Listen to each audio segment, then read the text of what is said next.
No politic here. Why you no love Israel?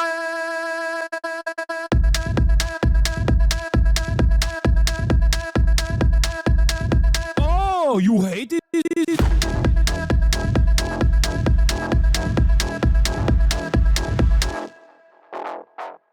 I'm Israel high. I'm Israel high. I'm Israel high. I'm Israel high.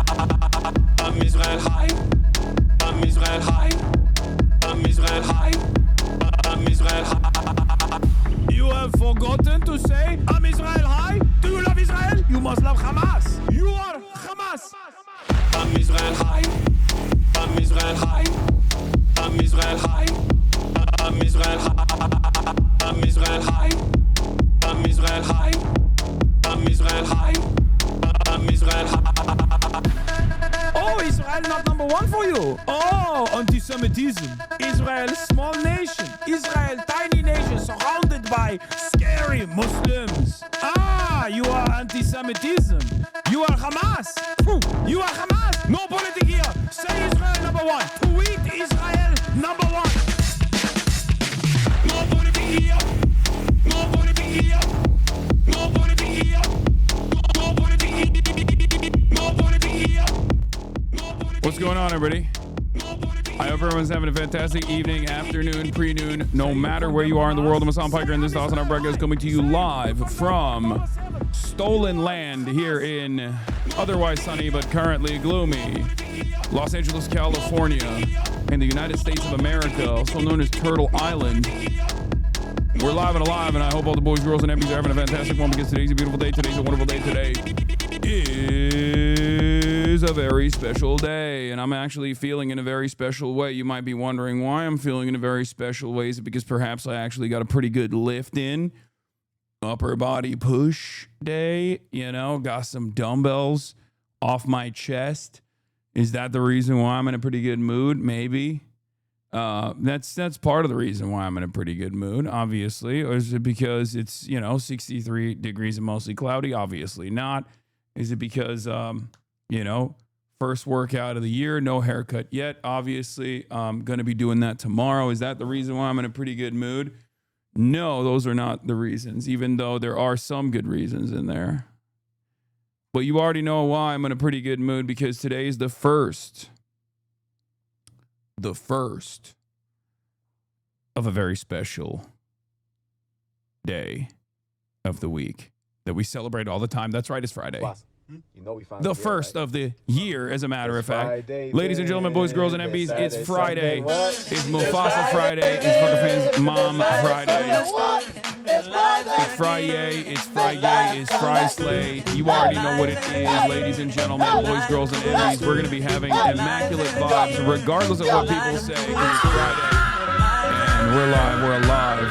And as always, we try to keep the vibes immaculate on Fridays because our forefathers fought long and hard to ensure that we actually enjoy the weekend. So if you like the weekend, think a union. And in order to celebrate that, we will be having good vibes no matter what, no matter how hard people try to make the vibes bad. It's Friday, it's Fry Slay. And we're here, we're live, we're alive, baby. Let's do it. I'm just now realizing I only join on Fridays at this point. Okay. Everyone out of office today regretting I didn't take it off. Yeah, for those of you who are watching from the office, you already know what it is. Of course we are. Of course. We are live. We're alive. It's, there's some people at work already. Most people are not, I suspect, because most people are not at work yet because it's still holiday. It's still the holiday season for many, it seems. I personally am excited. I'm personally somewhat excited to make sure to get everybody back to the productivity that we need to see. But this is a part of the broadcast where I tell you about my personal news before I get into anything other than that. And last night I ended the broadcast and I was feeling pretty tired. I actually passed out while my mom and dad were watching this symphony. I don't know. I forget which one it was, but they just sometimes like turn on YouTube and open up like an orchestra and listened to that, and I was I passed out while that was going on, while they were watching that, and woke up, finished Fallout episode 3 is pretty good. Shouts out to Kumal and Johnny. I'm gonna be cutting my hair tomorrow. Chatter, who asked, "Are you gonna cut your hair today?" No, tomorrow. But in any case, bro, have you ever watched the I Show Speed stream live? I've tuned into the last two, and bro, it's like a zombie apocalypse of fans screaming and clawing at him 24/7 while his bodyguards form a barrier and fight them off to little success. Yeah, he's got motion, he's got aura. That's who he is. Saw Fox doing a segment on Return to the Office the other day. Had to resist the urge to throw weight through the TV. Don't do it. But yeah, I Show Speed is, I think, still in South Africa, and he's having a wonderful time out there. And I've been following some of the drama surrounding it. I guess, like, are you actually going to do predictions today? I've been waiting. Yes, I'm going to do predictions today. I'm going to do goals today because it is obviously 2026. We're 2 days into 2026. I think last year I did my predictions in like January 7th or something. Every time I tune in, he looks miserable. He had it good in China. Are you talking about me or are you talking about Speed?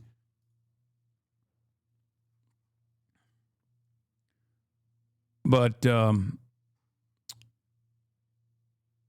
aren't your predictions a little bit biased now, 2 days into the year? I know.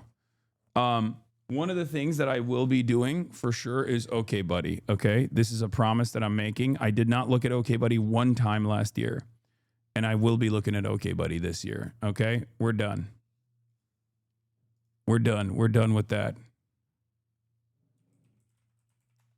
We're doing OK Buddy. I'm a 13-month sub. What is OK Buddy? That's funny. See, OK Buddy used to be a staple in this community. Okay, it used to be a staple in this community. By the way, I literally tweeted, I will do OK Buddy and more community stuff in 2026. Believe it. 1.5 thousand likes, 43 retweets.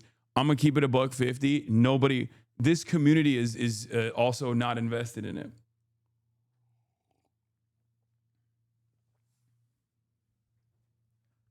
I think making predictions after Zoran's inauguration is a little bit, I wish we had predictions before that event happened to set a tone and give us insight. What are you talking about? We're 2 days into the year. I like that people are like, oh, you're doing the predictions on 2026 on the second day of 2026. It seems like you are clearly. It seems like you're clearly cheating. Anyway, the year is over. I know. It's a foregone conclusion for the next 363 days. Yeah, you already know everything that's going to go on. Once you enter 2026, yeah, because no one believes you. Sure, bud.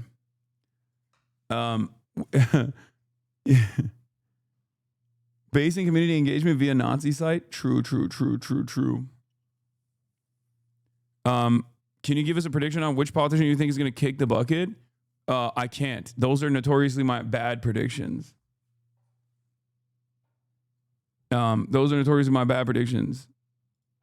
So every time I come up with any predictions on who's going to kick the bucket, it's always wrong. So you can tell, you will know who definitely will survive the year. You know what I mean? But in any case, folks,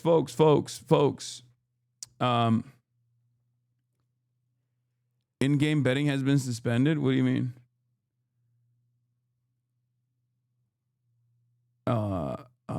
Do which one won't, and then you'll jinx them. True.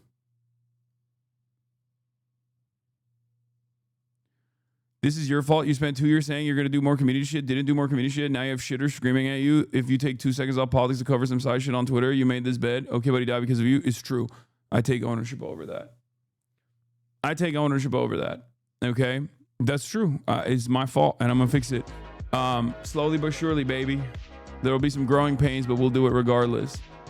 What did you get right last year? Virtually everything. I made 20 predictions last year, and 19 of them came true, with the exception of Pierre Polivier winning. PP lost because Marks Carney came in and cooked the books. I made 20 predictions last year, and 19 of them happened. All of my who's gonna kick the bucket predictions, they all were. Even the joke one was, I mean, the meme was a meme already, but like all of them was L's. Predict some good stuff. There will be some good predictions. There will be some good predictions. There will be some good predictions. Okay? Don't you worry about it, baby. Don't you worry about a thing.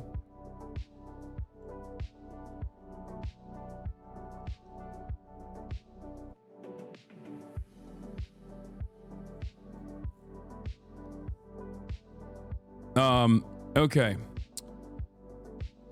Personal news wise, yeah, I watched personal news wise, I watched Fallout. I watched Fallout's 3rd episode. It was pretty good. It's like picking back up again. It's getting more interesting again. First episode wasn't as like as much of a banger as I would like. But you know, the 3rd episode was good. Went to bed. And I woke up early, put some lifts in,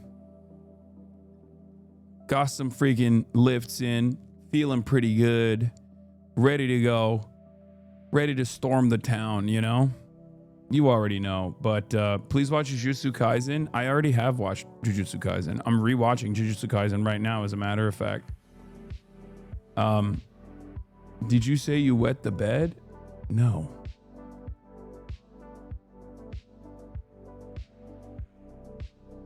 Yeah, One Piece season 1 ended. I know.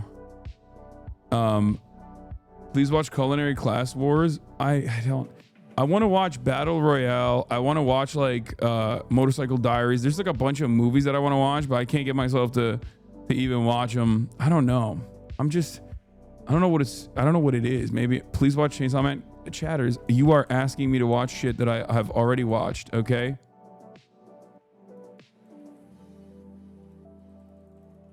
Do you read books? No, but this is one of my goals this year is I want to read more books because it's been a long time. All right. Let's do it. Let's get it popping. Right wing states being duped on Somaliapolis story. Grok AI scandal. Trump's health sucks. Stake RICO on Aiden and Drake. Predictions. 2026 predictions. Goals. Okay, buddy is back and more. Get in now. All right. Have you seen Apothecary Diaries? No. That's the one that I was like gonna potentially watch. I heard that's a good one. Stick with Black Clover. It's not mid like Chaz said. It's also very class conscious and anti-discrimination in its themes. Yes, I finished Mussolini. Mussolini, son of the century. I finished it. All right, let's blast off real quick. Let's blast off. Let's blast off. Let's get it going. Let's get it twisted. Oh, Heated Rivalry is the other one. Mid Clover. Okay, calm down.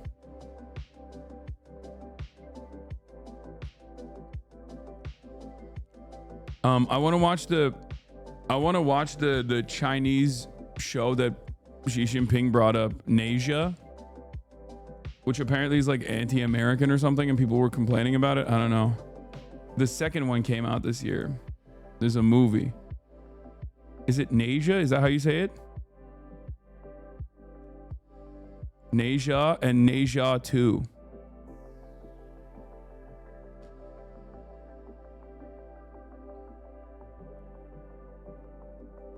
No. Oh, it's Nasia.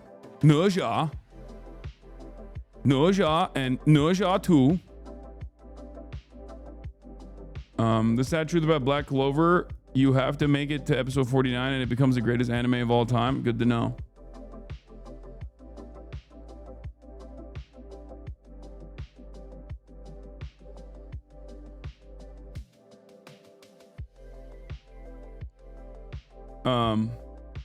Hell's Paradise is peak.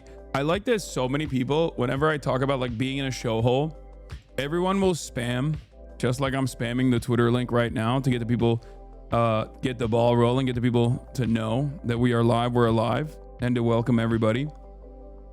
Everyone spams their animes, and it's like I've watched them all. Okay, I've watched them all. If you Ja and ne, ja is like ja. Oh, ja, ja, ja. Ne, ja. Ne, ja. Ne, ja. Ne, ja. Shishi, Lao Ban. See? Have you seen Gachi Akuta? Yes.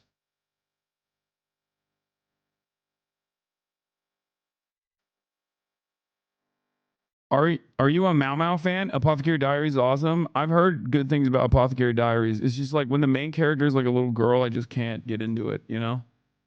Isn't the main character like a little girl or something in that one? But I think it's like I watched what was the other one? No, she's like 19. No, but like it's like a she's not sexualized? No, no, no. I don't that's not even it. She's an adult that looks really young. Wait, really?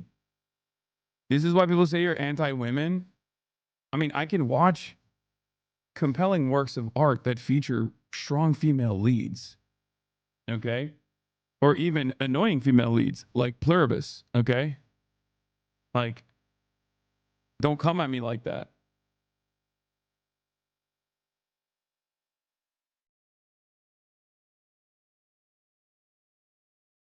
I'll look into it. Now that you guys told me, I thought it was like a little baby.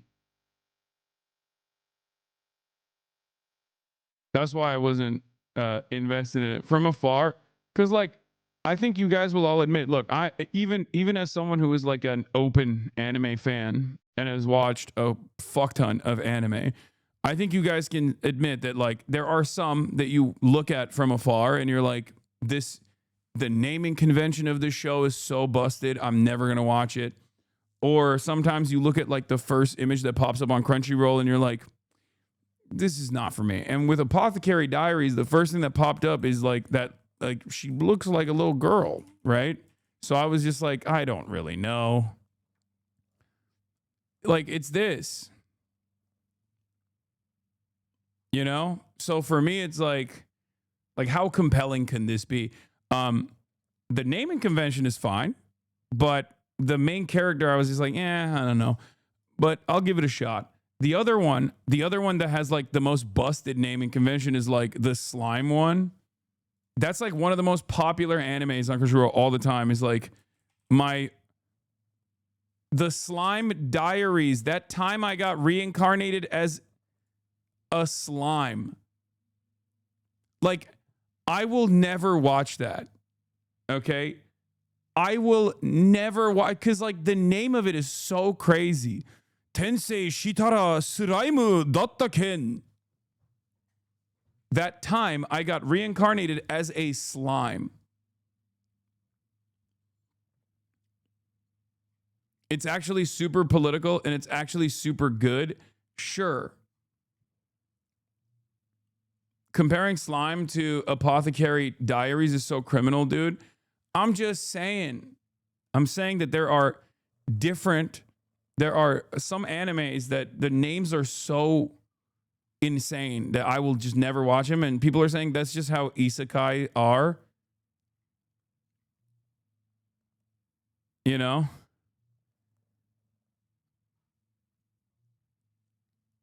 So I'm a spider. So what?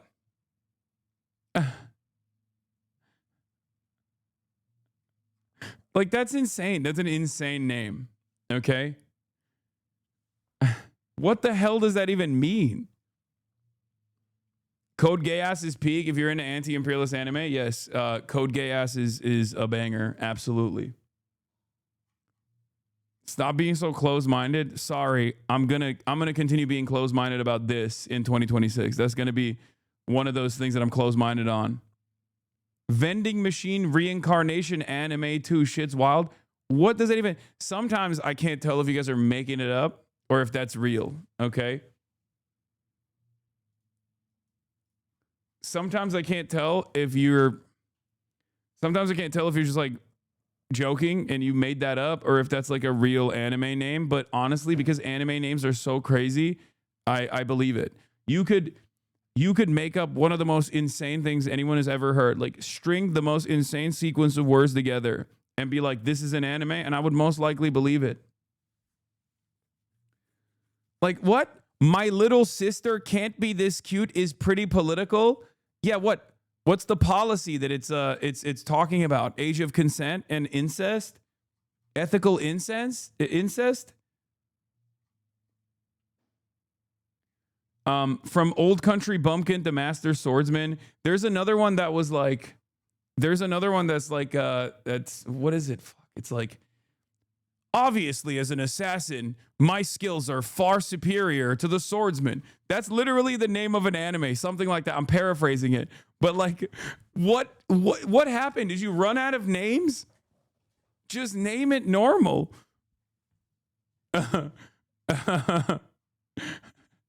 Name it normal. Why is it so weird? I'm not even kidding. That's like the real name of an anime. Don't trust chat anime taste. They're trying to lead you astray. Yeah, I never do. I just end up doing whatever I want to do. That's nothing compared to some manga names. All they like to be literal. Backstabbed in a backwater dungeon. My trusted companions tried to kill me, but thanks to the gift of an unlimited gacha, I got level 99999 friends, and I'm out for revenge on my former party members in the world. Okay, that's just a summary of every anime.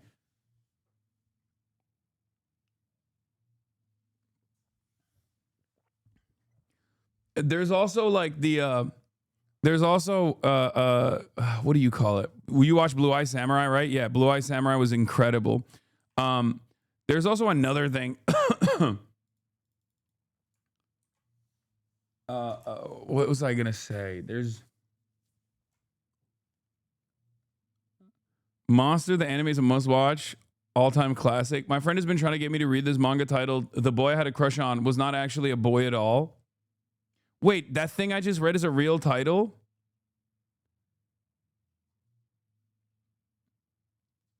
That's crazy. That's why I respect stuff like Mob Psycho, okay? It sounds strange, but it's actually incredible. And also, it's pretty easy to understand. One Punch Man, straight to the point, okay? Yeah, I like that. Naruto, cool, great. Totally fine with that. Bleach, One Piece. Like, even if it's like a little bit confusing, where you're like, what is that? What could that possibly mean? It's like, fine, you know? Dragon Ball Z. My little cousin loves a manga called The Time I Got Reincarnated as a Toilet. Stop.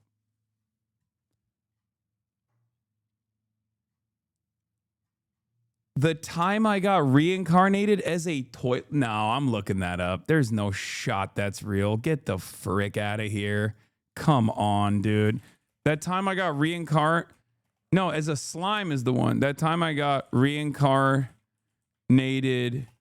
as a toilet. What? Oh my God. Wait, what? I was isekai anime. I was reincarnated as a toilet, and all the women want to sit. Wait, what? What? What? That's real. Oh my God. Isekai no toilet. Toilet dedai wo suru. Dungeon toilet. It's actually really good. It's nothing like the name.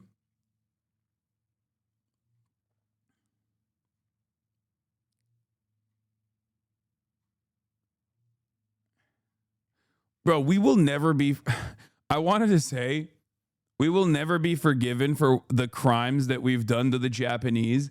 But honestly, they were on a freak ass wave from before. They were already doing freaky stuff. If you look back, throughout time, there's always been some freaky. Japan is the island of freaky ass unks, okay? Freaky ass unks. My favorite isekai is the one where a Japanese guy is transported to ancient Rome and it introduces them to modern Japanese bath technology. It's called Thermae Rome. The old man reincarnated as a villainess is no joke. One of the better animes this season. It's about a boomer being reborn as the villainess in a romance manga. I think there's a lot of repressed like sexual issues that mangakas are just like basically working through in public in broad daylight and not exactly hiding that either. They're just like straight up are like, yeah, no, this is my freak on. I'm getting my freak on. I have to write about this because it's killing me that this is my big secret.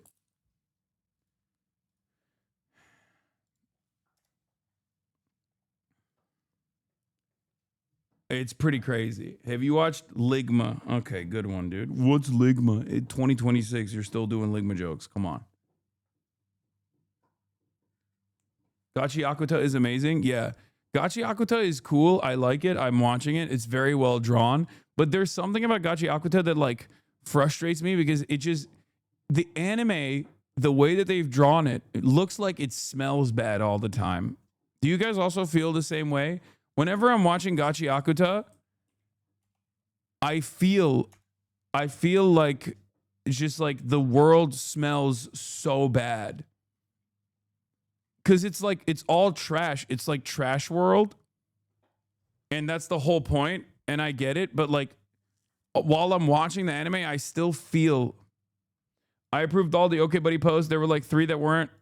People thinking it was r/Hasan Piker. Please let the community know Okay Buddy is back. Yes. Were you also disappointed by One Punch Man Season 3 animation? No, I did not actually watch it. I did not watch the Season 3 animation of One Punch Man. I didn't watch One Punch Man Season 3 at all, but I heard it's horrible. I heard it's like disastrous. Like absolutely disastrous. I couldn't even watch Boy Love, aka Bururoku, because the second season was so ass. Like the drawings, like the animation was so busted, and I couldn't get myself to go through. I couldn't get myself to go through like an entire season just for like the end where I guess they just like dumped all the funds into making the last couple of episodes good. Yes, I know. Zoran is speaking now. I love that. I love that this community does the exact same thing that they were doing to Bernie, but now to Zoran. It's like we don't have to listen every time he speaks, okay? Like we can get the highlights after the fact, okay? Here, he's making an announcement. Here, huh? Okay. Everybody down. Down, please. Miss, can you? Thank you. Excuse me, everybody down.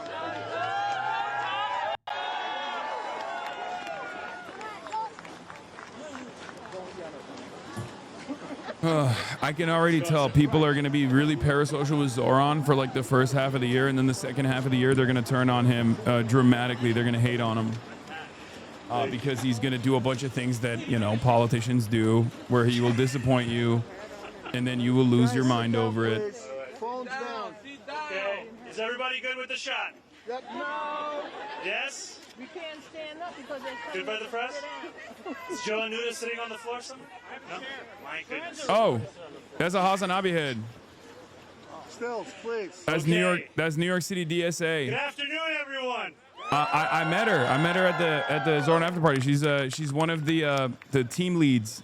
New York 1 City year DSA ago shouts out. This month, hundreds of New Yorkers. She was in one of the Zoran videos as well, wearing the John Brown merch. God damn, I know my fucking, I know my community. It was 6 months before I know my community no matter where they're at, dude. It's crazy. We were in the low single digits in the polls at best. Did you two Every fall ounce of out or something? What, me and conventional Zoran? wisdom No. Said that our campaign was not supposed to work. Surely, there was a better way to spend a Saturday than knocking on doors, talking to strangers, and crossing the small but real distances that separate us from one another.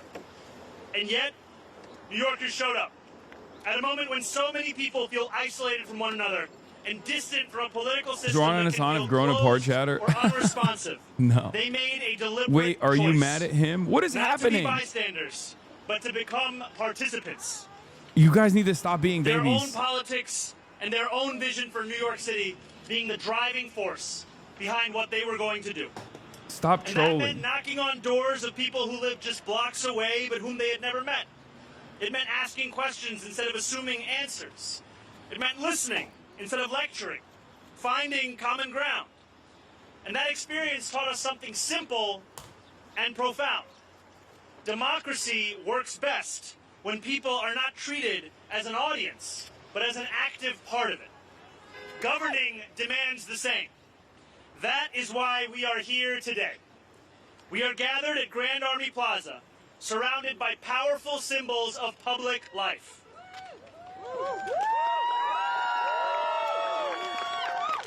The central branch of the Brooklyn Public Library, designed like an open book, a statement that knowledge should be shared and accessible to all. The Soldiers and Sailors Arch, a Civil War monument honoring those who fought in a war waged for a new birth of freedom and the expansion of democracy itself. Prospect Park. Public space built not to be exclusive or ornamental, but to be shared. These are reminders of a belief that once guided this city, that public infrastructure should be generous, beautiful, and open. But a city is not held together by buildings alone. It is held together by trust and by whether people feel connected to the decisions that shape their life. That social infrastructure has been neglected for too long. Disappointed that he has not abolished commodity production. Yeah, me too, man. Too often people are I thought input, every but landlord never in see the how it state shapes of New York, outcomes. not even New York City, in the state of Today, New York was that going to changes. jail. With Why the has he signing of this not executive imprisoned order, every We landlord? will be establishing the Mayor's Office of Mass Engagement. A fundamental part of city government dedicated to rebuilding our social infrastructure at scale. This office, combining and reorienting the existing Community Affairs Unit, Public Engagement Unit, and other initiatives, starts from a simple premise.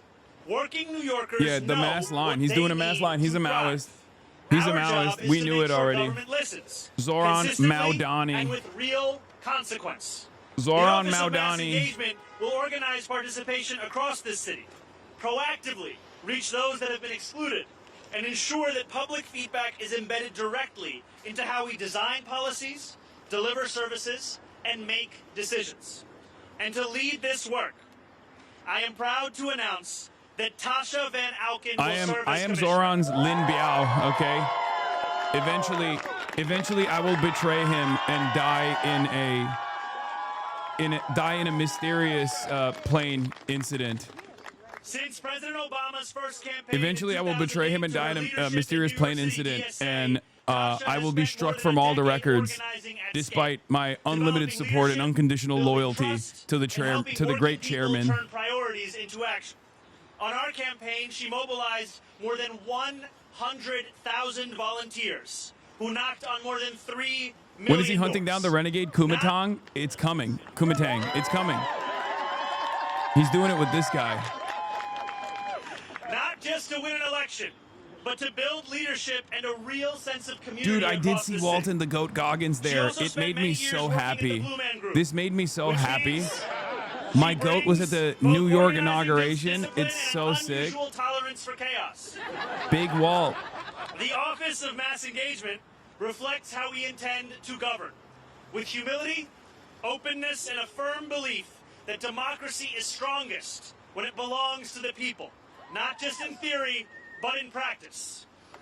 And we should be clear about how this work will be judged, not by how many meetings we hold or surveys we collect, but by whether people can see their voices reflected in the decisions that we make. Judge us by whether engagement changes outcomes. Just as past generations invested in the public spaces around us, this administration is investing in the civic fabric that holds our city together. And that same commitment to openness, Making his campaign participation, organizer a and city-funded rebuilding organizer is trust in so our sick. institutions Yeah. guides how we approach every part of city government. Yeah, That is it's really why good. There's a today lot I am of also there's a lot of announcing good stuff that he's Ali doing. Najmi will serve as chair of the Mayor's Advisory Committee on the Like Judiciary. developing a front org. that is basically Obama for America. That's virtually almost entirely comprised of like DSA leadership and DSA members is an excellent move. It's exactly what you need to apply consistent pressure. Expanding who participates in shaping our courts and ensuring that our city's judicial system applies the rule of law universally and does so without favor. This includes proactive engagement with legal services organizations, bar associations, and minority and affinity bars, with the goal of widening the pipeline and strengthening confidence in our judiciary. Everyone was already complaining. They're like, rights and election attorney with deep experience in our local courts. They were complaining yesterday because of his housing executive orders and going to like low-income housing directly. And everyone was like, oh, wow, you're going to complain about the low-income housing? I guess no one's going to want to build housing anymore in New York City. It's like, dude, you're giving the game away. If the only way that you build housing is if it's dog shit and you just keep them in a state of disrepair as you consistently bring up rents, like, you're not only admitting to being a bad person, okay? You're admitting to being a bad person. You're basically giving the game away. And thank you to everyone who's here today. As a kid growing up in Park Slope and later Flatbush, the Brooklyn Public Library, this branch, was a constant in my life. Its soaring facade and open entrance felt like an invitation.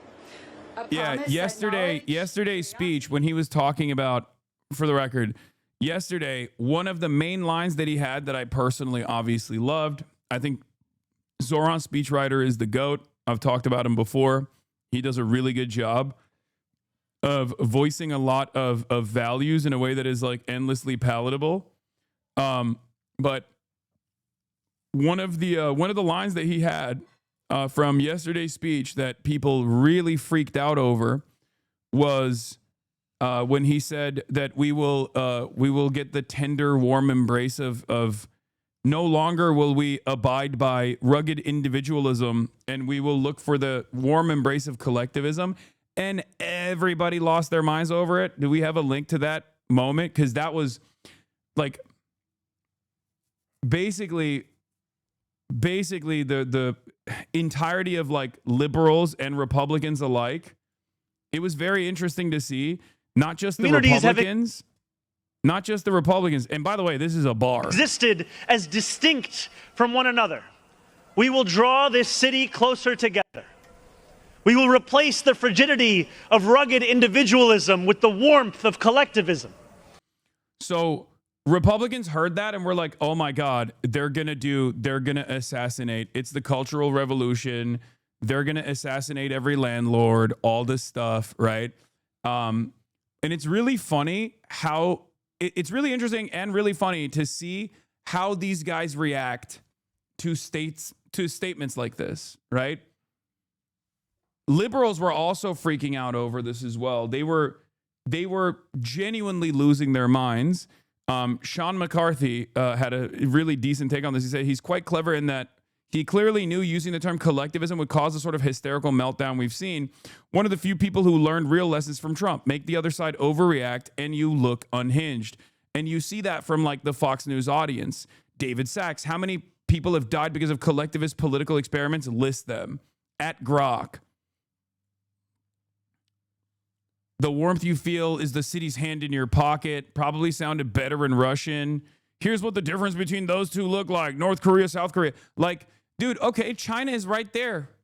Okay? China is right there. You can see the lights on there too. If this is like the peak of development. What's up?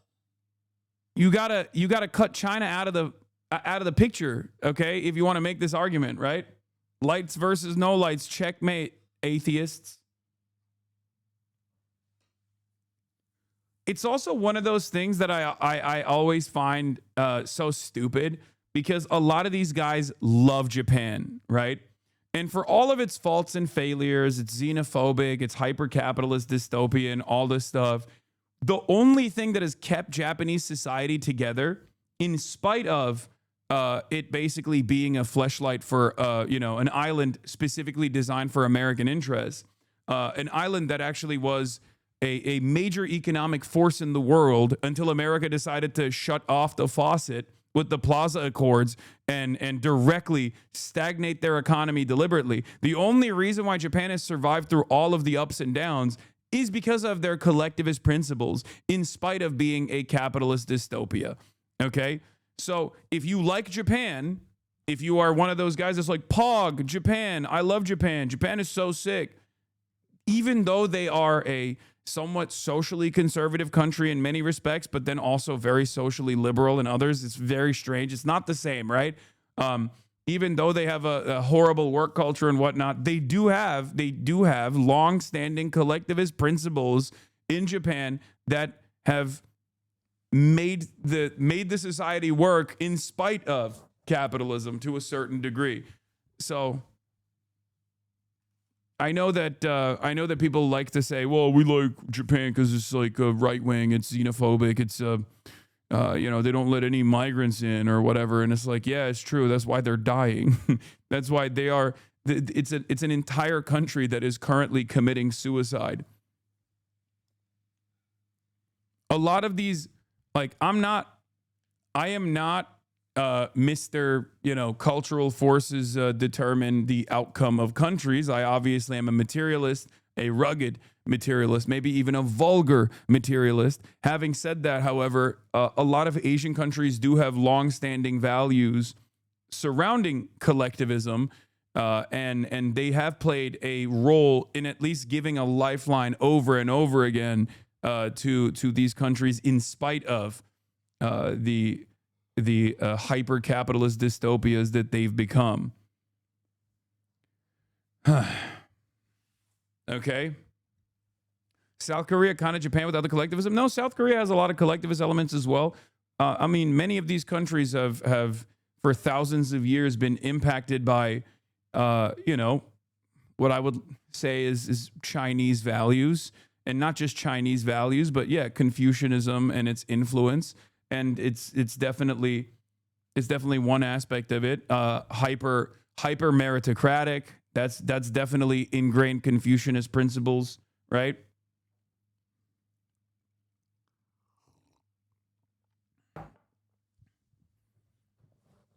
In any case, they're calling him Hamas. Yeah, but I did love this line, and I did love how much people got mad about this. Campaign demonstrated that the people of New York yearn for solidarity, then let this government foster it. Because no matter what you eat, how you pray, or where you come from, the words that most define us are the two we all share: New Yorkers.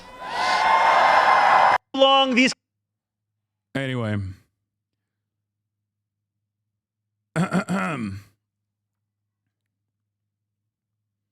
The people are just state goons and accounts on Twitter, to be fair. People like him. Yeah, there is a lot of anger and resentment towards these statements expressed by Zohran Mamdani. I find it very funny. We will obviously look at the hog meltdown over it, right? Marshall, when people say, oh my God, he's talking like a democratic socialist, he is a democratic socialist. He's not lying. He ran on this. Guys, we have to warn you. It's bad. But all that being said, I do want to comment on the new mayor, who was elected by a majority of the population of voters. And when people are like, oh my God, he's talking like a democratic socialist. He is a democratic socialist. Ever talked to Chinese expats? Have you ever talked to Chinese expats and their view on communism? Yes and no, I have. But also, there are a lot of, content creators that are Chinese expats whose entire output is talking about how China is shitty and it's going to die any day now. And it's to comfort it's basically to soothe Americans with a lullaby that, like, our number one arch enemy is really terrifying, but also incredibly weak. And on a moment's notice, it will actually fall apart. And they regularly talk about me. I don't really place a lot of emphasis on what those people have to say. I don't necessarily care. I mean, it's good. It's good to hear from them. It's good to hear their perspective. It's good to hear every perspective, right? It's just the amount of weight you place on their analysis, obviously, well, That varies. Socialist. He's not lying to you. He ran on this. This is what he said he was going to do. Affordable housing. By the way, right now, there are polls showing majority of Americans want the rich to be taxed now. Majority of Americans want affordability, and it's not just my side of the aisle. I don't feel it was a communist message. I thought it was right on point with what he campaigned, and I do agree with what you said. He's coming in and going, I'm going to put away the executive orders. We're going to start with a clean slate. By the way, the first executive order that he is putting back, and he said when he's putting back, is to keep the anti-Semitism task force in place. Here's my take. When you use labels that were set by people who go to college, it makes it hard to understand, nail down the serious problems they are feeling, and it makes a big difference. Yeah, no, I agree. I do that all the time, which is why a lot of people will say I'm simply introductory. And you know, I don't, you know, I haven't done enough reading. Like, there's leftists who will yell at me for doing that, for doing exactly that. This is my advocacy. I always say it. I always tell you, you should communicate with people with the language that they will understand, even though I do kind of fuck it up every now and then, because it's like, you know, complicated issues are difficult to explain. Which is obviously not anti-Semitic. He also has more Jewish people in his cabinet than his predecessor right now, and he hasn't even finished hiring people. And at the end of the day, I hope, whether it's a Democrat or Republican in any city, and whether I live there full-time like Los Angeles or some of the time like I do here in New York, that it's successful. We should all hope for success when it comes to the economy and crime, city by city, state by state. And yeah, people think streamers without any education in politics or economics suddenly become experts because they perfected their radio voice. I mean, you don't even need to perfect your radio voice.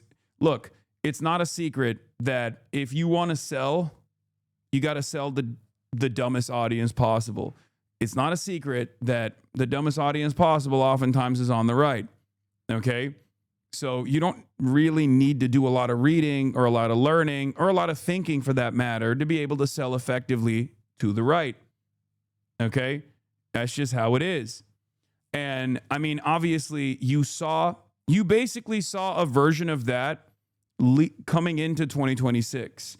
You saw a big version of that coming into 2026 when we were talking about the Minneapolis story. There's real fraud that took place in Minneapolis. There's a real investigation happening in Minneapolis over that fraud. The investigation started under Biden, and yet someone could just as easily walk up to random daycare facilities, childcare facilities, and demand to see the children, and then that could be an explosive piece of investigative reporting in the eyes of so many people, and then they attacked viciously one of the few individuals, myself and some of these other Twitch streamers as well, you know, Cinemarxism and many others, who were like, hold on, this seems a little strange.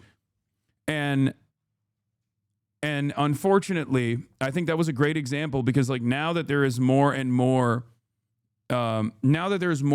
commentary on this stuff, more and more investigations on this stuff, investigations into the people that were putting out this slopaganda, people are recognizing maybe they were duped, right? The reality of the matter is, just as I also correctly predicted, they're going to people's houses and shit. Like, they're going crazy. They're doing craziness. There are a million different copycats doing the exact same thing. It was very effective in shifting people's attention and priority away from the Epstein files, from, you know, the Grok AI child sexual abuse material procurement that Grok was doing. It shifted people's attention away from the Trump administration and very quickly made them think in a very efficient way, made them think like, no, it's actually the fucking, it's actually the Somalis. The Somalis are stealing all of our money.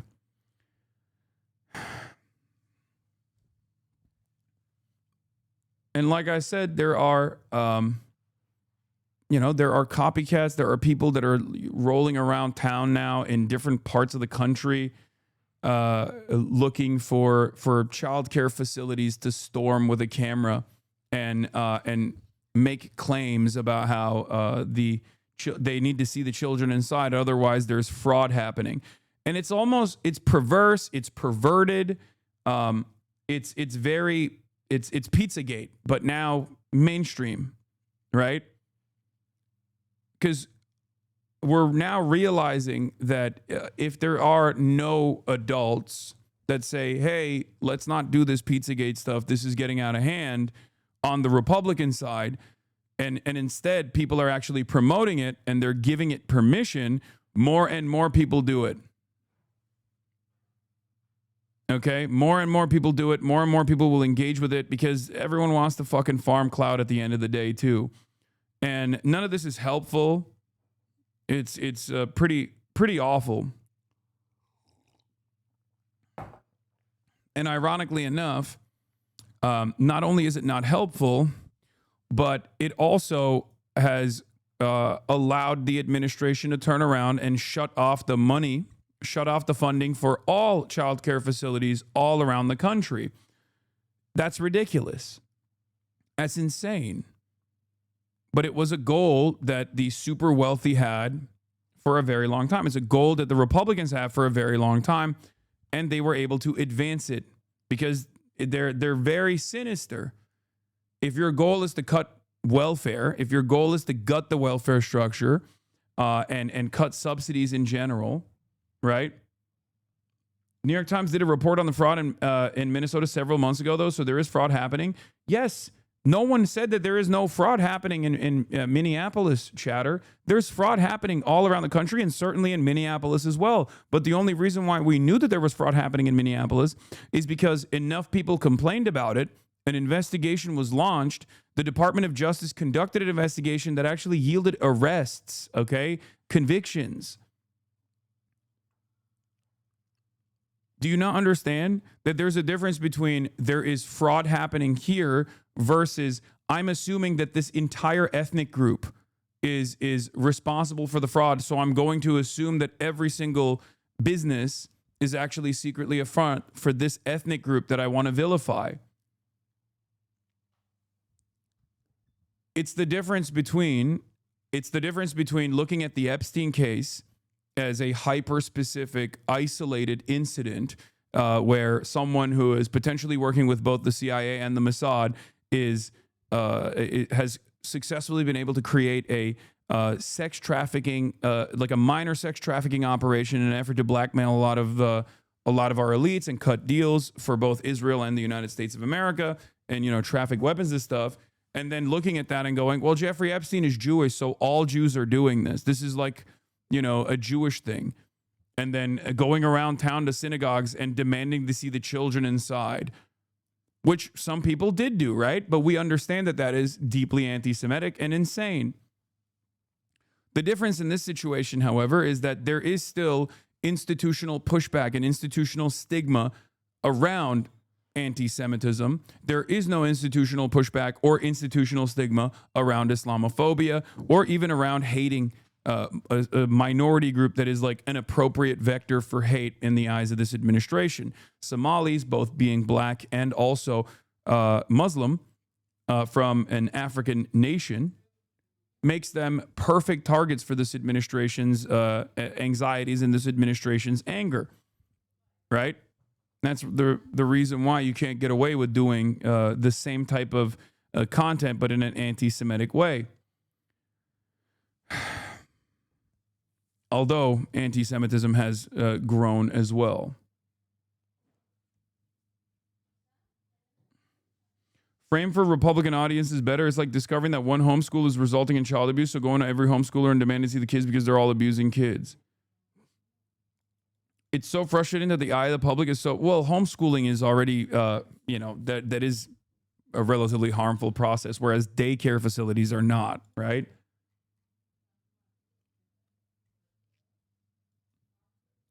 Day 2 in Zohar Mamdani's New York. I watched a gaggle of financial analysts get zip-tied and marched into an unmarked van. A man ordered a latte with a whole milk in front of me in line, and the barista immediately shot him in the head. This is real. It's happening. You know?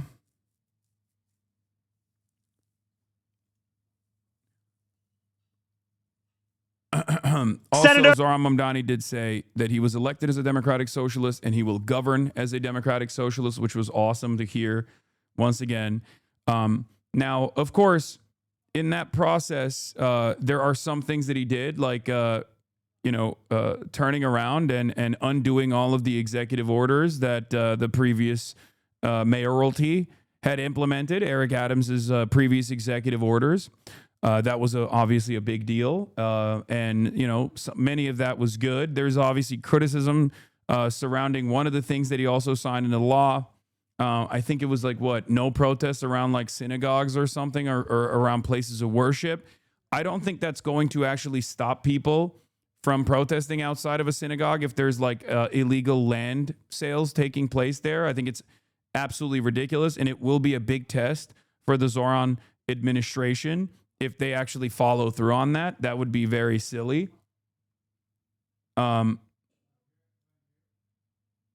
So, that would be completely unacceptable. This is the second executive order that he signed in. The power vested in me as mayor of New York. The first deputy mayor shall report directly to the mayor, advise and assist the mayor on all policies, blah, blah, blah, all this stuff. What was it? Do you know if there's a term for this phenomenon where if someone from a minority group does something, it is viewed as the fault of them being in this minority group and not an individual? It's like the idea that gay predators are predators because they're gay and not because they're predators. Yeah, it's called bigotry. That's it. That's what it's called.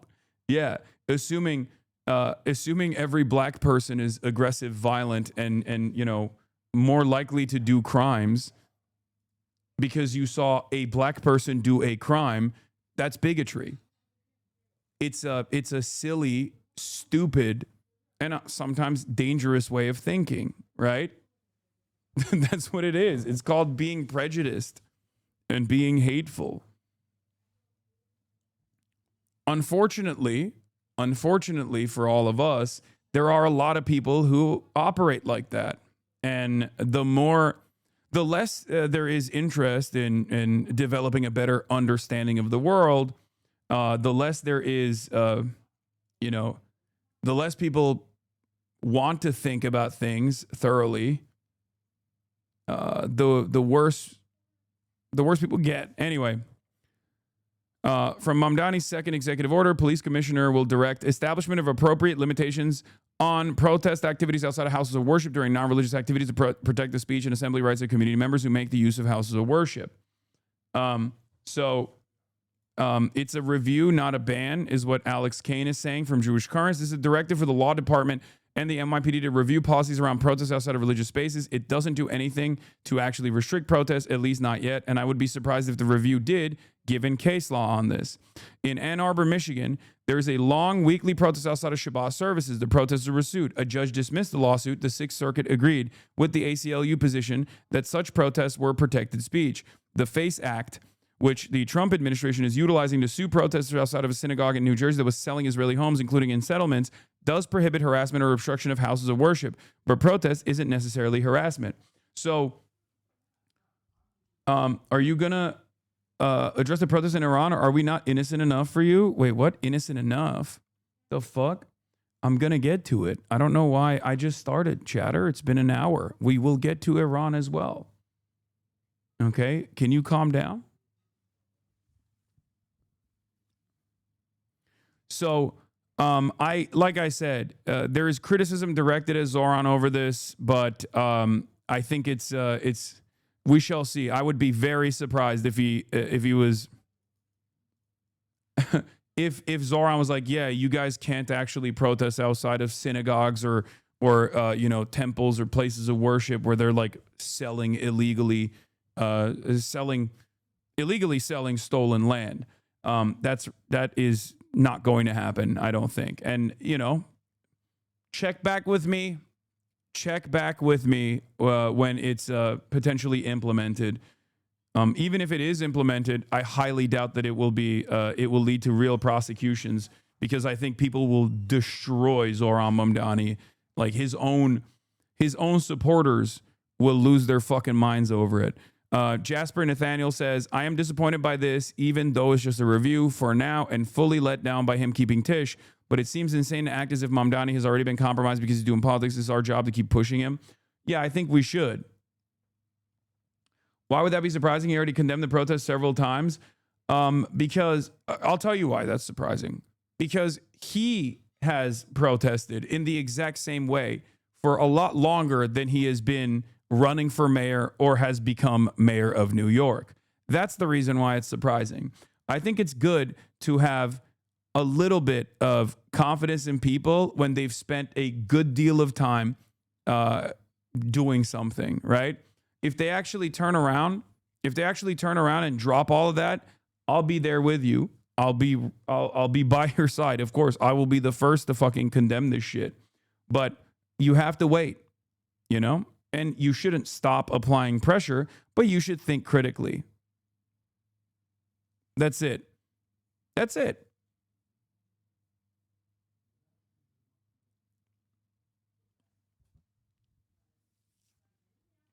Like, there are a lot of people who fall into this trap of engaging with politicians parasocially. They did it with AOC. They're doing it with Zohran Mamdani. I think that's silly. What do I always say? Politicians are our servants, okay? They serve us, members of the public. We vote for them so they can actually implement our desires. They tell us that they're going to run and follow through on promises that they made to us. And they win successfully, and they win resoundingly if they actually give us some promises that seek to eradicate some of the issues that we're experiencing. And ultimately, at the end of the day, you just got to turn around and say, put the policies in the bag, little bro. Okay? Repeat after me. Put the policy in the bag. That's it. With Zohran Mamdani, it's the exact same. And if I, a person who still corresponds and communicates with Zohran Mamdani,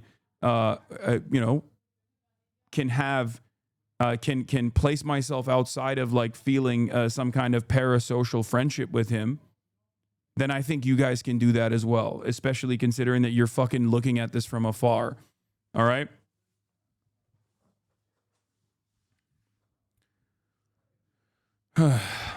Now, there's also some good stuff here as well. Obviously. One of the things that really pissed off Israel and Israel dick riders was on his very first day, New York City Mayor Mamdani shows us his true face. He scraps the IHRA definition of anti-Semitism and lifts restrictions on boycotting Israel. I wonder why. Okay. Ali, my goat, in the replies immediately. Excellent step by New York City Mayor to scrap this bogus politicized definition used solely to impose Israel first policies on Americans and others. Let's recall that so-called IHRA is just Israel and a bunch of its Western arms suppliers. It has zero moral authority. Yeah, that's it. It's fucking ridiculous. It was ridiculous that it was implemented to begin with. Okay? It's not only against the First Amendment, it's against the First Amendment at the behest of a foreign nation. They're complaining about this whole Shlomo Kramer's clip is overtaking social media, is also going viral. Why are they so bad at timing? It is the audacity. Okay? It is the fucking audacity. You need to understand. It is the entitlement, the sheer arrogance. In many respects, it's because they're fucking fascist. Okay? This is how it works. It's a fascist, it's a fascist, hyper arrogant way of communicating. When you're like, what do you mean? Of course, I'm the GOAT. I'm the best thing. I'm the fucking man. Of course you need to sit the fuck down and listen to what I have to say. Of course you're going to actually silence and suppress speech criticizing my country. It's ridiculous. Okay?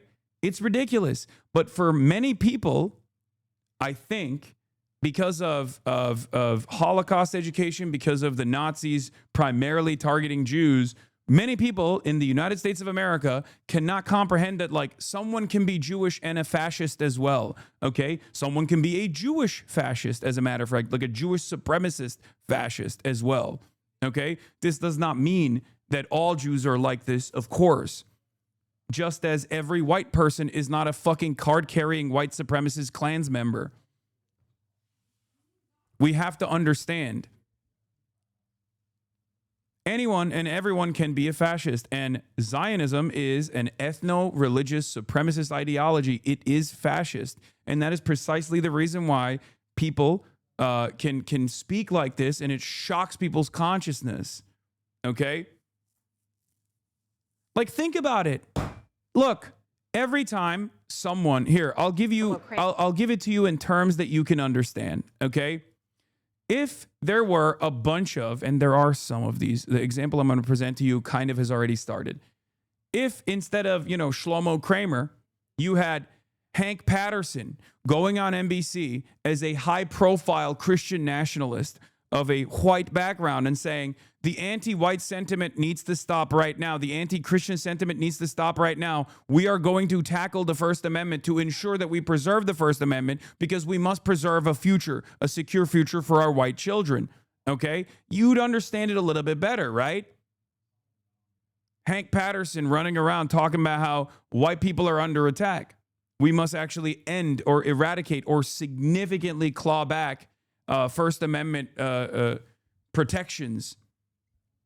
We must punish people for speaking out against the whites. You would obviously recognize that as supremacist talking points. But because of our understanding, because of the history of Jews being persecuted throughout time, right, all the way into the Holocaust, we look at Jewish people as a marginalized people in the United States of America, and because historically they were, right? And we don't understand that someone who is a Zionist and is defending the interests of Israel is actually not speaking from a position of marginalization at all. As a matter of fact, they're simply utilizing the collective understanding of marginalization of Jews in an effort to defend their ethno-nationalist fascist project. Okay? That's it.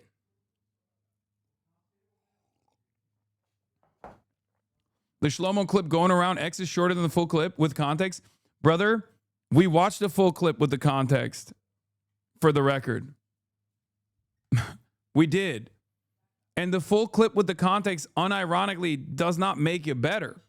You're saying, oh, it's it's pretty interesting. Mentions TikTok, X, and Elon. Definitely a different meaning. Yeah, it mentions TikTok. Yes, the point that he is making is that we have to literally prosecute anti-Semitism, and we have to take out anti-Semitism. And from his perspective, he's not actually even talking about anti-Semitism. He's talking about anti-Israel sentiment. Whenever someone who is Israeli, who is not an avowed anti-Zionist, is talking about anti-Semitism in this way, they're most likely referring to anti-Israel sentiment. And we've seen that from the way I receive criticisms from people who are pro-Israel, who make it seem as though I'm actually, a nefarious anti-Semite doing anti-Semitic propaganda at a time when, if I was anti-Semitic, it would be beneficial for me to say so. Okay, it would be beneficial for my career to say that I don't like Jewish people, because unfortunately, what a lot of people still don't realize is that anti-Semitism is exploding. A lot of people who say that anti-Semitism is out of control don't actually realize how out of control it actually is. Okay? It's like when people accuse me of being secretly transphobic. It's like, brother, do you know how much more motion I would have if I was outwardly transphobic? It's unironically one of the major issues with so many people who otherwise have like progressive values or otherwise are like on board with something. And then they hear me defend trans people one time and go, oh, this guy's out of his fucking mind. Okay? I'm uncompromising in my positions, whether it be combating anti-Semitism, combating bigotry of all different forms, and I will never compromise on those positions because I care about the humanity of people, and that is just my worldview. My worldview stems from defending those who are unjustly maligned and persecuted for a distractive purpose for capital owners who want to dominate and continue to dominate the world, dominate the United States of America by consistently stealing shit from you, stealing money out of your pockets, and then redirecting your attention over to fucking, Somalis, or redirecting your attention over to the handful of trans people that exist. Okay? That's it.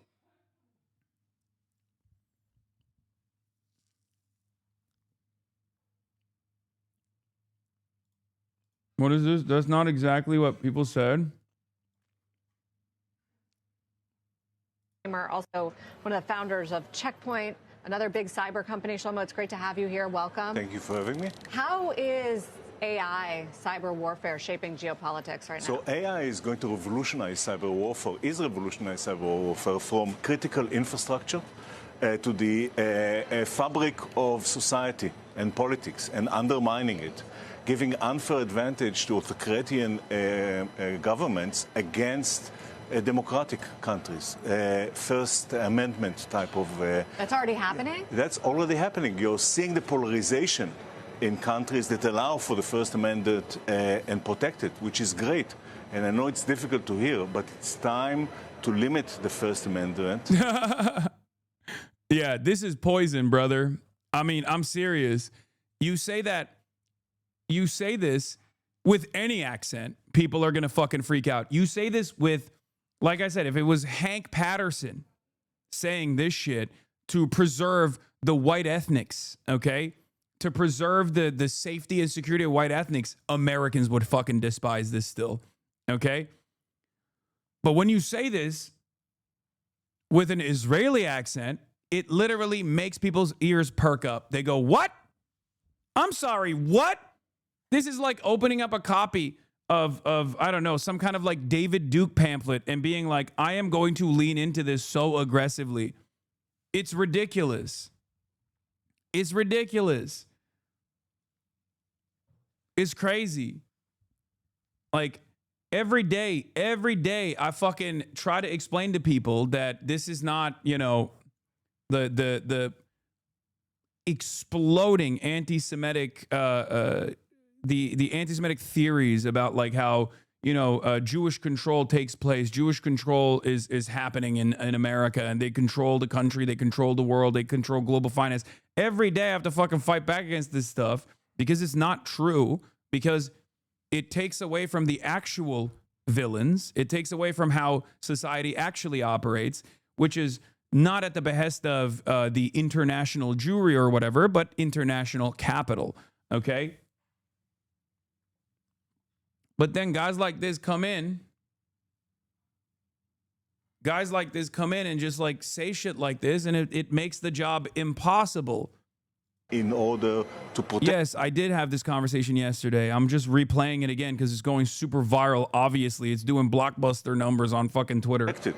And quickly before it's too late. What do you mean? I mean that we need to control the platforms, all the social platforms. We need to stack rank the authenticity of every person that expresses themselves online and take control over what they are saying based on that ranking.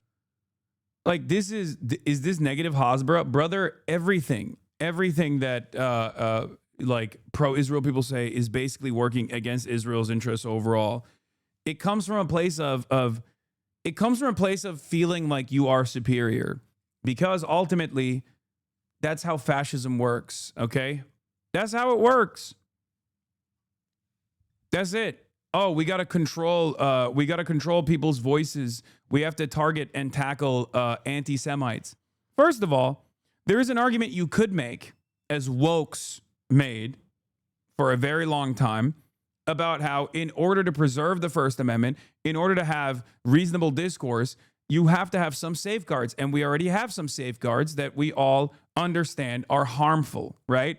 Safeguards around speech that we've determined is harmful. That's the reason why you can't procure CSAM, for example, child sexual abuse material, unless you're Elon Musk's AI Grok, which is another story that we're going to get to, right? But most people understand that that is not protected by the First Amendment, and that's a good thing that it's not protected by the First Amendment. That's not free expression, right?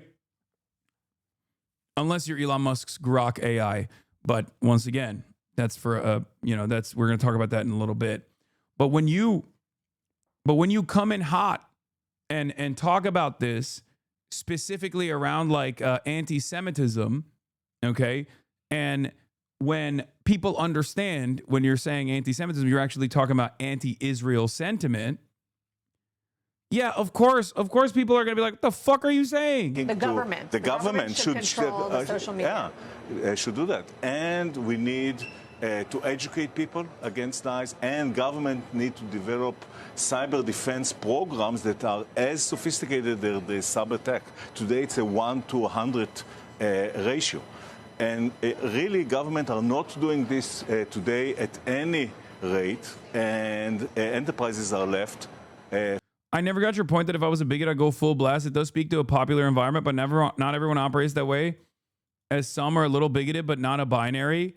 Yeah, I just mean that like being bigoted against vulnerable populations and marginalized populations is actually beneficial right now. Okay, it's truly beneficial.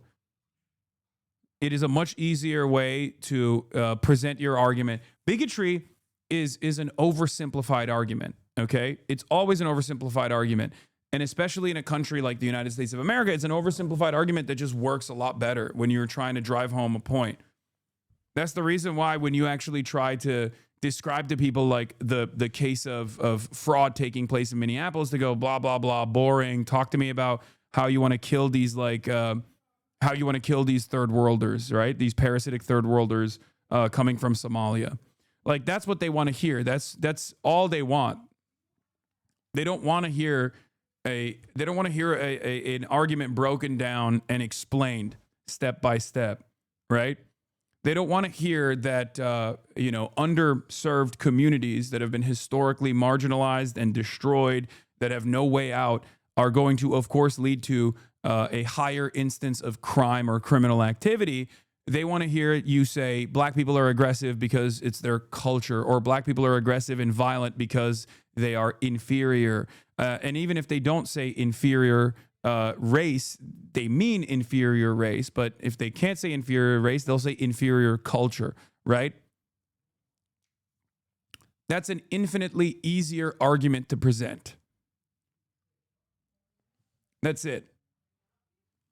And the same goes for Israel. Describing Israel as a vassal state that has played a formative role in America's colonial ambition in a resource-rich region is convoluted, it's difficult. It also shifts a big chunk of the blame back to America. And a lot of people don't actually want to hear that. A lot of Americans don't want to hear that. They want you to say it's the Jews, it's Jewish control. Especially because when you say it's Jewish control, it takes away the responsibility from America and Americans, American politicians in general. So it's a very comforting, self-soothing narrative. A lot of people don't understand that fascism, fascist ideology, racism, ethno-supremacist or racially supremacist values are actually mechanisms of self-soothing. Okay? It makes you feel a sense of comfort that maybe you're not at fault. That it's not the actual systemic analysis that must take place requires rigorous reading. Okay, requires to develop a totally different way of understanding the world that you have never encountered in a country like the United States of America, because materialist thought, dialectical materialism, historical materialism is not only not taught in schools, even as an alternative, but instead it is actually routinely propagandized against. So most Americans, when they encounter socialism or communism or any sort of Marxist thinking, they have already been negatively primed against it. So in the absence of that, of course, it's a much easier narrative to create a grand conspiracy. You're not at fault, it's the feminists. You're not at fault, it's the wokes. You're not at fault, it's the Jews. And that's how it works. And in a media environment such as this one, it becomes increasingly more difficult to educate people on this stuff because it's much easier. It's in the short attention span economy, it's much easier to get a piffy dunk and just slam it, you know? Be like, this guy's in the pocket of Jews, moving on, right? Unfortunately, a lot of people lean into that fast dunk.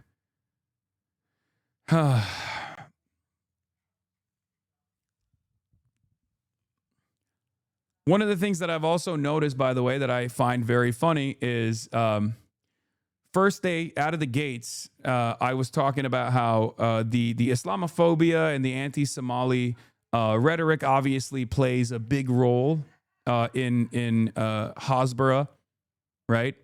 This is just the latest version. We know that the Israeli government has figured out that Westerners don't fuck with Israel no more. So what they actually try to do is foment hatred against Muslims and then tie it back to Israel fighting against, like, you know, jihad, Islamic jihad, that sort of thing.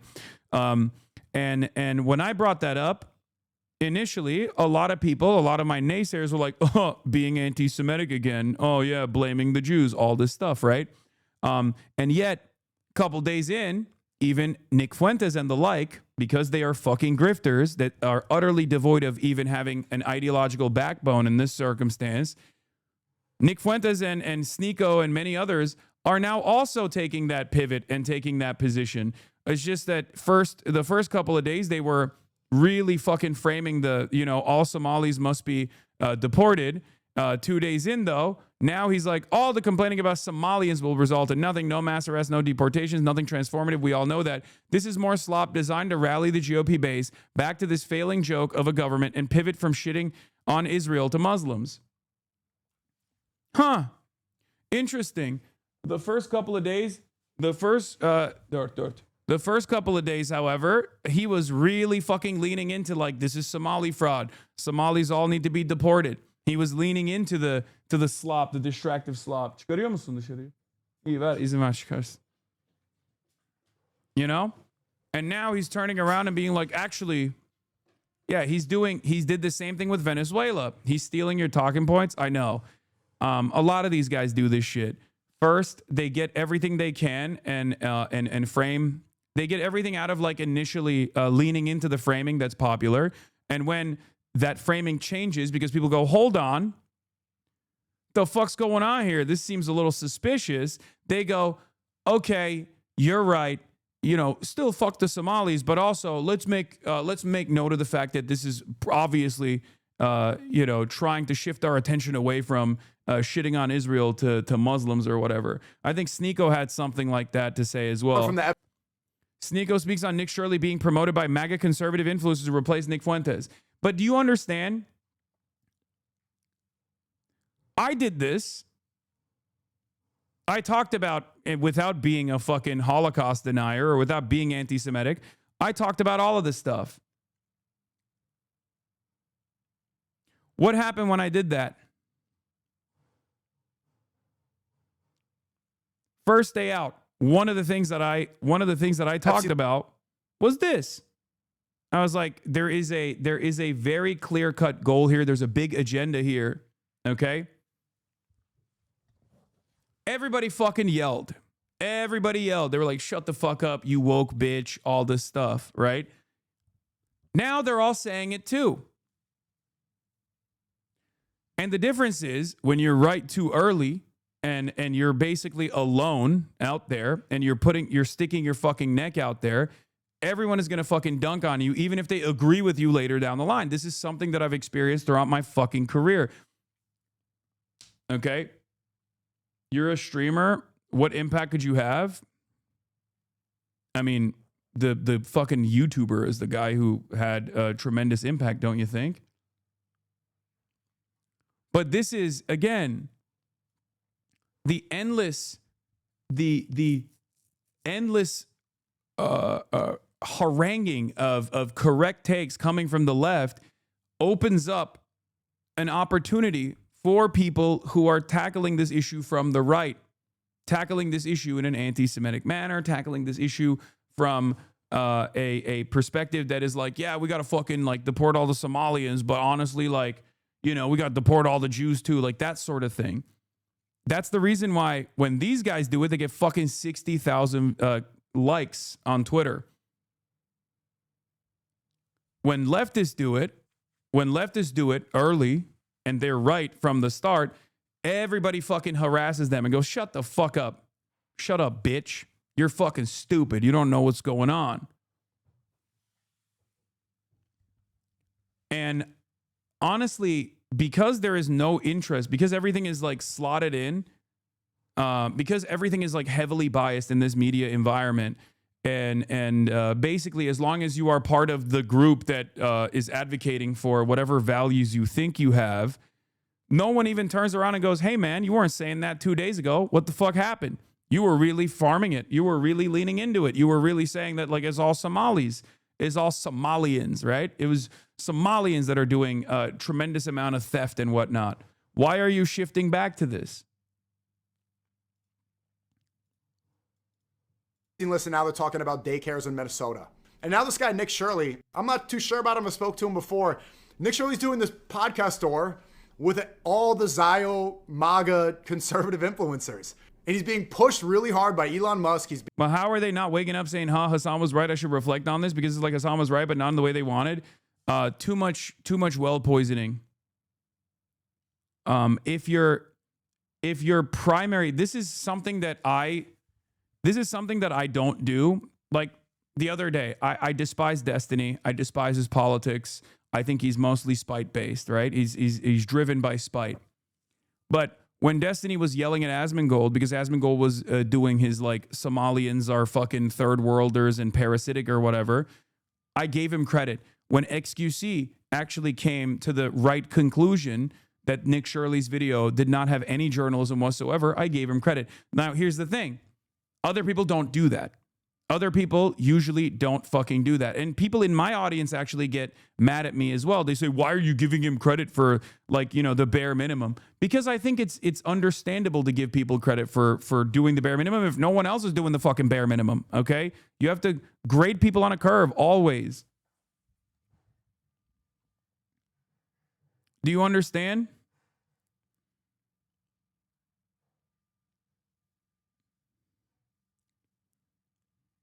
I'm always going to call balls and strikes, even if no one else does it for me, even if everyone else is fucking negatively framing shit, regardless, okay?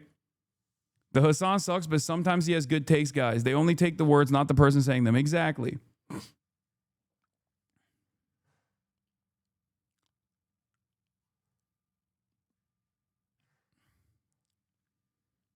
Being endorsed by JD Vance. He's going on PBD, who openly hates Muslims all the time.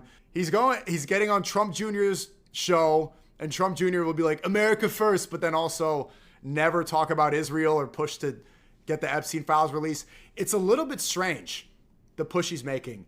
And then I see him say some talking points. He's like, yeah, I'm a virgin. I don't drink alcohol. I don't have any vices. I'm waiting until marriage. And I'm like, who does this sound like? Talking about what we do here instead of just doing it is the worst part of the stream. I think it's important to sometimes dial it back a couple steps and explain to people why I'm doing certain things so they understand it a little bit better, and they also reflect on that and maybe even internalize those values and not come across as so aggressive and angry towards people. Nick Shirley, who does this sound like?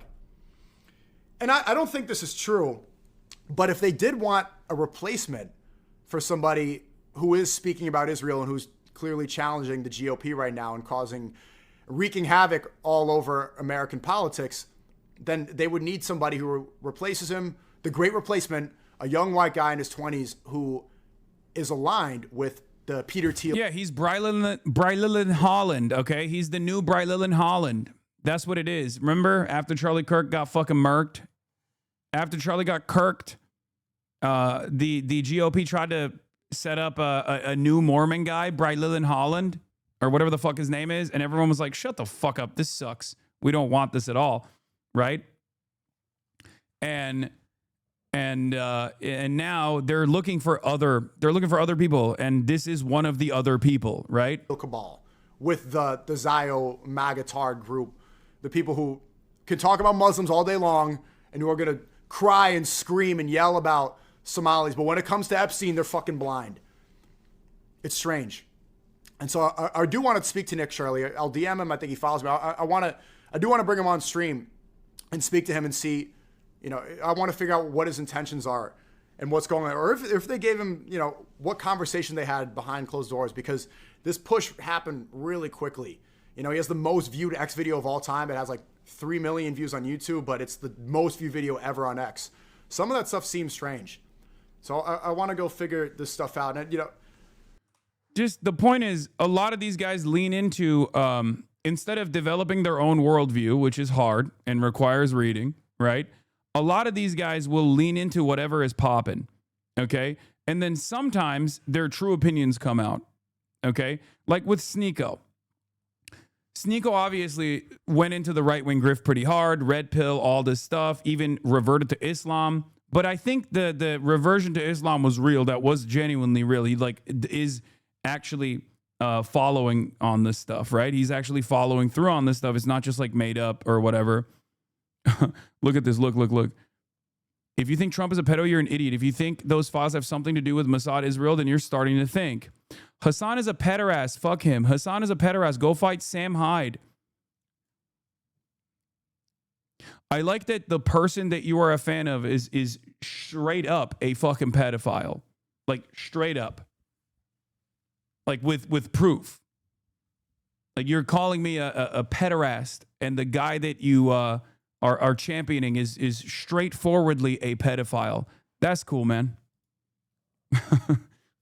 Have fun with that.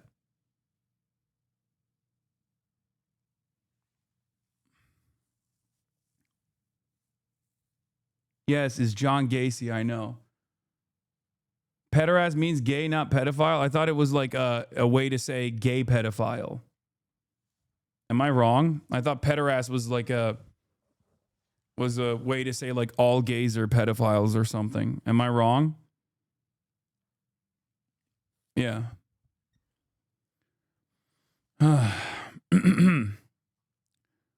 Anyway.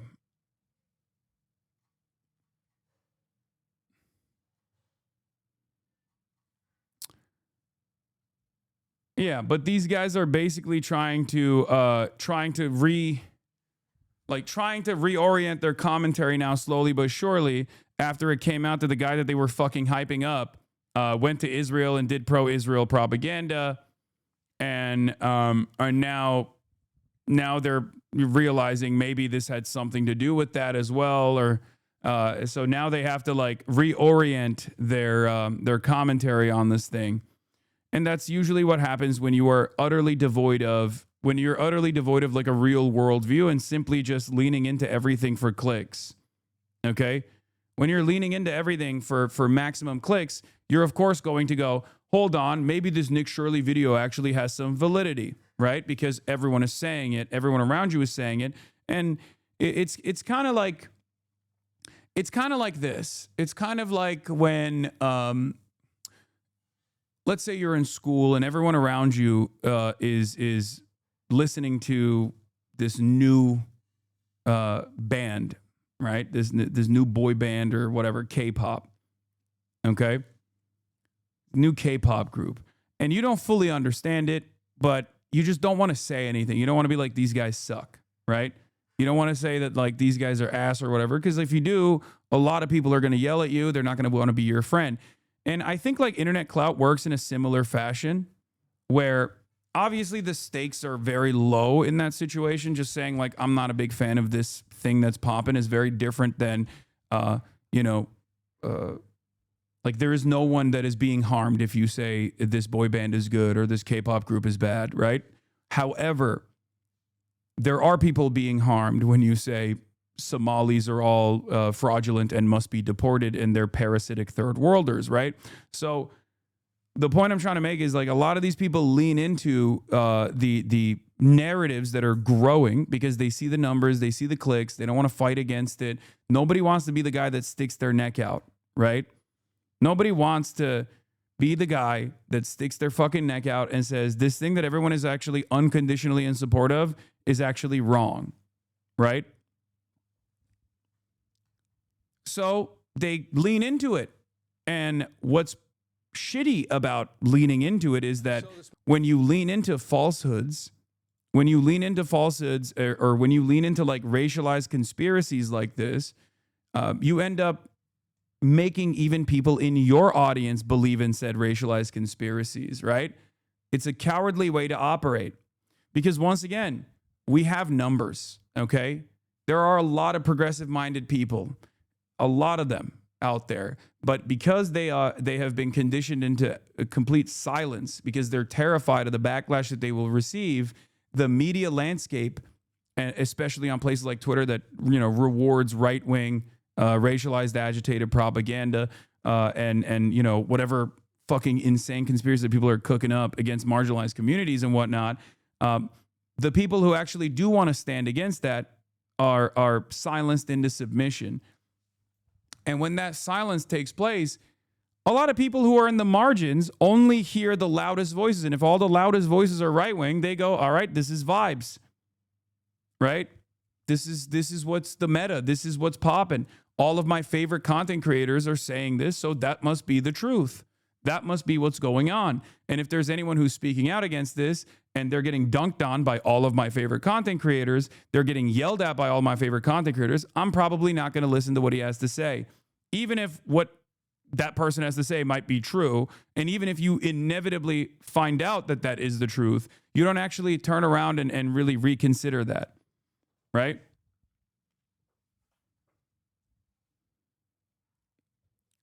Because nowadays, with the internet, clout has become infinitely more important than the truth. Clout has become the highest marker of credibility. Okay?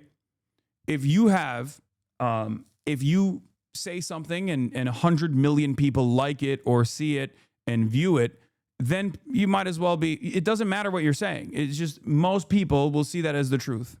They will not question it. They will not think about it. And I think a lot of people don't realize that. This is very dangerous. This is very dangerous thinking, especially considering that one of the major social media websites is operated by a very, a very racist shithead like Elon Musk, right?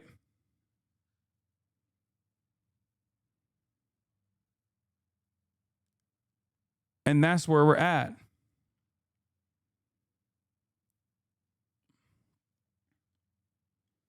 Clout, but not credibility. How can we make the link for people? Because it's really not that far, is it? No, I think it's getting worse and worse.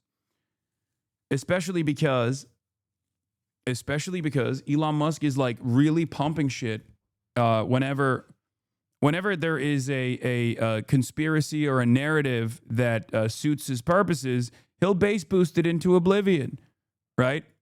He'll base boost it into oblivion, and it ends up because people look at clout as validity, clout as credibility. They look at that and they go, okay, there it is. I mean, this guy is right, and it becomes really difficult to deal with. But that's where we're at.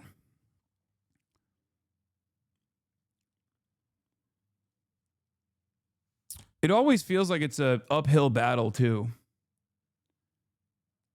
It always feels like it's a fucking uphill battle.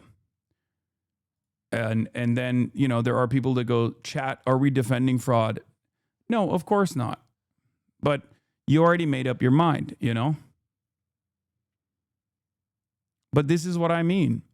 It's everything, like everything turns into like silly memes, right? Oh, dude, this guy, obviously, I'm not going to try to understand his position because it's much easier for me to just assume that he's defending fraud. This guy is, I'm not going to try to understand what he's trying to say about like why there are resistance groups against the state of Israel. I'm just going to say he's a terrorist. These are all thought terminating statements, okay? It's a thought terminating cliche. My enemy cannot actually, my ideological enemy that I've been positioned against could not possibly have an opinion that I could agree with. He could not possibly be thinking about this in a way that is consistent with his worldview. I'm just assuming what his worldview is. I'm assuming that there's a lot of baggage that comes along with his worldview. And in an effort not to hear what he has to say, I'm just going to decide what his actual cynical purpose is here. Small Business Association cracking down on fraud in Minnesota, with Administrator Kelly Loeffler posting in part this quote. Today, our agency took action to suspend 6,900 Minnesota borrowers amid suspected fraudulent activity. Circle suspected. In total, these borrowers were approved for 7,900 PPP and EIDL loans worth approximately $400 million. But Democrats are doubling down on blaming President Trump for politicizing the scandal. We're taking fraud seriously. We're working every day to improve our systems, hold those criminals accountable, and move our state forward. That's why it's incredibly frustrating to me that Donald Trump and Republicans want to use this as a political vehicle to cut funding entirely to our state. Minnesota State Representative Nolan West joins us now. He's the co-chair of the Children and Families Committee and is with us. Great to see you. Your thoughts about blaming Trump for something he had nothing to do with, nor did he have the job when most of this fraud was taking place. Yeah, no, he's not governor of Minnesota, and that's not how our system works. We have industrial scale fraud here. That's what the attorneys have been saying as they indict 80-some people, and we're seeing convictions across the board. So that's around, they're saying, could be $9 billion. So when you look at $400 million for PPP loans, that's peanuts compared to what we're seeing in Minnesota. And this has been going on for years. So trying to make it a thing right now when nothing has been done, when we've seen nothing happening on this in years, just makes absolutely no sense. So, Nolan, when did you know about it? And what was the biggest surprise, if anything, when it became exposed and getting more exposed every day? What's crazy is now they're like going after active. I like that they have decided that there are real instances of fraud. Once again, even in the PPP stuff, right? As we know, there are billions, but they're only tackling this as like if a Somali business owner is engaging in PPP fraud, which is crazy. Like, yeah, tackle that shit, okay? I don't give a fuck if it's a Somali business owner doing it, but don't fucking, don't leave aside the hundreds of billions of dollars that, like, what, non-Somali business owners are engaging in either? Are we fucking serious? That's crazy. That is crazy. This is what is so frustrating about this, because there is a validity to the PPP loan fraud. There was so much of it. Ironically enough, many of these fucking right-wing dickheads. This has to be one of the most boring stories, and it just keeps dragging on for days and days.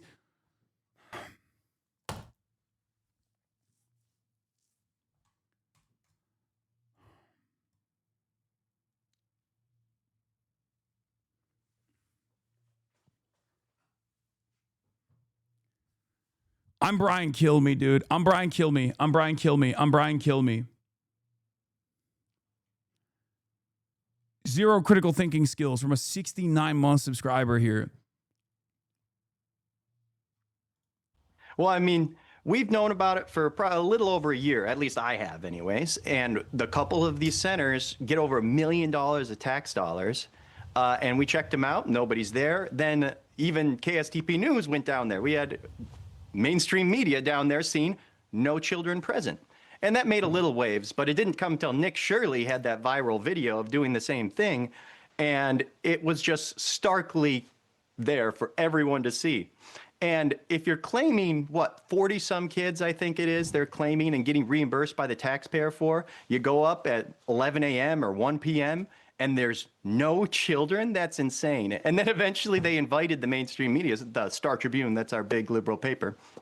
They go in there, and there's like 4 kids. And they're like, look, we're a legitimate business. Well, okay, we can't, allegedly they are fraudsters.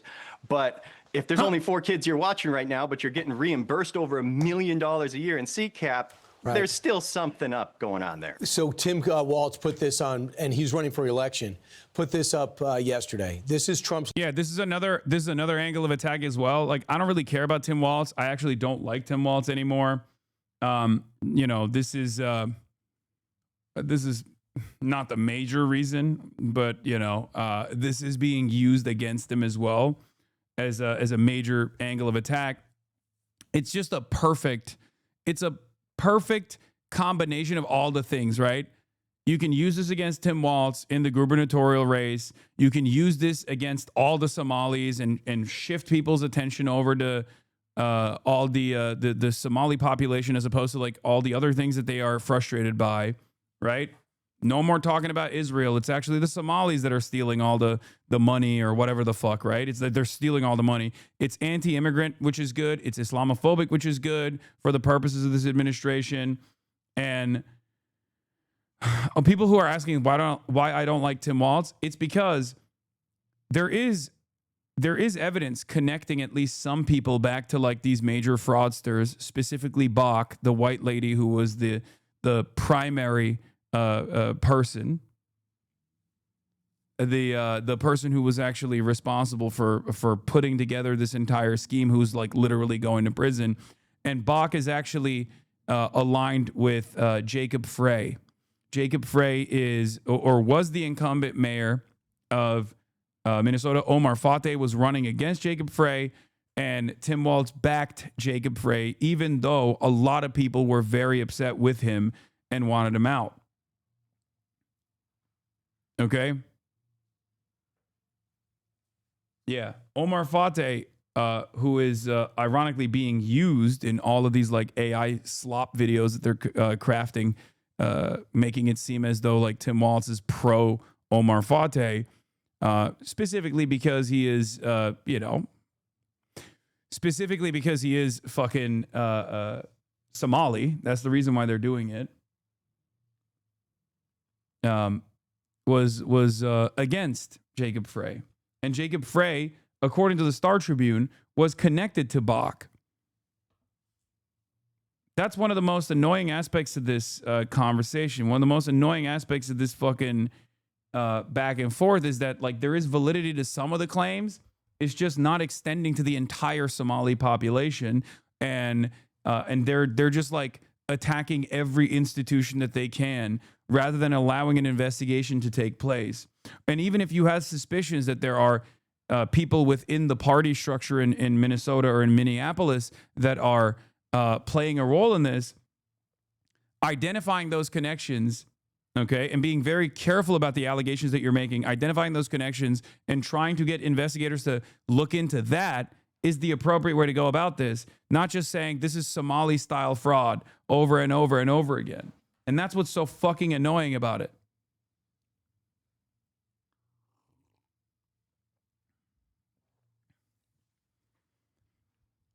Ultimately, one of my least favorite aspects of this is twofold, okay? Number one, there is a type of fraud that takes place in daycare centers, okay? There is a type of fraud that takes place in daycare centers. That fraud would not even be considered fraud if the government was doing direct cash payments to parents that are capable of being caretakers. In some places, they already have that, right? In some places, the local government will literally give money to people who can be caretakers for their family members. There are probably people in this chat that take care of their parents or they take care of their children, and they get a subsidy for it, okay? So the thing that these guys are saying is fraud is the claim that there is a public-private partnership here and there are no children being taken care of. Like the money that the government is spending is actually not going to child care whatsoever, right? It is going to child care still. It's just oftentimes going to child care for family members that actually do have children, that are actually taking care of their children, but it's funded through the daycare system. It's funded through the child care system. And that's the unfortunate reality, right? But they see that as kickbacks. They see that as like a fraudulent way to do business. And in some ways, it is a fraudulent way to do business, which is precisely the reason why the appropriate measure here is supposed to have two different funding vehicles. One for subsidies for people who are eligible for caretaking positions at their own homes, and then the other is not a private-public partnership, but public child care facilities run by the local government.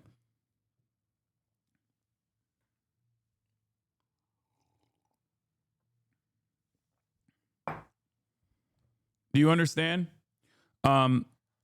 This is something that what's his face from the Public Policy Institute. What's the dude's name? I'm forgetting. The guy that writes a lot of great policy papers. His wife is a Catholic leftist. Brunig. Yes. Thank you, Chatter. Matt Brunig has written about this quite a bit. Okay. Matt Brunig has written about this quite extensively. Thomas Massey, the fraud in Minneapolis is insane and should be prosecuted. But I have questions. When did it become federal government's role to provide daycare? Can grandmas get payments if they care for grandkids? Why not? Do moms who work at home or on a farm qualify for this assistance, right? And then Matthew Zaitlin posted the Matt Brunig photo. Much of this fraud clearly would not occur if there were a home child care benefit. What you have are home caregivers who are eligible for child care subsidies, but only if they use center-based care. So they pretend to do that so the center can get reimbursement and then split it. Okay? Notably, Mamdani's child care plan includes a home child care benefit option. Some very smart policy people in that campaign. So this is some of the fraud that they're talking about. Obviously, Republicans are too stupid to identify this. They're too stupid to recognize what's going on. But part of the conversation actually revolves around this. When people go, why are there no children here?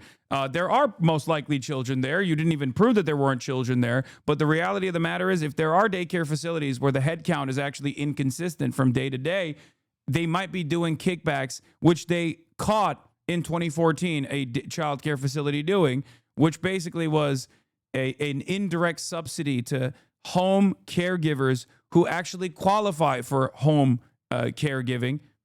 And in normal circumstances, if there was smart policy being written here, then it would just be a direct subsidy to the home caregiver. Okay?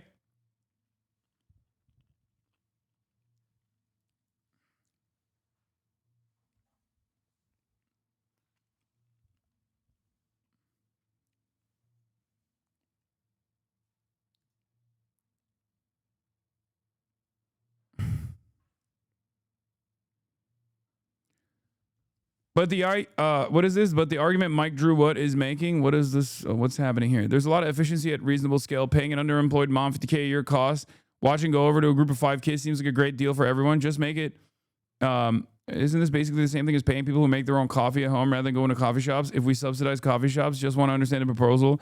So very young children have to be cared for 24/7, including during the workday. The question is, should the cost of that be allocated to their parents, either pay for childcare or forego work, or to the society with childcare subsidies and home care benefits?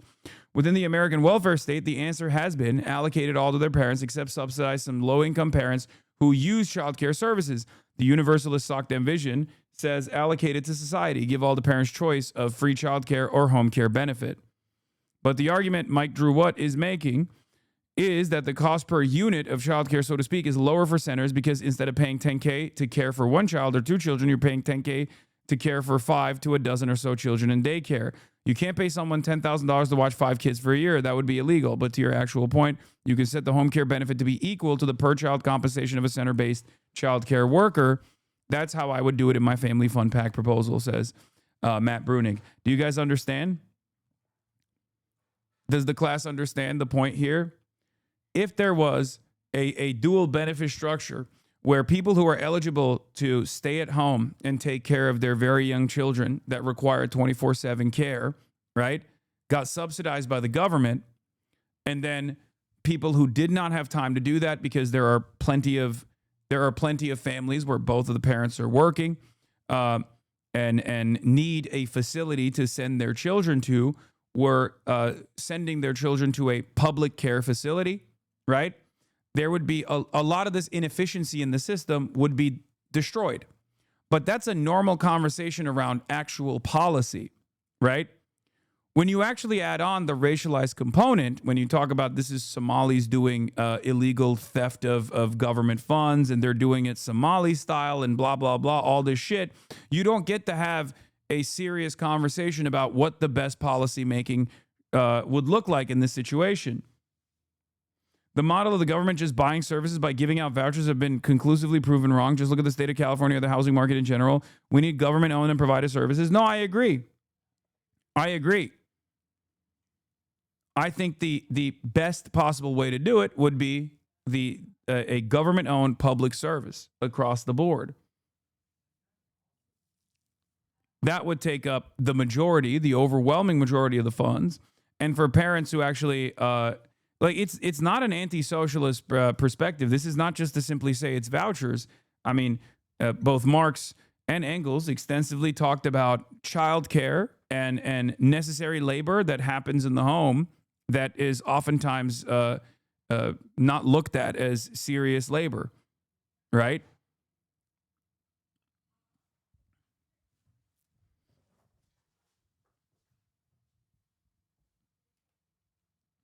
So the chatter's point about vouchers is a bit different when you are directly giving parents stipends so they do not have to work. You're not just subsidizing demand then, you're basically giving them unemployment insurance to be a parent. So the best education system in the world is in Finland because they ban private schools charging tuition. And by aiming for equity in schooling, they actually achieved excellence. The truly great students from every background thrive. I agree when it comes to schooling. I especially agree when it comes to schooling. Schooling is, I think, a little bit different than child care for very young children.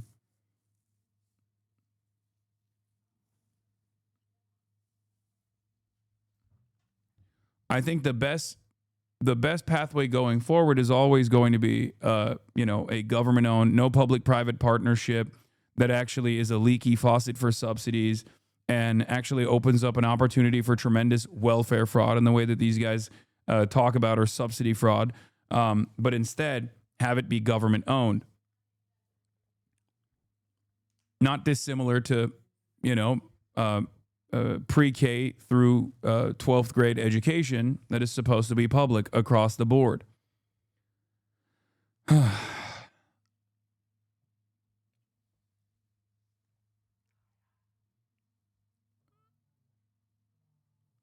think we're all in agreement that the public-private partnership is riddled with fraud. In any case, that's the reason, but you're kind of seeing this with the same principle here, right? You're seeing it with the PPP loans, right? We know that PPP loans were fraudulent. We know that hundreds of billions of dollars went to people, and the conditions were that they would have loans that they would have to pay off with like very low interest rates. They had loans that they had to pay off with very low interest rates, but if they actually had to pay them, if they actually were caught not engaging in disbursement for all of their employees, because once again, we don't have any federally governed structure where everyone can get paid, even though we kind of do. The Social Security system works in that way, and we don't. We could use the Postal Service if necessary, and at the time, people were advocating for the subsidy structure to exist with direct cash payments to people rather than give those funds to bosses, to small business owners who will definitely take those loans and not pay their employees and fire them, which is precisely what fucking happened en masse, which is now known as PPP loan fraud, right? Even though no one was actually persecuted, the government has actually turned around and said, we're going to look after only the Somali business owners that engaged in the PPP loan fraud, which is fucking insane. Okay? Yes, prosecute the Somalis who did it. Okay? Prosecute the Somalis who did it, for sure. But prosecute everybody who did it. What the fuck are we doing? It's designed to be riddled with fraud. There's an inherent contradiction because it is in the interest of private party to take as much as they can, since the government has shown it's willing to give infinitely. It further incentivizes gouging. See California Rail, this daycare stuff, etc. Yes.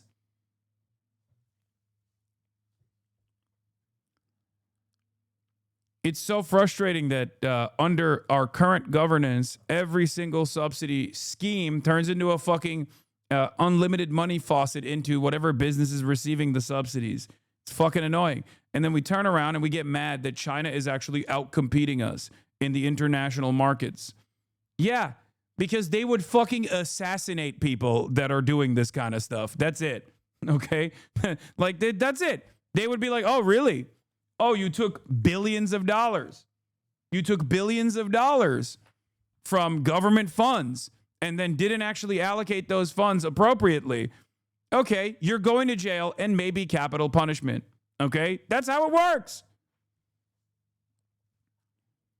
Now, obviously, I'm not in favor of capital punishment, but it's crazy that, like, you know, we look at this stuff and we're like, oh, I wonder why this kind of stuff doesn't work ever. Oh, wow, we can't even, like, compete against China. What the fuck's going on? It's like, yeah, this is why you can't compete against China. Long game. We spend years cracking down on fraudsters. It's a serious issue, but this has been his plan all along. He's politicizing the issue to defund programs that help Minnesotans. Really? So this has been his plan all along. So he says, well, you know what? We have had 70-plus convictions, 82 indictments. What do you say to that? Every single one of those is from the federal government. At the state level, they have sat on their hands and haven't gone after these fraudsters at all. They've said, oh, we've hired a few investigators, but they can't even answer. Like, we asked them, how do you go after fraud? How do you detect fraud when you do your license visits? And they still haven't answered that question that was asked days ago. So I have a feeling it's not enough. They should know better, but we have to get to the bottom of this because $9 billion, we could help a whole lot more people if we didn't have so much fraud in the system. Oh, it sucks. This is... What a strange world we live in, dude. This almost feels like the same thing that Republicans say when they're talking about healthcare, where they're like, well, Obamacare was just a subsidy for private healthcare, and it obviously didn't work because healthcare prices have gone up year over year. And it's like, yes, that's why the alternative is government-run healthcare, you fucking asshole. Why are you cutting the subsidies and then simultaneously not actually changing the way that the system works? All you're going to do in that situation is make healthcare even less affordable.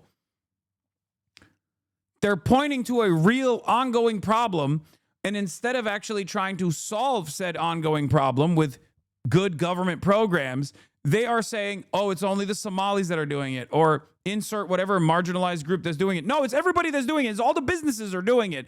Tackle the problem.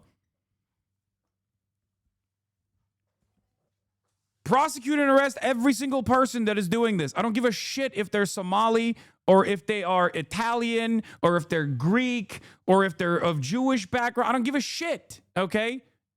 Everyone that is engaged in PPP loan fraud should be prosecuted. What the fuck are we doing?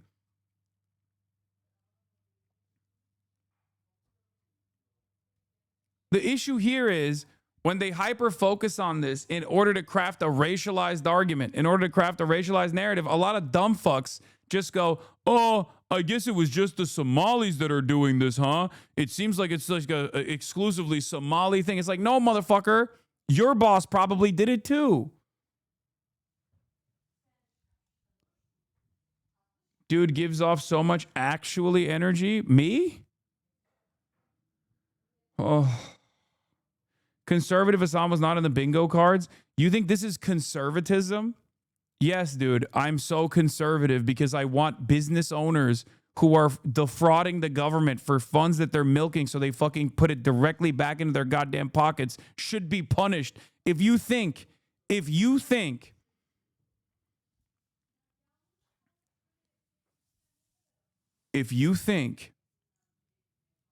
that businesses that engage in fraudulent practices and steal funds away from taxpayers without actually utilizing those funds should be punished as a conservative position, I'm the most conservative person on the planet. Okay? But we're too busy helping Somalia and perhaps the Somali terror group Al-Shabaab. So now, into effect in Minnesota with the new year, you now have paid leave program, and it includes up to 12 weeks care for newborn or sick family members, 12 weeks for serious illness, capped at 20 weeks per year, and separate from existing parental leave that can run concurrently. So things are going to get even more lenient in Minnesota legally, let alone if you want to abuse the system. You guys ready to pay for this? Oh, we've been warning them about how bad this rollout's going to be. And one thing that people don't know, you can designate one person annually as the person you care for. So I can designate my uncle living in Florida go on vacation, and it's up to your employer to investigate whether you're really caring for that person or not. Wow. Like, that's just, there's no guardrails. It's going to be ridden with fraud, just like we see in our other systems. The honor system is not the best Greeks and Italians, but not Turks. Yes, Turks too. way to distribute all this money. We got to look into Maine, Washington State, as well as California, and hopefully that's on the agenda. But you have your hands full over in Minnesota. State House Rep Nolan West, thanks so much. I'm Steve Ducey. I'm Brian Kilmeade. It's great. Brand new insights today into the health of President Donald Trump. All right, we're going to talk about Donald Trump dying, okay, potentially. He is obviously the healthiest any president has ever been. No other president has been just as healthy. No one has ever come close to the level of health demonstrated and the physical fitness demonstrated by our big, beautiful president. Let's be real, okay? Let's be real.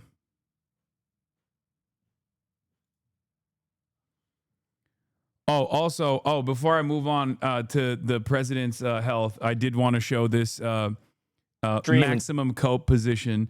Asmongold will not debate HasanAbi or Destiny. Asmongold believes they're both trying to force him to platform their bad faith opinions. My bad faith opinion is I think all fraud is bad, and I think the government, the right-wing government currently, is just hyper-focusing on all Somalis specifically so that you forget that everyone is engaging in fraud and they're never going to actually fucking tackle fraud at all. And that's it. I like that he's doing, I can't platform him. Everyone who disagrees with me now, everybody that disagrees with me now believes that they're entitled. Well, I don't agree with what you're saying. So first of all, I don't think I'm entitled to a platform at all. It's just that you do talk about me every single day. And obviously, you platform me every single day. The problem here is you want to control how you platform my opinions. That's the issue. It's dishonesty. You want to frame every single thing that I say in a way that is palatable to your audience because you're actually afraid that if they were to hear my true perspective, they would probably agree with it. That's the issue. And I said that as well. The moment Asmongold talks to anyone who's read a single book is the moment he'll look like an absolute buffoon. This is why he'll keep farming drama rather than talk to a single person who disagrees with him. That's it. That's it. He's being a pussy. Yeah. He wants to consistently debate a negatively framed version of me that he can control. If he were to have an actual conversation with me, the moment that he says, yeah, you actually want the Somalis to do fraud, I'd be like, no, arrest every single Somali person that is engaged in fraud, just like you should arrest every single person that is engaged in fraud. And then all of a sudden, that falls apart, right? Because you can say Hasan wants Somali fraud to continue. You can just say that with ease and your audience will believe you. Why should they not believe you, especially if they've been negatively framed against whatever my position is over and over again through the daily fuck Hasan compilations that you're engaging in. That's it. So now you have to come on my stream and talk to me. No, I don't think so. I don't think so. It's not going to happen. Why would I do that? And also, these people get so fixated and so mad about the fact that I don't want to do this. Why would I play into your game? Why would I do something? Yeah, he's like, why would I play into your game where we have a conversation and you actually show that I don't really know what I'm talking about? That would make me look very bad. I would rather keep framing whatever you're saying in a totally ridiculous and totally negative way to my audience that is desperate to hear negative perspectives on total team boundaries, right? Because this is team sports. Asmongold is in the right team. Hasan is in the wrong team, right? And he has no credibility whatsoever. He hasn't really done any serious reading on any of this stuff. He hasn't done any serious thinking on any of this stuff. So obviously, if anyone scratched the surface of his fucking surface level argumentation here, that's simply rehashing whatever fucking talking points that are popping off on his subreddit or popping off on Twitter, all of a sudden, a lot of people that are in his audience are going to, a lot of people in his audience are going to go, wait, maybe Asmongold doesn't know what the fuck he's talking about. Yeah. That's it. Because every single time that Asmongold and I have had conversations, right, back in the day, he looked like a fucking toddler. I will admit, however, it did make me think, because of his openness to having any sort of conversation like this, I falsely was also duped. I was duped into thinking that maybe he is open-minded, maybe he's just like a little misguided or whatever. I did not think that he was just straightforward grifting to this degree. I think now it's a little different. Yeah, I used to praise him for being somewhat open-minded. Thing that you want me to do. Why wouldn't I just keep doing the thing that I want to do? Both these guys use the same excuses to avoid me, avoiding each other, then call each other out, using excuses to avoid each other while avoiding me will never not be hilarious. I know. And for people like Destiny... Yeah, I think there is... you were an Asmongold fan? No.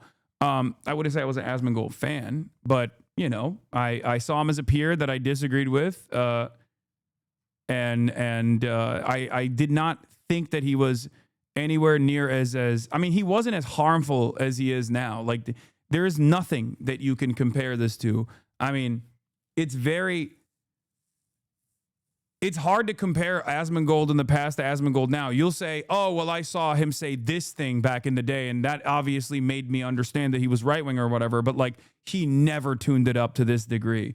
You guys are crazy, I think, if you think that Asmongold was doing this level of racialized, insane agitative propaganda at the behest of the Republican Party on a daily basis, like a partisan hack. He was not. He has definitely tuned up the rhetoric tremendously. Maybe he believed some of these things already, and maybe he was too shy to openly admit it. But nowadays, he's going full-blown, full tilt.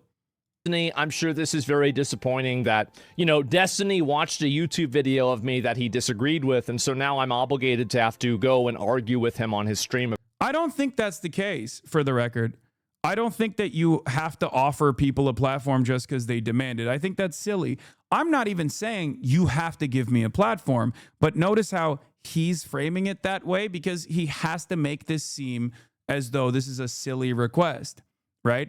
He has to, once again, control the narrative for his audience. And that's precisely what he's doing here. And he has to still present a show of strength in a moment where he's very clearly insecure about his lack of knowledge on any particular subject matter. Like, the situation here is he would much rather frame things in a negative way for his audience and keep saying, oh, Hasan is very stupid, Hasan is very dumb, don't listen to him over and over again, and instead of like actually entertaining the arguments that I'm presenting, right? If he had any issues with platforming, right, and he's talking like a woke SJW here with the whole, I'm not going to platform people, right? These are dangerous ideas that I'm platforming, and the dangerous ideas that I have are what? Fucking, we should investigate and prosecute all instances of fraud in this country. Very dangerous. And we shouldn't rely on random dumbfuck YouTubers claiming that there's no children inside of a daycare facility, and the only evidence they present is just knocking on the door of a child care facility. That's ridiculous.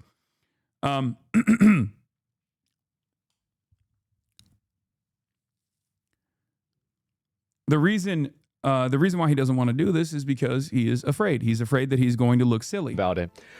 No, I don't think so. No.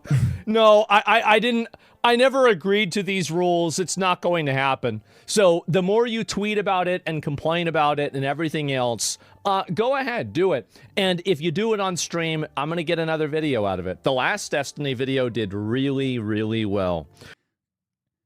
He's like a petulant child who, once again, is running hot on this newfound influence that he has gathered. Okay, just full blown, openly admitting to grifting too.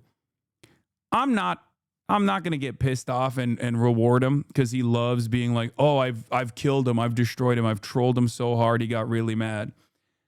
I think this is ego. That's what it is. Is ego speaking. It's like, no, I will not be platforming you. Guess what? Because I'm popping. Okay. Look, I've been here. I've been doing this for 10 plus years at this point. Okay. There's always going to be highs and lows, brother. There's a boomerang to this stuff. When woke comes back and you have to shut down some of your reactionary takes, it'll come for you. When you start noticing your audience hemorrhaging and have to pivot on other issues, it'll come for you. I've been through the highs and lows and maintained a consistent worldview through it all. That's the big difference. That's the big difference between someone like myself and many of these guys who are, they're tourists. You know, I'll use a term that anime fans understand. You know how there's like anime tourists or whatever? These guys are politics tourists, okay? They don't have a serious worldview that they've thought about. They don't have a vision for a better future. They're just simply responding to audience feedback. The moment that Asmongold goes back to playing video games and talking about titties in video games or whatever the fuck he was doing before he started doing this pro-Trump shit is the moment that you know the grift is over, at least for this, political commentary side of things. So if we can get another one, I will. Well, this is what their strategy is, right? Is that they want to constantly go and, they want to effectively... Also, Destiny saying this stuff is really funny. One, because he's banned, and two, because he's utterly irrelevant. Like, let's be real. He's like, oh, why won't anybody talk to me? I don't know, man. Maybe because you got, active court cases that you're dealing with where investigators have found out that you tried to procure child sexual abuse material. I feel like for me, there's a little bit of a, there's a better argument here, which for the record, I don't think Asmongold will talk to Destiny either. I don't think he'll talk to Destiny at all. And I do think that it would be productive overall if he even talked to Destiny. Let's be real. To be fair, I don't think that's the reason Asmon isn't talking to him. No, the reason why Asmongold is not talking to Destiny or myself is the same exact reason. Okay? It's the same exact reason. He doesn't want to have this conversation because he is genuinely terrified. Like, actually terrified. He can try to present this as like I'm actually coming at this from the perspective of like, I don't want to platform people or whatever. But yeah, it's because he's unqualified, and it's fine to be unqualified. I wouldn't give a shit if he wasn't spreading such hateful narratives and actually misdirecting his audience. Examples that I've used in the past, obviously, revolve around the Mahmoud Khalil incident, right? When Mahmoud Khalil was apprehended, detained, and was slated to be deported, I said there is no legal basis to do this. Asmongold farmed that incident and kept claiming over and over again, yeah, it's going to happen. Yeah, it's going to happen. I said, you're wrong. This is a First Amendment violation, clear cut through and through. If the administration actually followed through on this would be a severe violation of the First Amendment.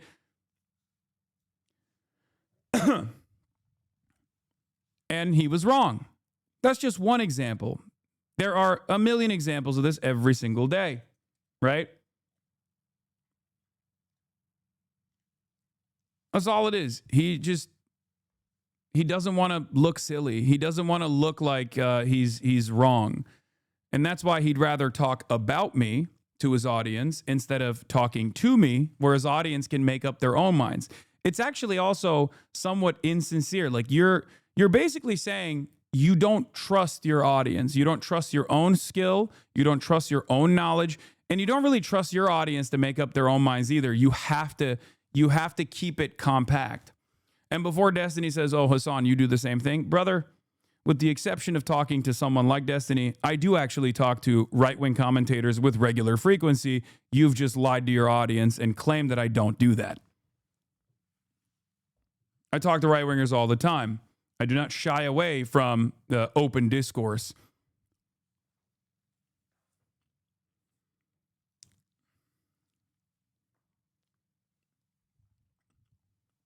As a matter of fact, I'm trying to talk to this right-winger right now.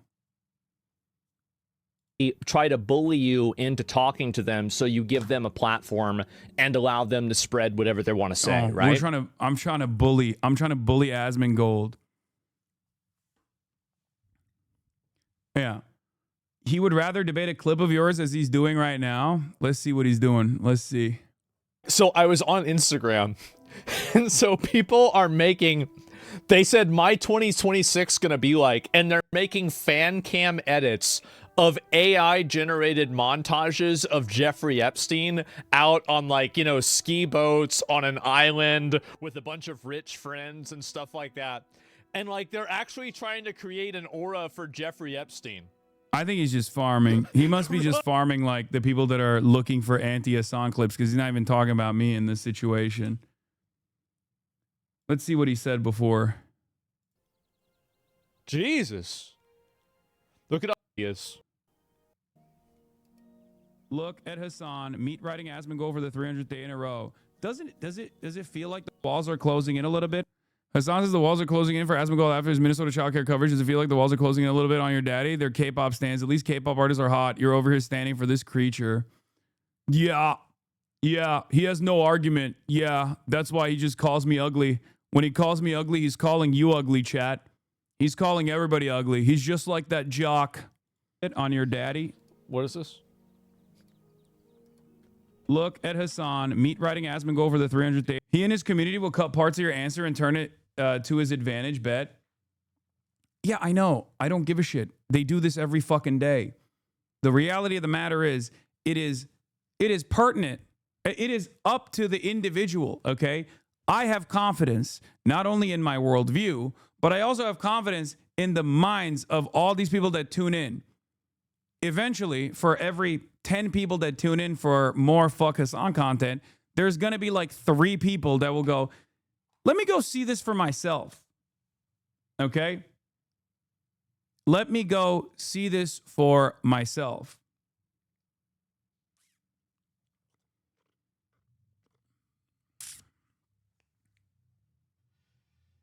Calling it now, he's going to go full cry bully and point to you being bigger and stronger than him and try to turn it into you intimidating him. What? No. I think he's just going to say he has no argument. Yeah, base. Does it feel like the walls are closing in a little bit on your daddy? Is that right? A person that you consider to be this idealistic intellectual? Is that why you guys keep coming in here and crying? Is that what it is? That there is like maybe a fraction of the scrutiny on the shit that he says on a daily basis. Yes. And all of a sudden now it's like, oh, you guys, why are you paying attention to him? I don't know. Why are you so scared? What is he talking about? I mean, once again,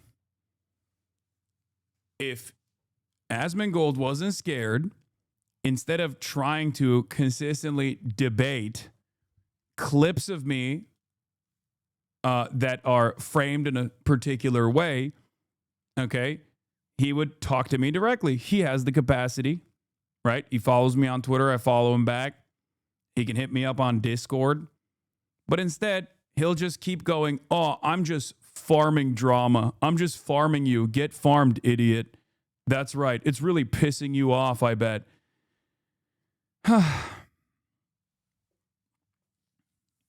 It's not.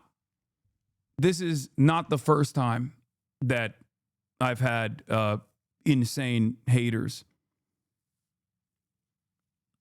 Please stop playing into it. Asmon is the most competent enemy you have had because he knows the most important skill, streaming. You can't play this game, man. He needs to be discovered by mainstream media and dug out before anything happens. He can do this all day. No. No.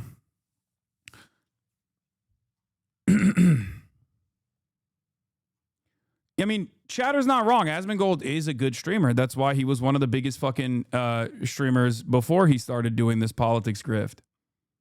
Okay? Ultimately, if you're confident in your stance 100% and you call me stupid like he did, okay, you have to treat Asmo like a lolcow. Every time someone tries to farm him, he ignores them. I mean, this isn't even a farming operation. I think we're going tit for tat here. I try to stick to actual politics. I try to stick to the actual political output here. He's the one who can't actually talk about my positions. So he either has to bastardize it to his audience and have no pushback, obviously, in this circumstance because it's a fucking clip, right? Because the clip can't dunk on him, right?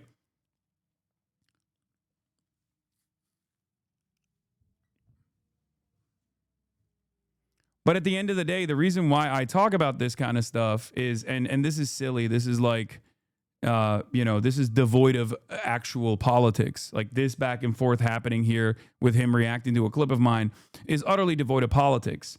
I want to talk about the policies. I want to talk about the politics. He wants to turn this into drama over and over again. Okay? But the reason why this still matters, the reason why this is still significant, even though people will go, why are you doing this? Who gives a fuck? The reason why this still is significant is because, I mean, look, guys, Elon Musk is highlighting Asmongold's positions, right? He's highlighting Asmongold's positions. Like, clearly, these things do have impact in terms of changing people's minds. If you don't, like, people didn't used to do this when I talked about Ben Shapiro every single fucking day when Ben Shapiro was popping, right? People don't do this when I talk about Tucker Carlson. But when it comes down to Asmongold, you get really sad and you get a little worried because you kind of understand that Asmongold's audience will consistently cyberstalk both myself and even my fans and keep fucking spamming slurs and whatever the fuck, right? But like, you still have to deal with it. I mean, these guys are not going to go away. Woke is not going to make a magical comeback, okay? I think some of you basically think that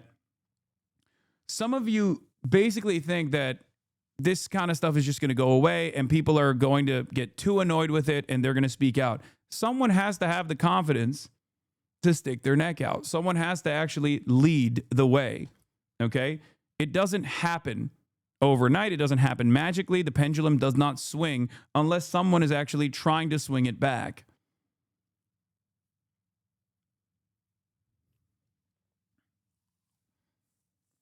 That's it. A lot more popular and overemphasized on the internet, that it's actually a narrative that is gaining momentum or popularity still, the anti-immigrant stuff that he's doing. It massively is. It tremendously is. If you think that the average American sees a bunch of Somalians living in $1 million house and then yelling at somebody whenever they ask if your home daycare is able to accept new people and they're speaking in a language that's not English, if you actually think that like most Americans are like, oh my God, I love this. This is so good. The only people that are doing this are circle jerkers in Hasan's orbit. Nobody else thinks this. Go to Walmart and you show this. It's just explain what's going on here. And they'll be like, whoa, what the fuck? What do you mean they're getting free childcare? Well, I got to pay for that every day. Gee. Did he watch the same clip as us? No, that's the reason why. That's the reason why he can craft a narrative from his hug box. Okay? My point is, if the average American looks at someone like myself and looks at someone like Asmongold, who is the average American going to think is like more coherent in their worldview? Or is a more credible actor, for example, a more credible political actor, for example? Like, what pops off on the internet is not necessarily what is consistent with mainstream perspectives.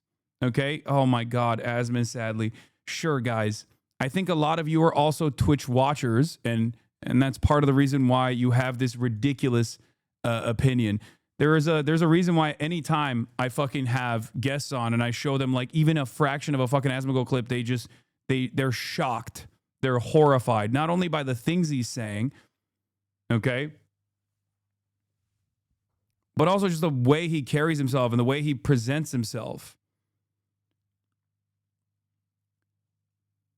There's a difference between people getting duped into believing that only Somalis are actually doing fraud in America or whatever and developing a reactionary position, which I'm trying to combat right now, versus the type of shit that he says. The average American hears someone go, these are parasitic third world, these are parasites from the third world that must be forcibly deported. Yeah, there's people who like that kind of sentiment. They're in fucking Klan rallies, okay? That's it. That's it. That kind of narrative is much more popular online than it is in the real world.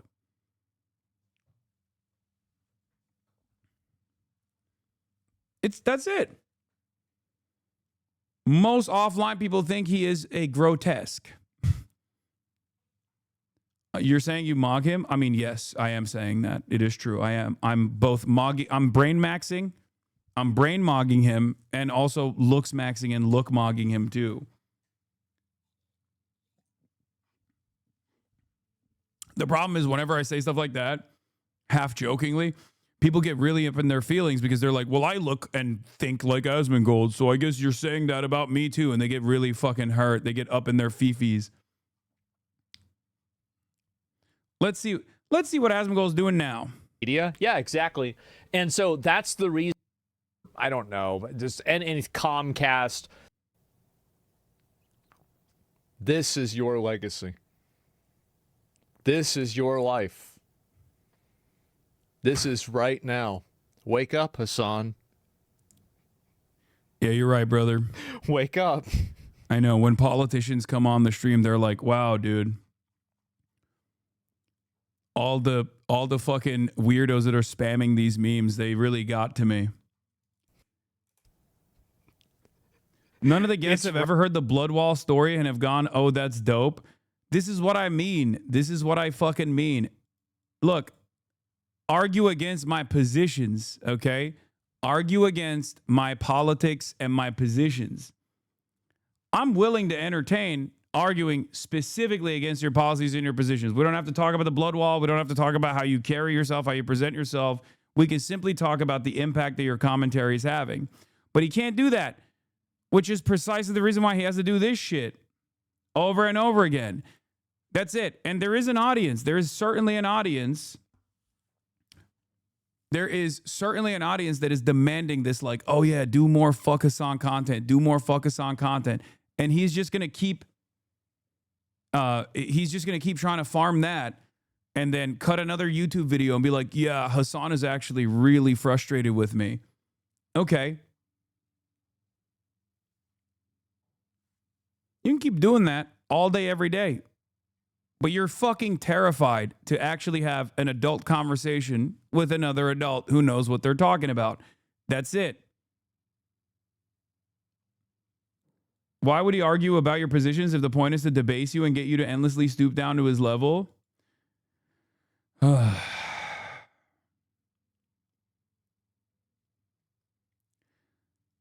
think part of the reason why you guys don't understand this kind of shit or what the necessity for this is that, sure, we're doing a lot of like adult commentary here, but every now and then I have to address some of this stuff. And the reason why I have to address some of this stuff is because this shit works. You have to sometimes, get down to their level. Okay? I know you are brilliant and you want me to only talk about theory or only talk about the news and never actually get into the dirt. Okay? I get it.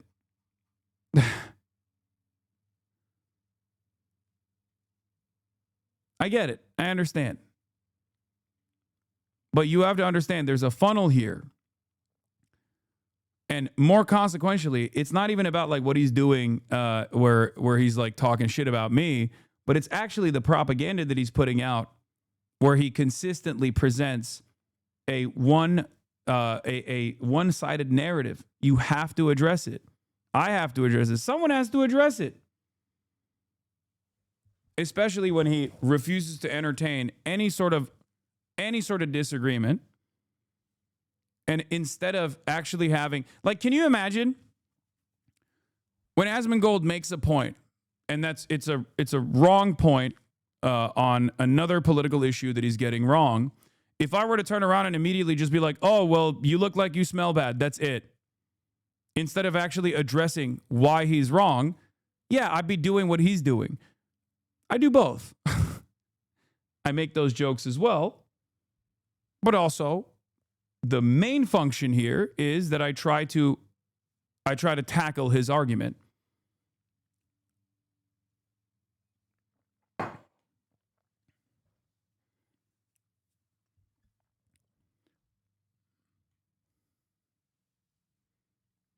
There are no more. Like, why are you you don't understand what the morals and virtues are. Never let somebody tell you what their values are.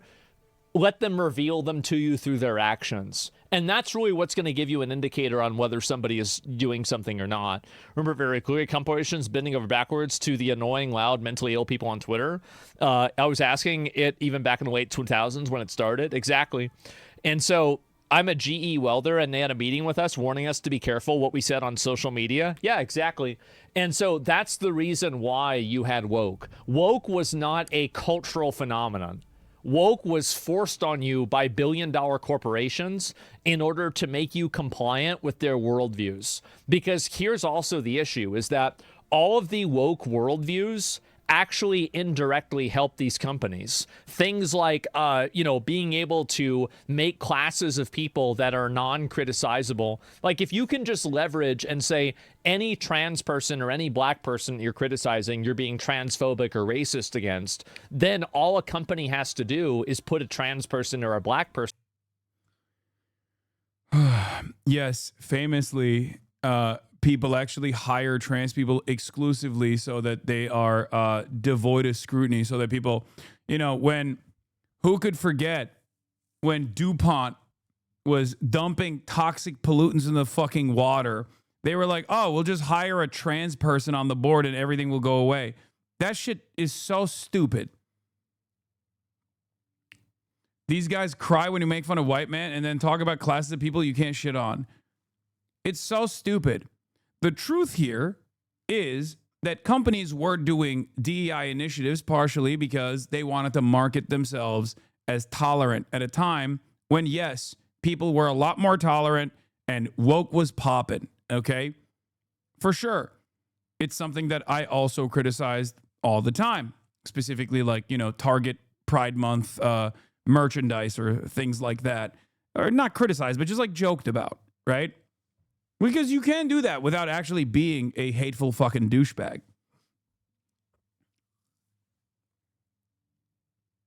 Woke is real because capitalism, Hasan. Are you dumb? What? Out there, and you can't criticize the company. See, you never think about, people never think about ideology. No one ever criticizes companies when there are trans people working there. Famously, like one of the number one criticisms of fucking Lockheed Martin is immediately destroyed because Lockheed Martin is actually very woke and very gay, right? If that was the case, there wouldn't be an entire genre of criticism of companies, specifically around pink washing, specifically around rainbow capitalism. And not just companies either. Israel does this shit all the time. We actually dunk on Israel doing this shit all the time. It's so fucking stupid.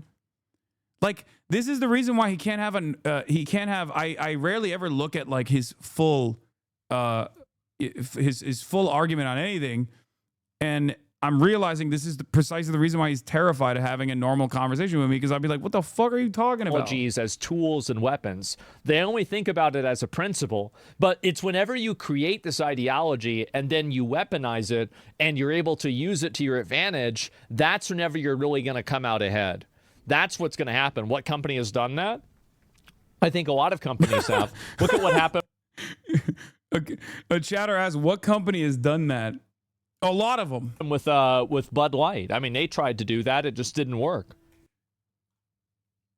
Bud Light hired a trans executive. Bud Light sent one can of beer to a trans content creator, and all hell broke loose. One can. People got one canned. And it was apparently so fucking impactful that Asmongold is still talking about it.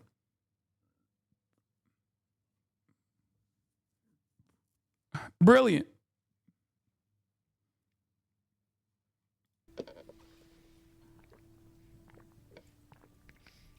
Star Wars is another great example.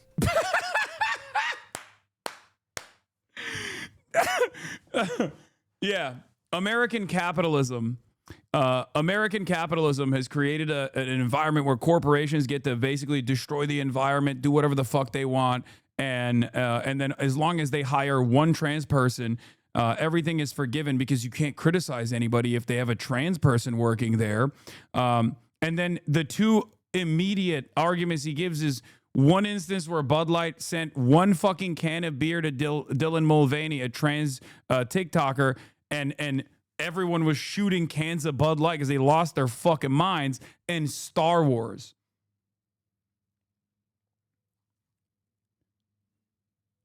You really gotta be dumber than dirt to believe right-wing shit, dude. But unfortunately,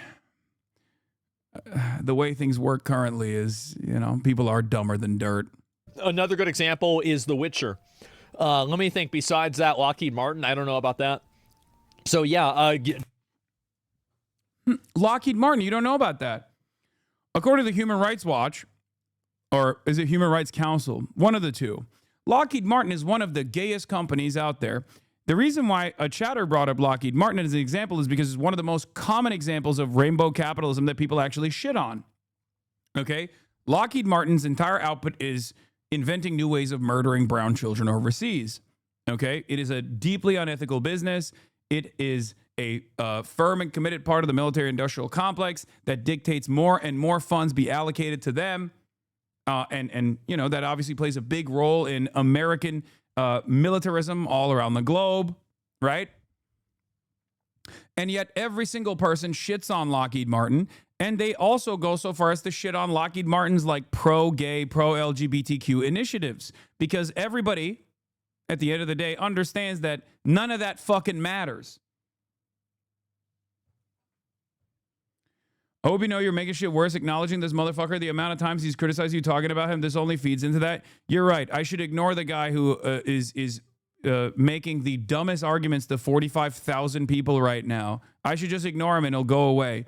Brother, for like the last year, I barely talked about Asmongold. Only as of late have I started talking about him more frequently. And that never really stopped him from demanding that I get deported, demanding that I get arrested, demanding that the FBI persecute me, prosecute me, all this shit, calling me a fucking terrorist over and over again. Demanding I get deplatformed over and over again. Like, you think any of this stuff matters? No, of course not. Someone has to fucking debunk the idiocy coming from this guy. That's Gillette, it. Yeah, exactly. And so they put somebody as a figurehead up there that is part of a minority group in order for them to subvert all of these people's perception. And then instead of making them think, yeah, well, look at all these examples, right? People are just coming up with them nonstop.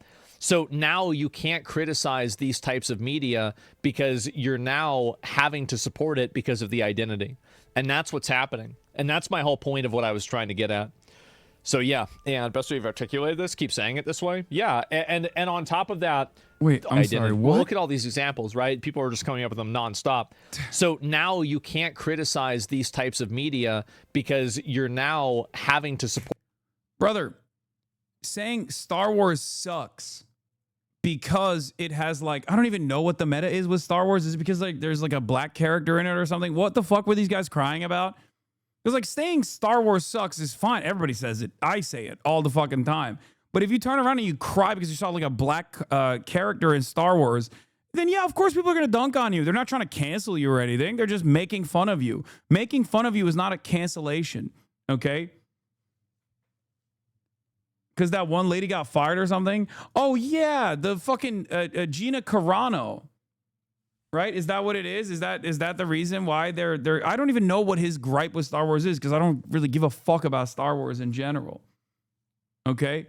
Black people and women leads. Okay, yeah, that's I don't know. Maybe that's Asmongold's point. Instead of inventing what his points are here, I'm just, because I can't fucking talk to him. I'm not going to invent whatever his perspective is. I'm just referring to the most common ways in which people have like criticized Star Wars. With the exception of Andor, I don't really fuck with Star Wars at all as an IP. I think KOTOR is one of the greatest Star Wars IP related works of art that's out there. Knights of the Old Republic. Shouts out to the new game that's coming out.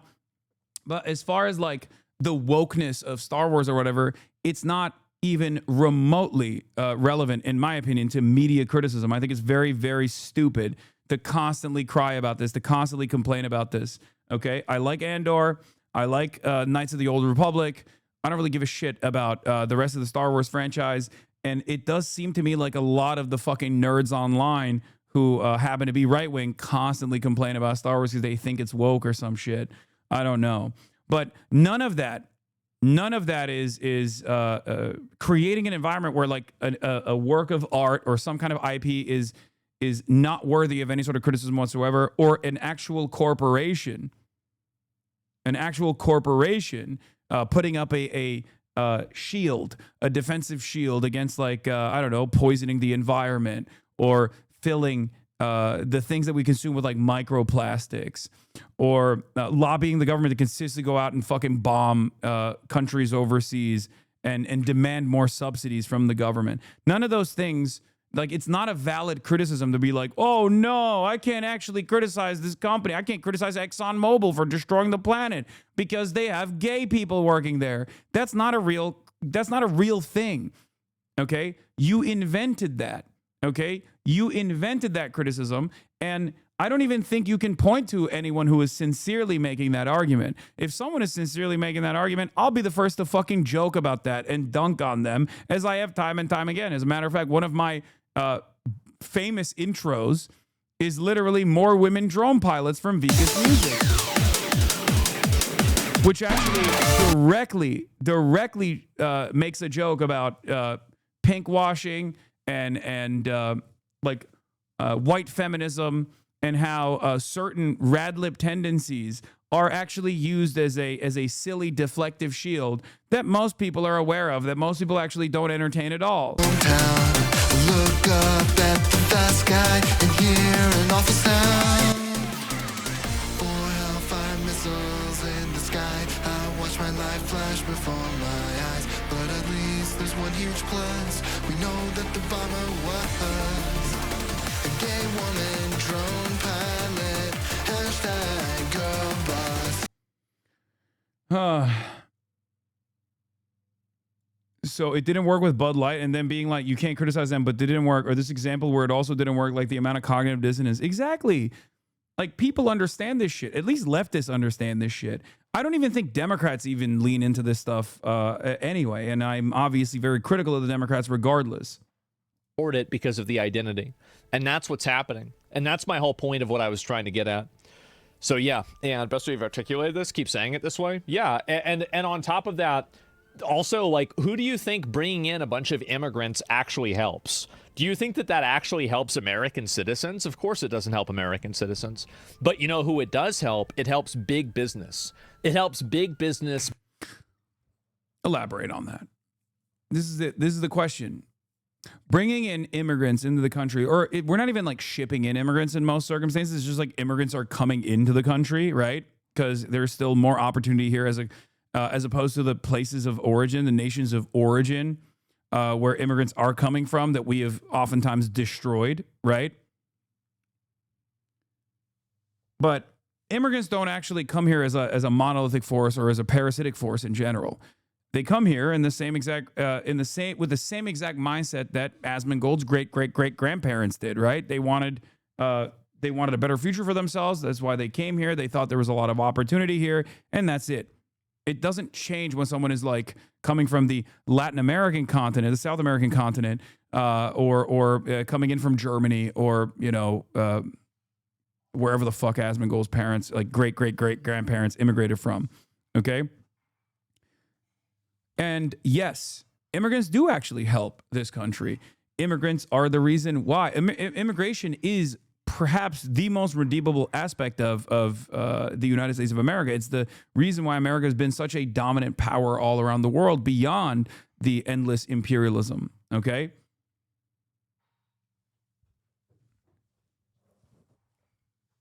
Immigrants are the reason why the United States of America have not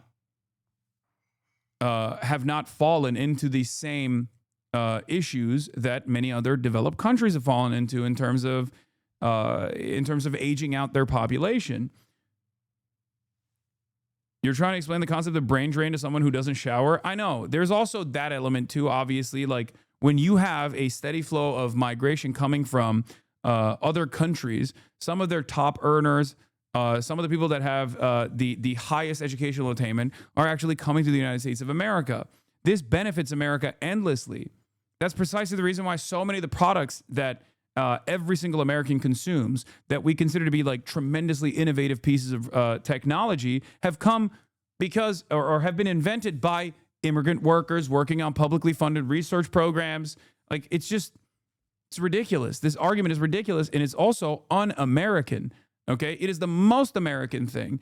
The United States of America was developed as a settler colonial enterprise on the backs of continuing chattel slavery and doing indigenous genocide. But everything past that point has always been immigrants coming here nonstop and becoming American. So when people actually take this anti-immigrant stance, it's like the most un-American stance you can have. There's always obviously been people who have cried about new migration patterns, right? Italians, they're coming in, they're parasitic. The Irish, they're coming in, they're parasitic. Jewish people should not be allowed to come in, they're parasitic. All this stuff, right? Polish people, Greek people. And slowly but surely, all of these groups have firmly become a part of America, so much so that when you're like 4, 5, 6 generations removed from the nation of origin, you don't even think about where your background is from unless it comes up in a conversation. You're just American. And that's the same for migrants coming in from the South American continent as well. That's it. And as far as like, oh, this doesn't benefit anybody, that's also ridiculous, right? Not only are migrants playing a formative role in publicly funded research, but they're also playing an incredibly important role in the productive forces in this country. Okay? They're working just like everybody else is working. That's it. Big corporations and billionaires and the business ruling class. Those are the people that it really helps. So what they did is they poisoned the Democrat Party with identity. Yeah. As far as this being beneficial to big business, he's not wrong. It is beneficial to big business. It's only beneficial to big business, however, if the new coming immigrants are considered second-class labor, second-tier labor. We have a 2-tier labor structure in this country: undocumented workers and documented workers. And undocumented workers are oftentimes used as a mechanism to displace the existing documented U.S. labor force. It is used by big business as a way to depress wages overall. This part is correct, okay? But the solution to that is not to continue the disposable 2-tier labor structure or to engage in mass deportation and concentration camps for anyone that we've determined is not white enough, right? The solution to that is actually to document the existing labor force across the board with conditional amnesty measures, which are very popular, by the way, even though they're never discussed by the Democratic Party, unfortunately, okay? And then allow them to participate in the labor union collective bargaining process. This will automatically increase wages. It is the only way to actually have a long-term solution to what can be seen as a problem right now, a problem that only benefits big businesses. It is also ironic because he'll take an anti-big business stance here while simultaneously benefiting the bottom line of these big businesses, because consistently shifting the attention back to the undocumented laborer as though the undocumented laborer is responsible for the system and not the fucking capital owner is entirely beneficial. It's the work of capitalists to draw enmity towards those who actually have the exact same class position as you, who are working for pennies on the fucking dollar, right? To say, oh, they look different than you. You should get mad about them. They look different than you. They don't know your language. You should hyper focus all of your anger and animosity towards them. This is an incredibly beneficial take for all of these big businesses. And that's precisely why the wealthiest billionaire on the fucking planet is highlighting Asmongold with regular fucking frequency. But none of that actually causes people to go, wait a minute, why is Elon Musk actually consistently promoting Asmongold? Who is more big business than fucking Elon Musk? Elon Musk is the pro-capitalist forces personified, right? He's the wealthiest billionaire on the fucking planet. What are we talking about? He just keeps posting this clip over and over again. Popular streamer Asmongold calls for the denaturalization and deportation of entire Somali families over Minnesota fraud. He also wants Tim Walz charged with treason. Do you? Do you think Elon Musk is actually anti-fraud? Elon Musk would not be the wealthiest billionaire on the planet if it wasn't for unlimited subsidies that he's gotten from the government and demand more of it with regular frequency. That's a big part of how he has made his wealth. Okay? This is a distraction that benefits people like Elon Musk. This allows people like Elon Musk to basically turn around and say, it's not me. I'm not the one who's fucking your life up. As one of the wealthiest motherfuckers on the planet, the wealthiest motherfucker on the planet is actually the random Somali people that are fucking your life up. And a lot of people, unfortunately, fall for it. Okay? If Asmongold was truly anti-big business, right? If Asmongold truly was anti-fraud, or if he was truly anti-big business, he would recognize that big business thrives when you develop enmity towards those who don't look the same as you, right? And then you justify this two-tier immigration system. You continue this two-tier immigration system. Because the reality of the matter is, these guys are not more racist than they are capitalist, okay? There are some who are more racist than they're capitalist, but for the time being, Donald Trump, once again, as I correctly predicted last year, when I said he's not going to do these mass deportations in the way that he claimed he was going to do, because it's obviously very harmful to capital interests. So he's not going to do that at all. He's just going to fucking do a couple deportations and, you know, accelerate it, obviously, and strike fear in the hearts of migrant communities in this country. And then eventually people are going to get frustrated with that. And that's precisely where we're at right now. But the reason why he wasn't going to actually do mass deportations and mass exile in the way that he claimed he was going to do is because it would destroy the entire American economy. And I promise you, the moment that you can't get your fucking treats for the same price point that you're comfortable getting them, you would revolt. But nobody wants to think about who's picking those treats, okay? Who's picking those crops at the farms? Who's playing a role in building these buildings all around the country? The correct way to solve this issue is to ensure that there isn't a two-tier immigration structure, because a two-tier immigration structure, as long as there's hatred towards undocumented migrants, is what is beneficial for these companies, because at the end of the day, they understand that they're never going to get punished for hiring undocumented workers. That's the whole point of the system. The whole point of the system is to hire undocumented workers and then shit on them over and over again, so no one actually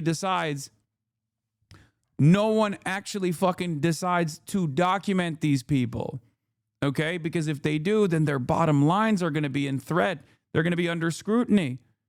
The system is designed this way.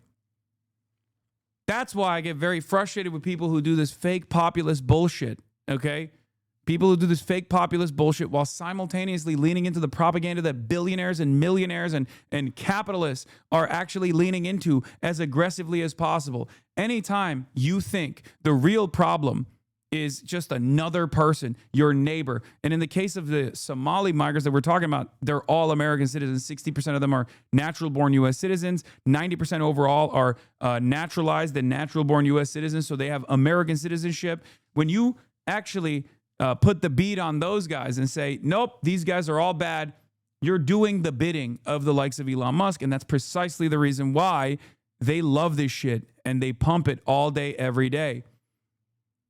Any moment spent thinking that other people in this country, undocumented migrants in this country, or documented migrants of a different background than yours, is actually causing you harm, any moment that you spend on that silly ass fucking notion, and not realize that it is actually the real power players here, people like Elon Musk, billionaires, millionaires, and big corporations that are actually dominating your lives, is a moment that you're defending them.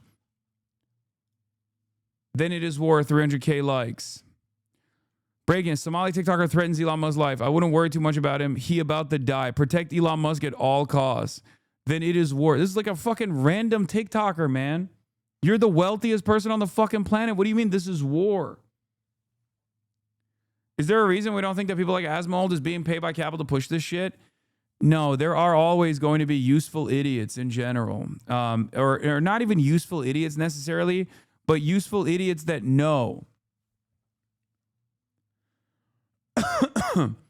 Useful idiots that that know that there is a lot of clout that you can gain, a lot of prominence that you can farm off of this when you have the wealthiest person on the planet who owns his own social media platform promoting you. When you say stuff like this, when you play along with their goals, when you shift people's attention away from the corporate oligopoly, constant corporate consolidation, endless amounts of lobbying, endless amounts of subsidies that they accrue as a consequence of endless amounts of lobbying, and you just redirect that attention back to random people, your neighbors, your communities, and decide whole cloth that every single person, okay,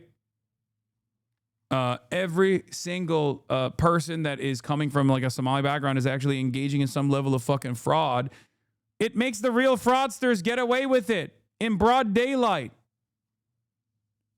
The biggest fraudster of all time is Elon Musk.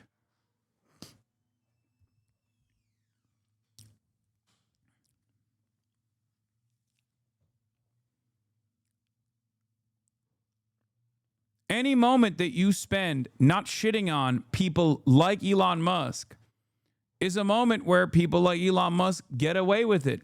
So you can keep saying, oh, I hate big corporations, and engage in this fake populism, this empty populism, or as I like to call it, slopulism, right?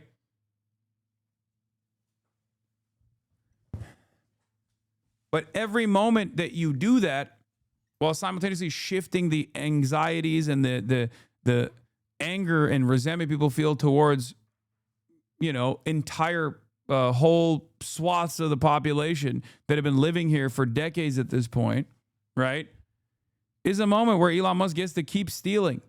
It's the LBJ quote that you can slam in here every single time. Not LeBron James, of course. I'm talking about LBJ, the president, okay?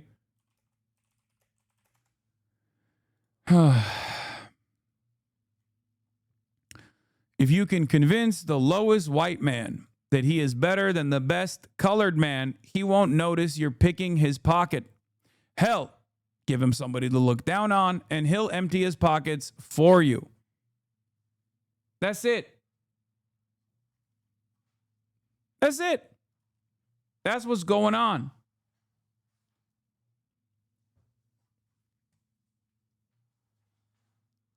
All of this other stuff is just culture war. Yeah, the enemy is the 1%. It's the billionaires versus the rest of us. MAGA keeps distracting us with culture wars as they drink all of our milkshake. And that's precisely what's happening here, okay? America's 15 richest billionaires got $1 trillion richer as the affordability crisis became a top concern in 2025. And you're out here fucking complaining. You're out here complaining. You think like the Somalis are the top 1%. This is how it's been. And the more you focus on undocumented migrants who are stealing our jobs and also stealing our welfare, the more you lean into this dumb shit, okay? The more you hyper-focus on this element of fraud and not fraud being tackled in its entirety, which would require us to take a closer look at these guys as well, because they are the biggest fraudsters, right? Any moment that you're hyper-focusing on that, you're doing their bidding. I cannot believe it. I cannot believe how successful this commentary actually is. And it's so successful that people literally do it even in this chat where they'll go, oh, you're talking about billionaires and millionaires. Aren't you a millionaire? Like, it's so fucking stupid.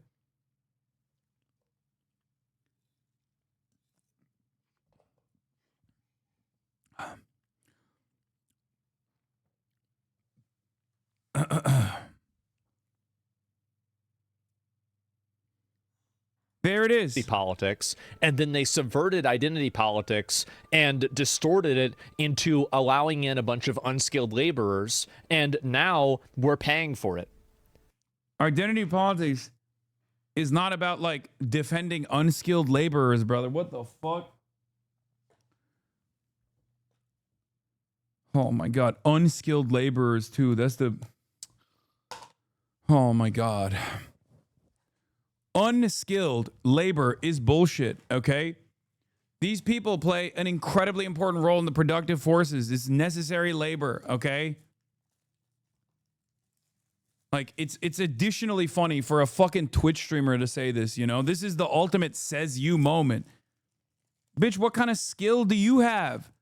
At least I recognize that I'm not actually a part of the productive forces engaging in socially necessary labor here. I'm a Twitch streamer.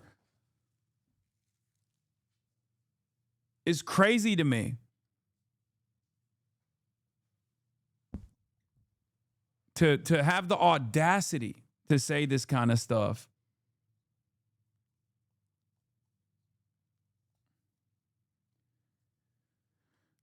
That's how it happened.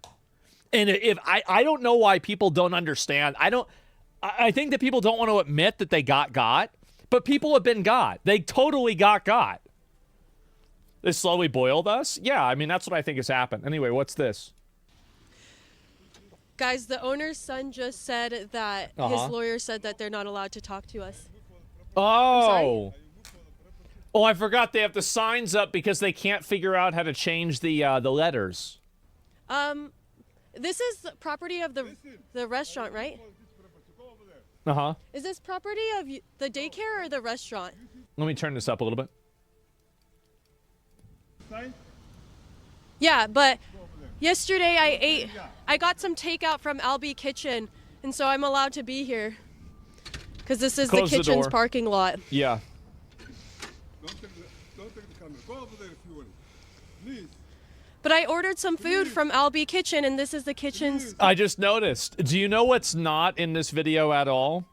There's no parents walking to and from the daycare at all. I know this is just a 1-minute video, but it's important to keep that in mind.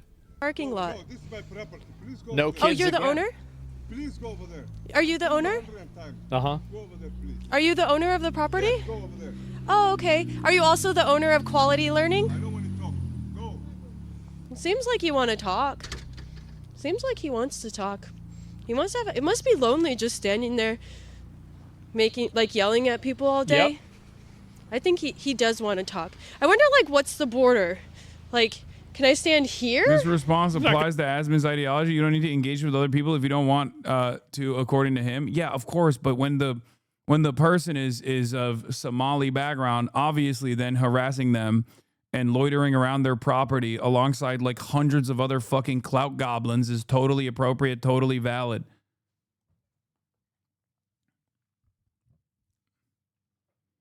Can't be able to do anything. Is this Yeah. okay? Can I be right here? They covered the sign? Did they really? Let me see.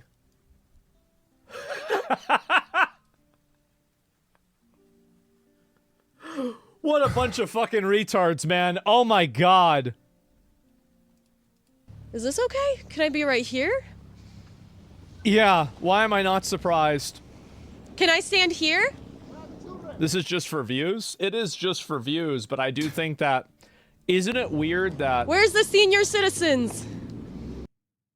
Oh, yeah, we just watched him do this. Clicks on video. Yeah, dude, this video makes a pretty good point. Yeah, that's pretty true. Pause the video. What he just said is really true, actually. Unpause and nods along more. Yeah. People who watch and donate money to this nonsense need to be culled. Yeah, he does have the... He does often have a tendency to just be like, oh, I'm laughing along with everybody, actually, about this thing. It's so funny. Yeah, based.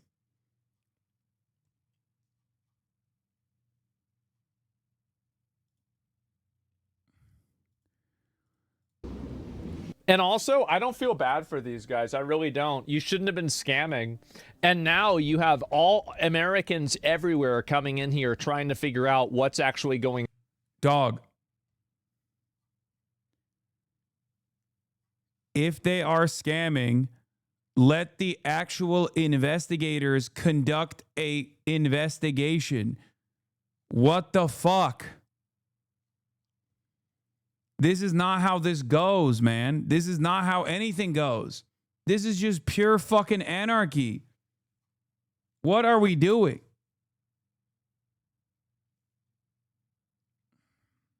On here. The sign was fixed a few days ago. It actually says Learning Center now. Well, Trump pardoning the guy guilty of billions in Medicare fraud. This is fine, but little girl speaking, no oh hell no. response for this at all. That's crazy. Wow. Wow. That's sad. Really. Is you got people like this. You just ask a simple question. You can't even answer the question. Oh, okay. He typed something. What do you type? I hear a lot about this girl in the immigrant community. I guess you're worried about the fraud from Trump has ever conducted himself. No, now you're changing what you're saying. When did I ever say that I was okay? Or that the guy pardoning him is fine? Like, what do you think that I think about that? It's a simple question. Yeah. Like, you're talking about some other shit. I asked you a simple question. Why can't you just answer the question? Oh no, you're getting people. Shit around. You're getting wait. When did I ever say that? Wait. You're gonna put words in my mouth and get mad at him. I mean, like, oh shit, you don't like it when other people do this to you. Damn. This is professionally what you do to me. You want to demonize an immigrant community when you lose sight of the real issues in this country? Yeah, because they're scamming us. That's what's happening. I mean, are they not scamming? How much time and emphasis has Asmongold placed on criticizing Big Daddy Trump, pardoning all these fucking fraudsters? No, it's not changing shit around. It's paying attention to real problems. So let me get this straight. You don't think that it's a real problem that you have an entire community in an area that's defrauding the government for billions of dollars? You don't think that's a problem? Type in chat. He claims you're a mod. No, I can't. I got banned in his chat. Look. Oh, wait. They unbanned me. Like, I'm a VIP now. They unbanned me, I guess. I was banned until like recently. Of their country. I used to be a mod. I untimed him out. It's okay. He unbanned me and then VIP'd me, it seems. I mean, doesn't that seem odd? He's arguing with the optics of your opinion, not the opinion. Yeah, I don't give a shit about, like, oh, wow, it's an immigrant community. I don't give a shit about that. Why would I care about that? They're scamming. I like that it's now all Somalis and other specific people doing the fraud. Interesting. I mean, it's always been the case. That's always been what it is. When someone actually directly asks that question, though, he'll be like, oh, well, you know, I'm just talking about the people who are doing it. I'm just talking about the people who I'm suspecting of doing it. Okay? But that's what it is. What do you think I would want to do with them? Jail? No.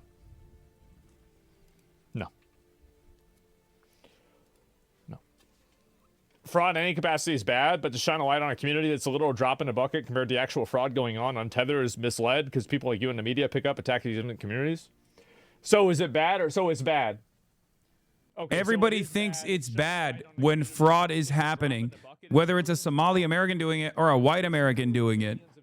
Your hyper focus and your priorities and the way that you talk about it, obviously makes it seem as though you feel the entire Somali American community is responsible for this fraud. And it's a misdirection. It's a distraction away from the fraudsters in the admin. Huge problem with these Somalian daycares and healthcare centers scamming money from the Minnesota government. Do you think this is happening? I mean, if he's getting dunked on by chatters, of course he's not going to try to fucking have a conversation with me. Do you think it's happening? Why don't you go after the real fraud? I have many times. I've talked about it many times. Really? You're jousting with windmills. You're arguing with something that didn't happen.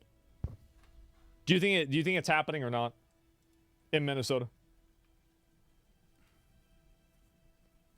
Yeah, this is so here's what's going on, okay? As soon as he is asked about his positions, he has to back into a much more reasonable position. Yes, fraud has taken place. Yes, the defendants in an ongoing fraud investigation were Somali Americans, right? This is true. This is real. Except what has been going on for the last 48 hours, for the last 76 hours in the media cycle is not specifically the investigation that took place. It's the notion that every single Somali is responsible. Every single Somali business is victim to unlimited harassment now of other communities doing and the he just same keeps thing. shifting back and forth to try to present an argument that it's actually the grifter third worlders that are parasitic, that are just here to steal American funds. I don't want to read this anymore, Hasan. You're 100%. Yeah, there's fraud in every answer to government. You're right. You're totally right about that. Most definitely. That also includes the immigrant. No. And this is also not. Let me go back and I want to make sure that we get this nailed down. Do you think that there is a very clear instance of a lot of these Somalian-owned daycares and businesses that are defrauding Minnesota? This is a yes or no question. Do you think that You this don't is know happening that. or not? There is currently, as it stands, no evidence has been presented beyond just going and knocking on their doors and screaming to see the children. Expensive a year. How long is Somali fraud in comparison to federal benefits you put out annually? A lot. And I bet if you go after that fraud, you're going to find more of it. The real question in this circumstance is, do you have any hard evidence as to all of these businesses that are being visited that are engaging in the type of fraud that people are claiming they're engaging in? As in, there are no children there, there have never been children there, they're simply lying about the head count and doing it so they can get money. No child is ever being taken care of. It's simply a way to make money. At all. That's why whenever I ask you, like, is this happening, you're reframing my question and then answering something I didn't ask. So, no. What about this? What about that? What about this other thing? Listen, like, I don't like any of it. It's obvious that this isn't a problem. So, yeah, guy's a fucking retard, of course. And wait, that's crazy. Why are the people that are coming after him in his chat infinitely nicer in their back and forth conversation than his fans that come in here? When his fans come in here, they're like, why are you a terrorist, dog abuser, piece of shit? You need to die. And like when he actually has people that call into question his worldview, it's always like much nicer. It's like walking through it step by step. I guess his fans are just much smarter than he is. Democrat That's or a probably what it leftist is. or a liberal, they'd be making excuses for it. They don't give a fuck about it. The only reason why they're bringing it up is they're trying to create an artificial parody. It's the same reason, you remember like whenever they started trying, they were talking about, oh, they're going to prosecute Hunter Biden and, oh, well, we want to make sure everybody's treated the same under the law. But then at the end of the day, on the last day of Biden's presidency, Hunter Biden gets a presidential pardon that's like a blank check for the last 10 years. The reason why is because they were doing that in order to create an artificial parody between the way that Trump was being treated by the justice system and also by the way Hunter Biden was being treated by the justice system. So they only did that as a show. They don't really care about the rules. That's insane. They don't really care about any Donald of this. Trump has So infinitely more instances of criminality that wasn't even prosecuted because he became the fucking president, as opposed to Hunter Biden. Okay? And I'm not defending Hunter Biden or Biden's pardon at all. Who gives a fuck? Yeah, Biden sucks, and so does Hunter Biden. But the notion that Hunter Biden is like, it reaches the same degree of criminality as Donald Trump, who was a pivotal figure in January 6th, or even the people who did January 6th, who were all pardoned. That's ridiculous. I'm going to pull, you're going to get pulled up too. Let's see what this guy's saying. Do you have any Do you evidence that think there's that's- 100% fraud happening, or that there's some like, do YouTubers you coming think in that asking to see they're going and kids? there's Not anything saying that there weird isn't about them evidence. asking to see the kids? Is that you're saying this is like some thing about how, oh, well, you're trying to see the kids. Why are you saying see the kids? Do you think that there was anything malicious or problematic or bad, that they had any sort of like weird intentions with trying to see the kids? Yes. Yes. You can't roll up to a fucking childcare facility, whether there are children there at that moment or not, and demand to see the children, and then assume that this is like conclusive evidence that there's no kids there.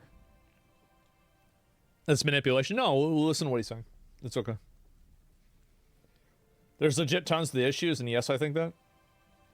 So you think that you think Nick Shirley is like, what do you think? He's like a pedophile? That's not the argument. You think he's like a pedophile? It could be. We don't know. I have just as much evidence of Nick's pedophilia as I do of Nick presenting evidence that these places are doing fraud. Now, later down the line, some of these places might actually be proven to be fraudulent, but that doesn't mean that Nick actually presented any evidence to suggest that they are. You can't just roll up to a child facility, ask to see kids. He could be a pedo. Yeah, he could be a pedo. I don't know. That's the whole point. I've never known the guy. That's the whole point. He could be a pedophile. You don't know. That's part of the reason why you don't let random fucking random adults into an area where you, as another adult, that is you as another adult is a guardian of the state over other people's children. You don't actually think that. You know that's not true. What? It's obviously not true. But you're just saying it because it's something that sounds bad. It's because you've used the term racist so many times. You've said racist 1,000 fucking times. You never said that? He never said that? Just as much evidence.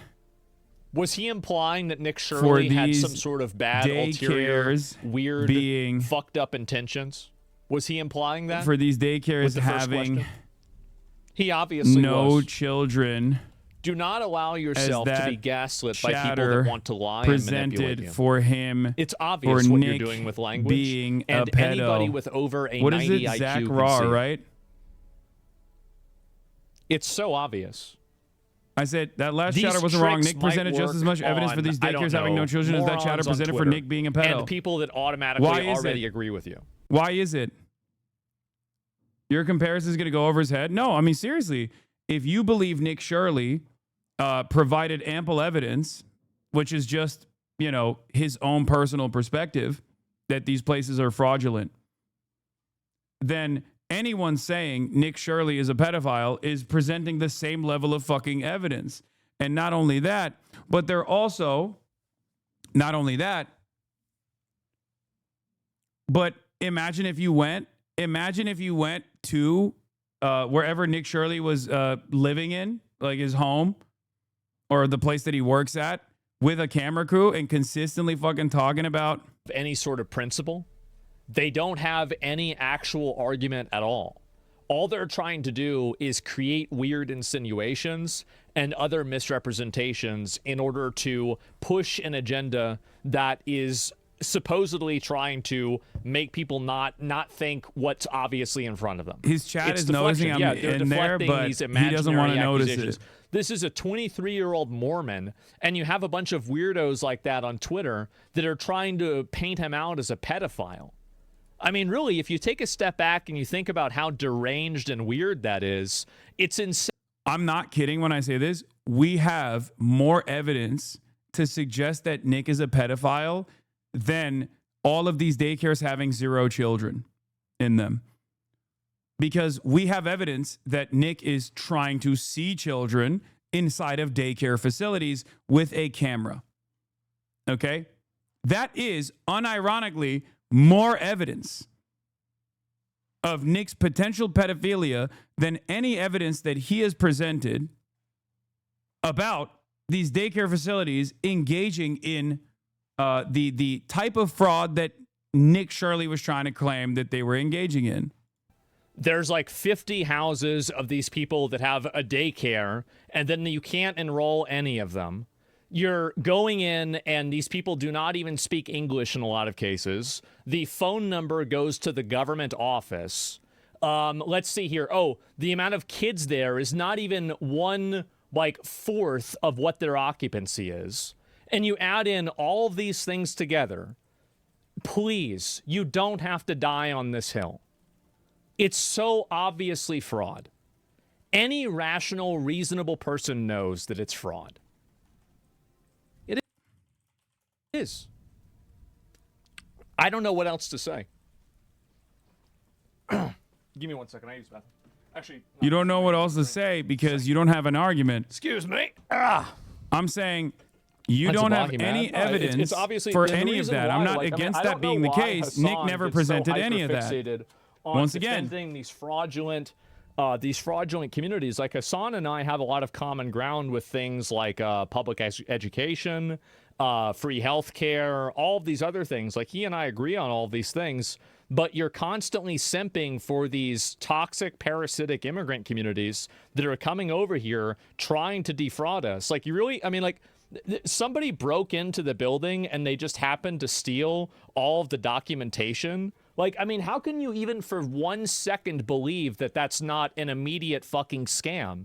Like, see, this is what I mean. He doesn't know. He doesn't know how this process works. Thinking like he doesn't know how this process works. He thinks that that documentation is the only way to conclusively prove that there is like fraud happening there or not, implying that that documentation was actually stolen by the business owner himself.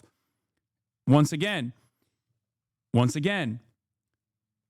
the government has access to every single person and every single child's information. That's not the only form of evidence that the government has. The reality of the matter is, if they wanted to prosecute that place, as I'm sure they will, being dishonest, right? yeah, it's They'll so investigate the I mean, what about the fact theft that they were took place. investigated again? Your place gets broken into, and then they happen to steal all the records. I'm sorry, but if you think that's anything besides fraud, Do you think that you those have records are the departed only from way reality. to Please stop investigate doing this I place? also want universal health care. Do you I realize also how want to have any a degree of better these treatment for everybody. programs work? I also want to expand social systems, but we Once can't again, do that in not- America if you keep Once importing again, people not that are net saying negatives this and isn't scammers. the case. You can't do it. You can just have mass you are migration of simply third-worlders, speculating. or you can have robust social systems. Choose. Now, in my opinion, Do you the think world that those I wanna records are the live only in way to investigate is this the place? world Do you with the realize robust how social any of these systems programs work? for Once again, not America. saying this isn't the case. You are simply speculating. If you don't like that, too bad. So anyway, listen, let me go back down and look at a few more of these. Worked in 20 years in law enforcement. Never in my years have I come across a case where they break in and just steal documents. It's obvious. It's obvious. Like, but there's no evidence. There's no evidence. Like, do you think they're going to just come out and say, I'm scamming? Update Like, for what do you think CNN is law gonna enforcement. happen? Child care centers at You the have center to of Nick look at Shirley's the video different were operating as situation, expected when and visited you by have to look at investigators. all The Minnesota different Department points of in Children, it Youth, and Family and say, said hey, children were listen, present on all all sites of except these for one. things That don't site add up. was not yet open. The agency gathered evidence and initiated further The answer- review, okay, noting the I'll investigation list- into 4 I'll read senators one were more, ongoing. The report by Minneapolis DCYF Hasan said. has been reduced to being a chatter. Do you think the records are only way to investigate the place to realize any of the programs work? Once again, I'm not saying this case. You're just simply speculating. Okay. The government has access to the information of every single parent, and not only every single parent, but also Hold up. What do you government think the has probability access that these to the info of all children and their parents' think the financial If you status. had to guess between 1 and 100. If you had to guess. What did he ask? I didn't even hear it. What did he say? Government access to all the infants and children and the parents' financial status? Exactly. The government's in on it. That's why they should be charged too as accomplices. What's the percentage? Wait, if he actually believes that, then wait, what do you mean? What's the percentage? Sorry. I These read something. places have What's the percentage? income qualifications. They can't Bro, their daycare is their Get- own house. subsidies. I know. Without the government looking at the parents' background. This would. What is this? Hasan, percentage of speculation? What is the question that he asked me? These places have income qualifications. They can't get subsidies without the government looking at the parents' background. We'll give it a little bit longer. What was the question he asked? We'll give it a little bit longer.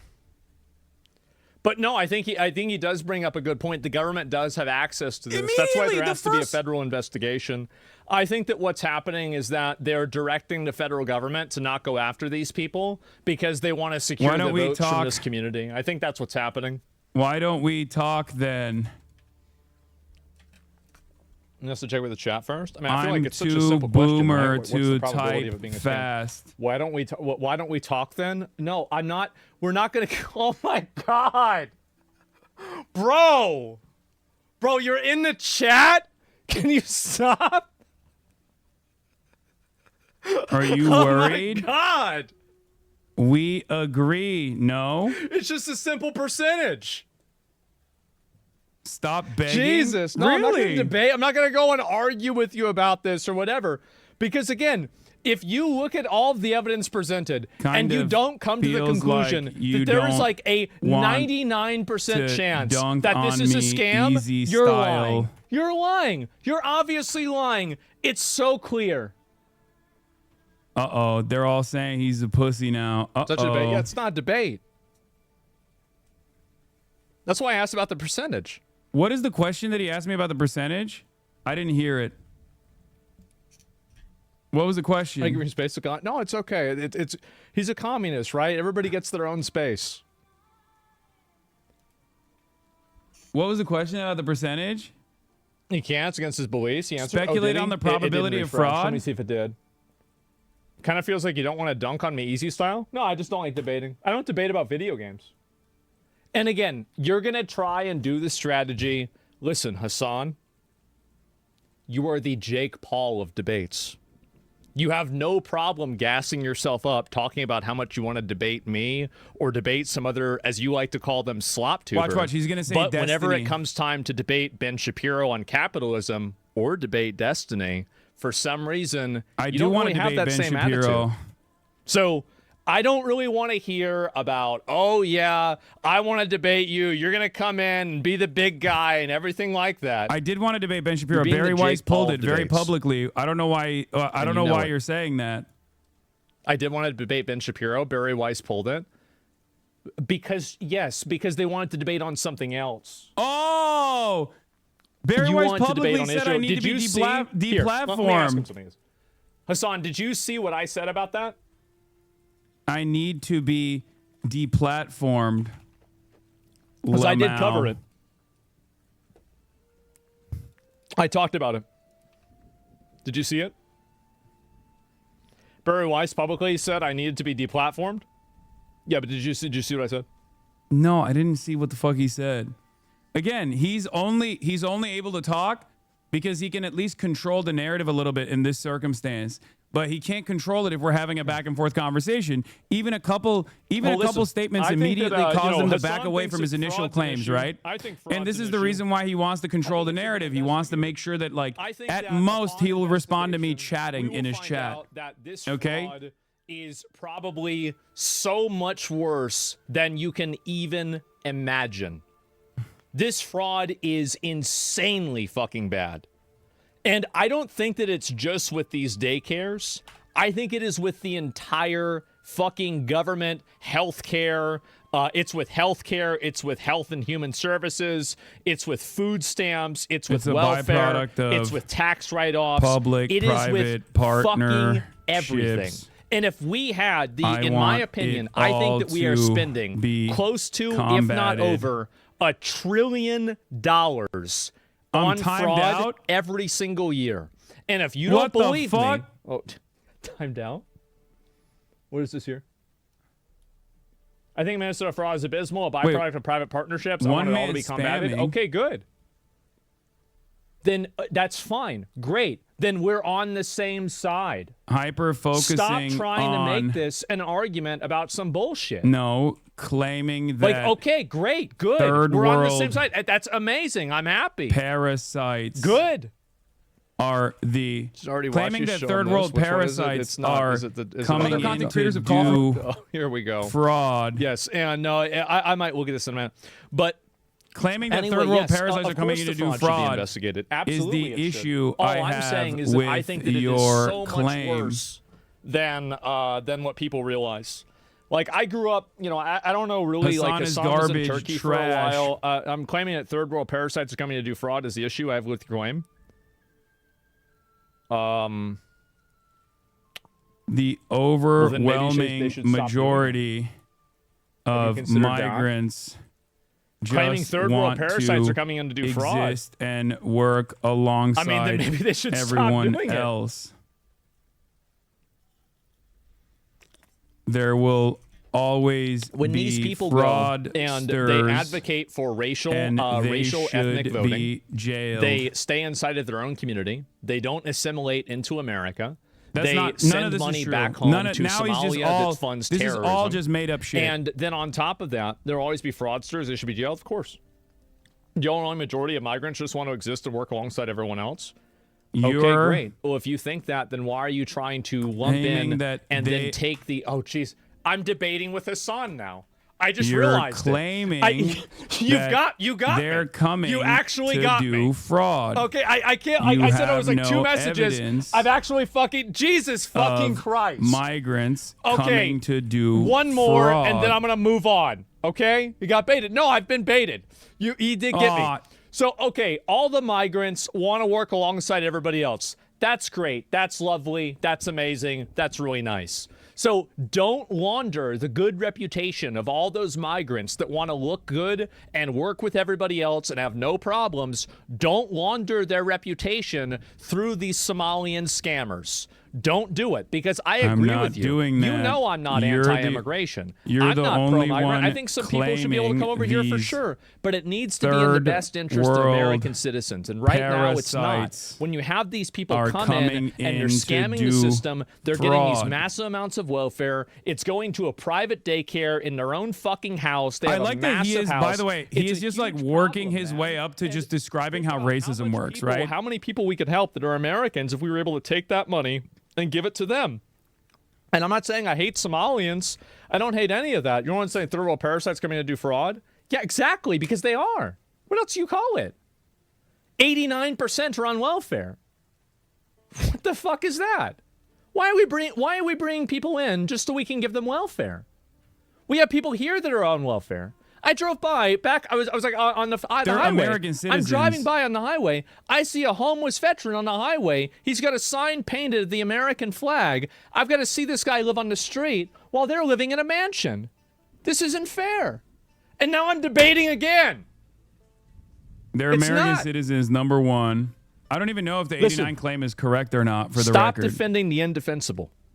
What you guys are doing right now No. is the same as you were criticizing You're MAGA people for doing for Epstein. strawmanning my argument. Not everything has two sides. I'm not. You're strawmanning my In argument. the same way that I supported and I agreed with you with what you were saying with Epstein, I'm As not. I've You're said strawmanning my argument. on- Well, you're mad at the way that I'm saying it. I don't think it really I'm matters. not Personally, you want to say it really matters. I mad. don't really give a You shit. can see me The point is the typing. problem. I'm not even going to say that. I'm just Yes. going to say They're not no. healing anything you say, and you can't type and listen at the same time. Sure. And anyway, just stop debating. That's what he does. Just stop talking to him. Yes, his exactly. whole audience is like, stop So- debating him, stop debating him. I wonder why. No, I wonder why they're if upset. you go and you see any of this stuff, you go around in Austin or anything else, it is really, really bad. And I think that you're right that the Somali thing is not that big. It is the tip of the iceberg. Oh! It is not even the tip of the iceberg. It is the seagull on the tip of the iceberg. Oh, interesting. It is massive. Because you've spent 76 It's in the hours military. just talking about third world it's parasites. in the IRS. It's Every in food stamps. moment It's in that everything. you spend implying And it shouldn't be defended that just because it's a bunch of immigrants people that are are migrants or immigrants or coming from any other in community. to do fraud. But to say that there is not a by problem with bringing in a pointing bunch of people that are to 89% on some sort of welfare, specific that's a problem. instance of fraud done by Somalis. It's fucking done fraud. in Minnesota. Let's say If you in don't see, oh yeah, somebody Minnesota broke into the building is a and they moment stole all the documents. You're doing Elon's yeah, I wonder why. propaganda for him. Anyway, so yes, Every moment that you spend implying that immigrants are coming in That's to a do lie, fraud by dude. pointing to Yeah, a of hyper-specific course. instance of Of fraud course done it's by a lie. done in Minnesota is Absolutely the moment it you're is. doing Elon's They can't propaganda wrap for their him. head around the idea that Elon you're Musk going is after the all the fraud immigrant that regardless is of doing who's committing fraud. it. Elon Well, I Musk think that really, if there are people defending the this that real were not, parasite you know, people here. like Americans But doing this, or you're like some random worried Mormon about community doing this, I think that everybody would be, upsetting him, I you know, think. together agreeing that it's very bad. But because it's a minority community that is an immigrant community, there are people that are just, He's not you reading know, it, but Chad categorically defending them for that reason. That 89% is false. Probing Trump's verbal attack on Somalis. 84% of So individuals that's really reporting the main Somali problem. ancestry in Minnesota, not just Somali. Yeah, but wait, they what live is in this? beautiful We updated this mansions, article, while so many including Americans information that can't Somali afford a State house. demographer Exactly. showed us. Provided to us It's showing really just 84% that of simple. individuals reporting And Somali if you're ancestry in okay with Minnesota, not just that, Somali immigrants I benefiting don't from think specific that I public really have to assistance, have the mostly alignment Medicaid. there. I think there's a big problem. Mute him when you talk, please. Wait, he's reading it. I think he's reading what I Don't find a said. fraud like them. Yeah, I think there's a degree of that. Have you but, ever like, seen an are episode of you Law and really a Order? Criminals sucker? often That's try to the obscure problem, is that evidence. it's important to be able to find the fraud, but to put the blame on the people that are being defrauded, I think, is basically victim blaming. And that's the reason why you go to a CVS and everything's locked up. That's the entire reason why you go to a Unban me and I'll CVS, donate to your everything's charity of locked up in the choice. CVS. It's because all of these people, like, oh, yeah, well, you know, you shouldn't have done that. Absolutely not. Fuck that. How much percent of fraud do you think Somalis commit in the United States? Probably, I would say, less than 1 to 2%. Maybe actually, maybe a little bit higher than Not that. even. That's but crazy. Very, very like if you're asking like if it's a percentage, That's insane. A very, very low percent. I think that they are committing a very low percent. Now, per Bro capita, can't debate it may lost be to a very Jewish high, comedian, H3H, but Charlie Kirk or Ben collectively Shapiro it's would low. annihilate him. And Well, so can't the do the reason Charlie why- Kirk and one that's the anymore, thing, but right? It's definitely like, down so to do why Ben even Shapiro. defend it? You guys It's can keep obviously fantasizing bad. about it, though. But this is the reason why I supported Doge. Like, I feel like government wasting Zach money Watcher is just a here, huge but I do problem think that it's everywhere. unfair that he can It's talk and obviously you a have to problem. type. Even if I disagree with you, he should talk to you. There we go. They're pissed off at Elon Musk because he saved free speech and investigated fraud with Doge. Well, they didn't even do enough of that. Yeah, come on, man. These people are not smart enough to pull this off alone. The government are the ones enabling the He's fraud. actively yeah, so trying I to. think, and this He's is what's actively trying to happening, move right? away from So I reading think my this is comments part now. Of this is part of the reward structure. Is that the I government respect allows you this trying to get a fraud dialogue happen going. Asman has because shown to his audience he's a coward. I think that there are definitely a lot of people in his audience that will look at this and think Asman Gold is being a little cowardly. Is Kai still alive, bro? Show us the shock collar, bro. She's dead. I killed her. And I think there will be some people. There will be some people in there that'll just like engage in self-soothing behavior. Engage in self-soothing behavior, especially because like the moment that we start talking. If you noticed, he said he agreed with me quite a bit. And that's precisely the problem here.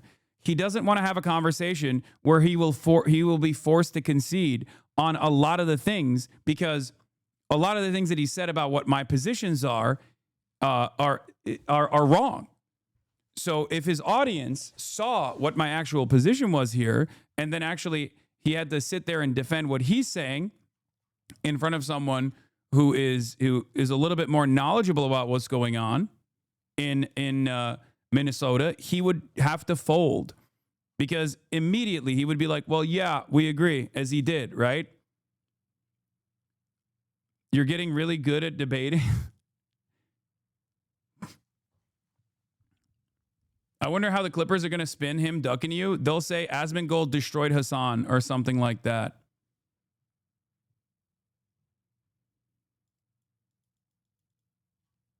What is this? I watch you both for different reasons. What needs to happen is you listen to what he's saying now and actually respond later, because he's assuming you're listening even though you're engaging in your chat. Honest opinion. Why won't he just talk to me directly then? This is what doesn't make any sense, because I'm willing to have this conversation. He's the only one who doesn't want to have this conversation. And I think like specific group, I think that for Somalians, like, yeah, they are voting as a bloc, but the reality is that this would happen anywhere. And I think that there is a unspoken rule kind of that keep the gravy going and we're going to keep voting for you. And it's ironically another version of Republicans cutting taxes for rich people and then rich people continuing to fund Republicans. So the problem really the thing is that like when one all of my these people worst are voting for qualities this as group, far as like the reason debating why or is whatever, because one this of my group worst is making qualities sure is and unironically greasing that the I'm wheels for very them to take advantage of the you know, system. I'm very conciliatory in my tone whenever I have this kind of conversation with people, even if I completely oppose their worldview. So the irony is like I wouldn't be looking for easy dunks or anything like that. I just want to actively have genuinely like fucked by both. people yell at me all the time in my own community. If you're in here for the first time ever, you'll know this, but people actually come to my community and yell at me all the time because I always try to fucking engage in good faith when I have these sorts of conversations. And I think that like clip farming as a meta actually destroys any kind of good faith that could potentially happen. It makes it much easier. It makes it much easier to frame your opposition's argument as something that it actually isn't, right? And that's what it is. Like that's what he would rather continue to do. And the more I write in his chat, and the more that his community sees that, some will say it's good that you're actually not talking to him, King. We don't want you to feel insecure about your worldview. We don't want to feel insecure about our worldview. But there will be plenty of people who go, I think there should be open dialogue between the two, right? He talks about me every day. Yeah, there will be guys who go, Roach King 1, Hasan, dog abuser 0, you know? It's still human trafficking and kidnapping. Yeah, I think so too. And I think that they need to take, this is an issue. Maybe Hasan will agree with this. I think that they need to take the people that are employing these illegal aliens, they need to do a discovery process on their personal and work computers and correspondence surrounding work. And if any of them acknowledge or express a reality or a knowledge information that they are knowingly employing these illegal aliens, I would like to see them charged for human trafficking. I would, because that's effectively what they're doing. And until we have these business owners, and I'm very frustrated about this. You want me to be honest that ICE is not doing that. But I think ICE should also be doing that because I don't really, and this is another thing, is that I don't have any genuine animosity for Somalians. I don't have any genuine animosity for Mexicans or any other people from South America or the Congo or Haiti or any of these people that are coming over here, right? I actually don't. I know a lot of other people do, and you know, this is a contentious viewpoint that I have, but my viewpoint with it is actually very simple. I don't actually hate these people. I don't dislike them. Stop it, you clown. I just understand that they're coming here, and by doing so, they're causing us problems. But I don't view them as inherently bad or evil people. I don't disagree, but the solution is documenting people and then punishing business owners. But shifting the blame to migrant workers helps the owners get away with the two-tier labor system that depresses wages. Well, I think that really it's... So this is Hasan. That's Hasan said that. I agree with you. Actually, I do. I don't agree because the migrant workers are definitely to blame to an extent. Like you're talking about workers. We're not talking about Somalians at this point, right? It's the workers. I agree. I said this is the problem with clip watching because this is my actual position. Basically, like think about it like this, right? It's a carrot on a stick. Hasan you have is the watching donkey, you freaking you have out. the horse. He's such a bitch. The Wait, horse what? Am is I coming to freaking the out? carrot. They're the ones putting the carrot out there. They're the ones that are creating the incentive for all of these people to come and overrun America and depress down all of our wages. And then here's the other big problem is that these people come here, they have a bunch of kids. I think blaming they also bring people sometimes their relatives. They're living off of the for government. wanting and a better especially life, through things. Just like your Sorry, I read something. Especially through things that are like did when they came here is wrong. Like food stamps, for example, or education system. They do cost the taxpayer a lot of money. You know, these illegal aliens do. And they don't do it directly, but they do it also through things like identity theft, which is extremely common. Like it was a very, like I even knew people that knew people. I'm not going to get into specifics here, who would regularly go down to, Hasan's been to Austin. It's like Riverside. It's like the other side of I-35, right? It's like on the other side of like downtown. Why is this go-to response? I agree, but not actually agreeing. I don't know. There's not as many now anymore. I said, I think blaming people for wanting a better life, just like your great-grandparents did when they came here, is wrong and helps the billionaires keep this current broken system alive. And their social security numbers, and because the Hasan gay R-word, redeemed highlighted message. They would take care of these kids, or sorry, not take care of, they would claim these kids to get extra tax refunds and then split the refund money with the parents. And this is the kind of stuff that, unless you've seen this stuff happen, you don't even realize that it's happening. That's it. East 1st to 15th Street? Exactly. It's so fucking frustrating to watch this. If Zach wasn't such a screenager, you could maybe have a conversation with Hasan and realize they have more common ground than he realizes. The business owners are the... Nah, Hasan, they can get the fuck out of my country, so can you go back to Turkey. Of the migration. If it wasn't for the business owners paying these people under the table, they wouldn't be here. That's the facts.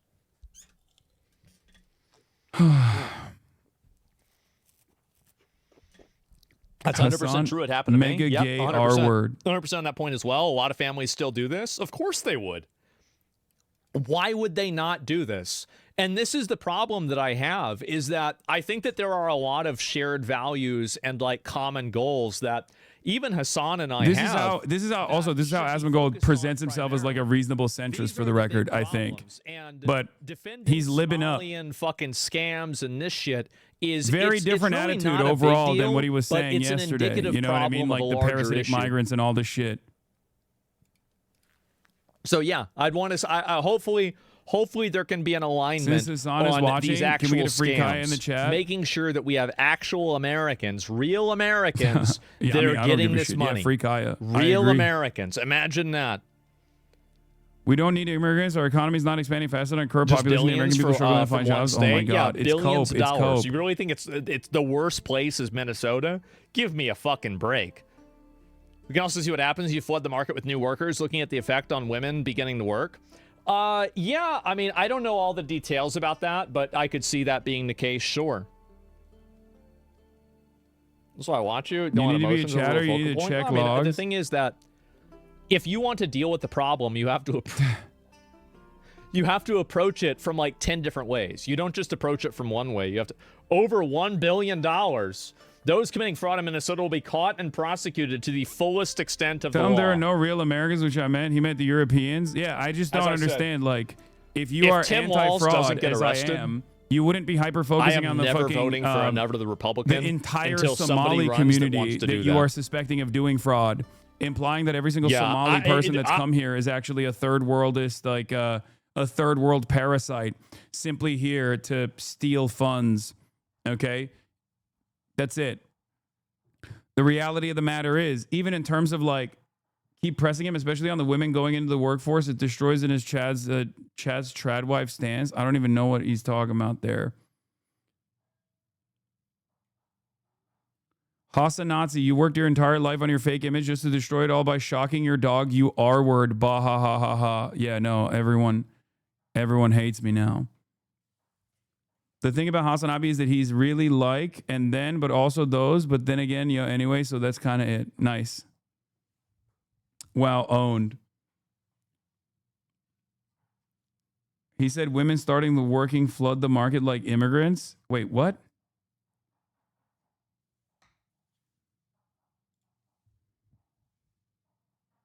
Let's see what else he's talking about. Watch it, and then I got distracted. Where the fuck did it go? There was a video about this, and I don't know where the hell it is. He banned me before I could answer his questions. Thanks for going in the chat. Look at what I was trying to get. Anyway, all right. Well, he's off talking about. A chatter implied it Adolf Slop played dumb to appease. Wait, what? Yeah. The point is, it's not 89% on welfare, it's only 8%. Scroll down and see the Somalis on welfare. No, they're saying that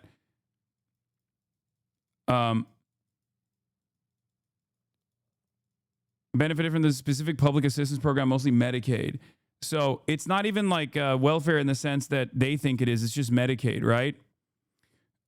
But worth noting, Bowser said 95% of Somalis in Minnesota are citizens of the United States and 58% of them were born in the U.S. Okay.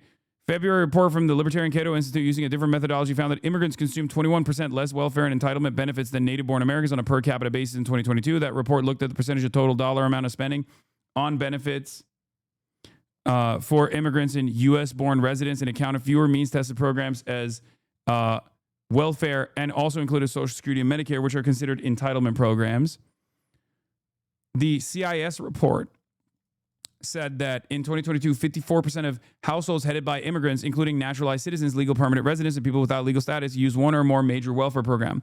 The problem with this report is, do you believe that people who are naturalized citizens are American citizens? Do you believe that people who are born, okay, do you believe that people who are born with Somali ancestry but are born on U.S. soil are American citizens or not? Now, the reality of the matter is, for programs like the CIS, they try to claim that American citizens, natural-born U.S. citizens, are actually not real U.S. citizens because they were born to one or two families or one or two parents that are either undocumented or, not an American citizen at all. Okay? That's the issue. That's the problem. Those people are American citizens. And the entitlement programs are claiming that this is just welfare is also silly because it's like Medicaid, Medicare, Social Security, things like that.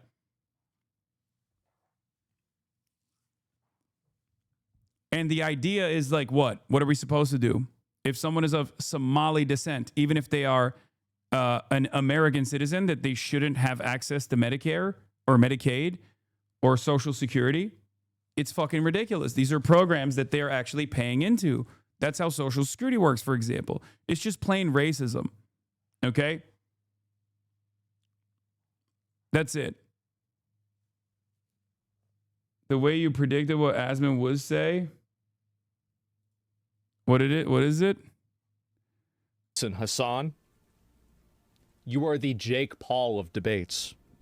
You have no problem gassing yourself up, talking about how much you want to debate me or debate some other, as you like to call them, slop tuber. Watch. He's going to say But Destiny. whenever it comes time to debate Ben Shapiro on capitalism or debate Destiny, for some reason... The reason why he said Destiny is because, one, Destiny is banned on this platform, and two, he has run a fairly nefarious cyber stalking operation against me for the last six, seven years.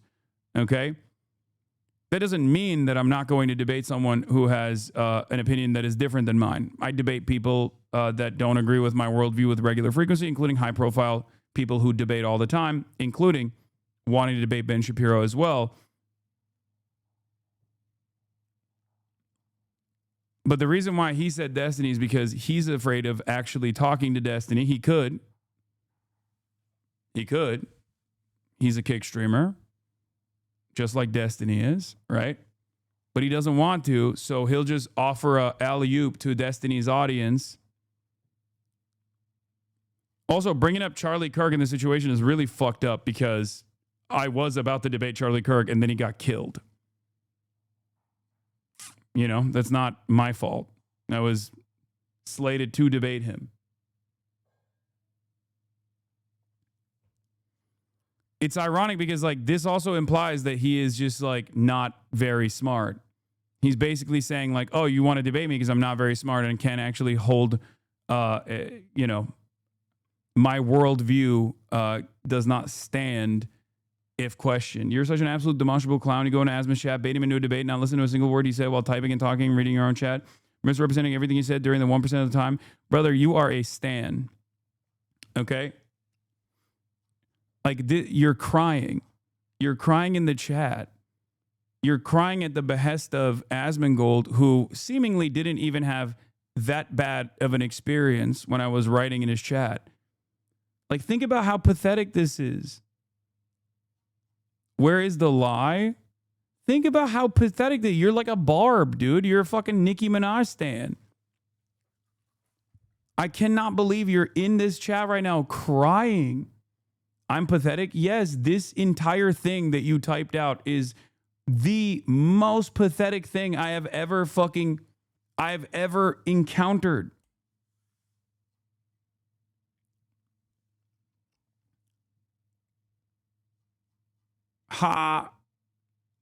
Okay.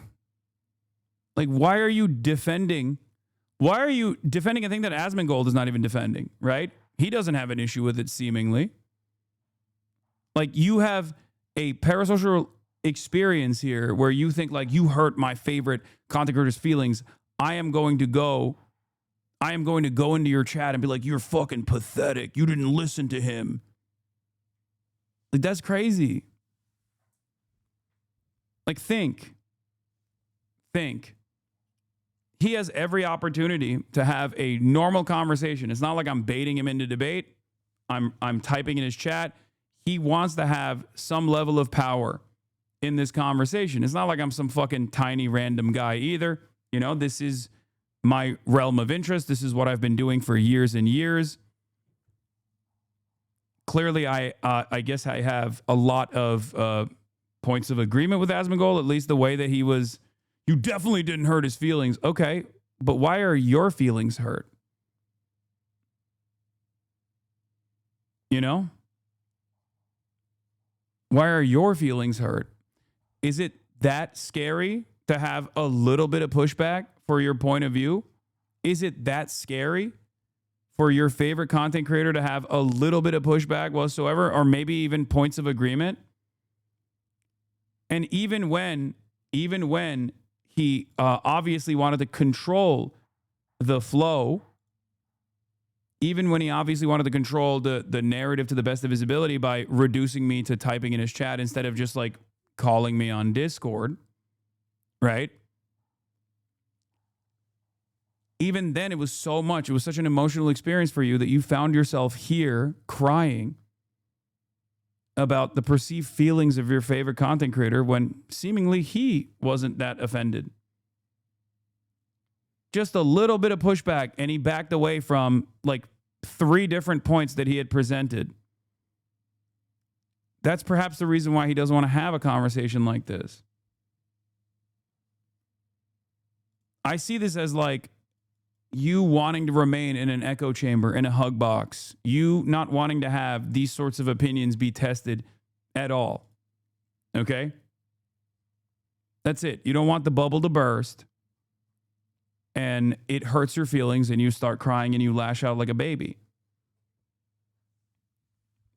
I mean, that's what happened. You didn't like hearing your favorite content creator go, yeah, I think me and Hasan agree on a lot. And that's why you had to come in here and lash out. Don't worry. He'll continue to look at clips of me that he yells about and farm it as drama over and over again. Lash out. Yep, you're right. I'm crying right now. You're not. Lash out. Does it seem? You do understand that you can see my face and see what I'm saying and how I'm communicating right now. It's very strange. You know, there's 30,000 people in here. They can all see me, right? I don't know if you're like typing with your eyes closed or something.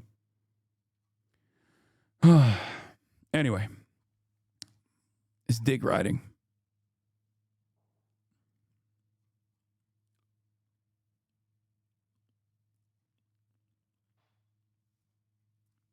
Anyway, chatter might be blind. Comments on YouTube already calling Asmon for bitching out. Yeah, because I think for a lot of these guys, they do also want like the blood sport, right? They want to see like the excitement. They want to see the excitement. They want to see Asmongold dominate me, right? Because he keeps saying I'm stupid. So if I'm actually stupid, I should be easy to destroy. So I don't think they enjoy it when he presents me as like a stupid guy, but then he backs away from actually having any sort of discourse, any sort of back and forth in an environment that he can't completely control. So understandably, his audience is going to feel some type of way about that. Partially because, like, I mean, there are people in his community that think maybe he's a centrist or maybe he has like reasonable positions or whatever. And a lot of those people are going to turn around and go, you know what? I don't know. I would have liked to see him have a conversation with Hasan. To me, I just simply don't like. This has always been something that I've learned. I learned this like when I was very young, is that never exist inside of a frame that other people put you in. Never let other people dictate the terms of engagement. Never let other people decide the way that you should be doing things. Always do things the way that you want to do them, and then everybody else can exist as an orbiter around that. And if they don't like that... Yeah, this is a way to reframe. This is a way to reframe an objectively cowardly position, but as a position of power. Okay? That's what he's doing. Like, this is him being like, yeah, I actually am super powerful and taking control over my own life.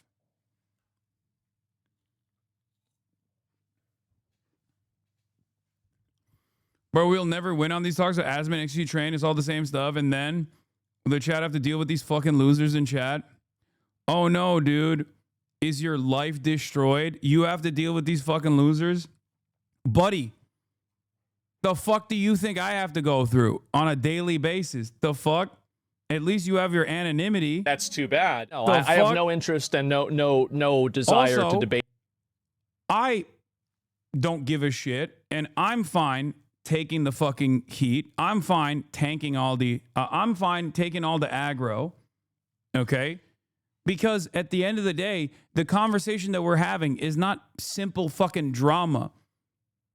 Because when you are a political commentator, as Asmongold is, and you spend every fucking waking moment consistently farming the idea that like every single Somali is coming here to harm America, to steal our tax dollars, to steal our subsidies, to come in here from the third world as like parasites.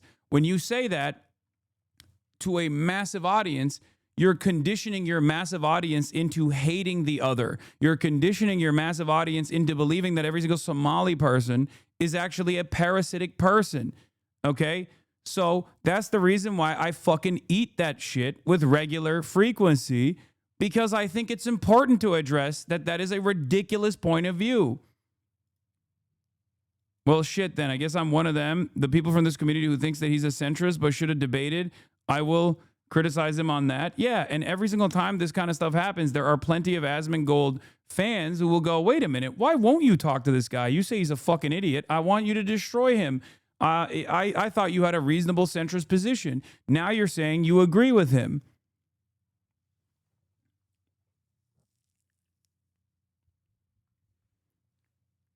That's it. Because, like, this kind of commentary over how, like, oh, I just refuse to have this kind of conversation with these people will come across as, like, a position of power for some, okay? He won't debate you because you constantly lie. You implied he's a pedophile. What kind of honest conversation do you think he could have? Anyone to expect to have a person like you? This is also the maximum code. When I made a joke about fucking... when I made a joke about Texas going after any sort of fucking anime in people's hard drives, that was a joke. Everybody understood that to be a joke, okay? Since then, Asmongold has consistently talked about how I'm a fucking dangerous terrorist that needs to be prosecuted. That's actually real threats, especially at a time when I was under scrutiny by the Department of Homeland Security, for example. So the notion that this is... there's any sort of reason for Asmongold to think that I won't be courteous to him when I have always been incredibly courteous to him, regardless of whatever the fuck he said about me, to a degree where even my chat yells at me all the fucking time and say, oh my God, why are you being so fucking charitable to Asmongold? Okay? He knows that. He knows that that conversation will not be about like looking for fucking dunks. Anybody. And by the way, for all of these people saying like, oh, I don't want to debate because I'm so stupid, I don't even debate video game stuff. I don't even debate World of Warcraft stuff. I just don't like debating. I don't debate anybody about anything. Hasan picks and chooses his fights. He's like Jake Paul of debating. So he's not that going was his banger take. He's like go the Jake out and Paul of box his somebody debating. who's actually like a really good fighter, because you saw what happened. Once again, I have debated so many right-wing commentators like throughout my entire political commentary career. Again, this is a lie, right? But I can't actually respond to him because we're not having a back and forth conversation.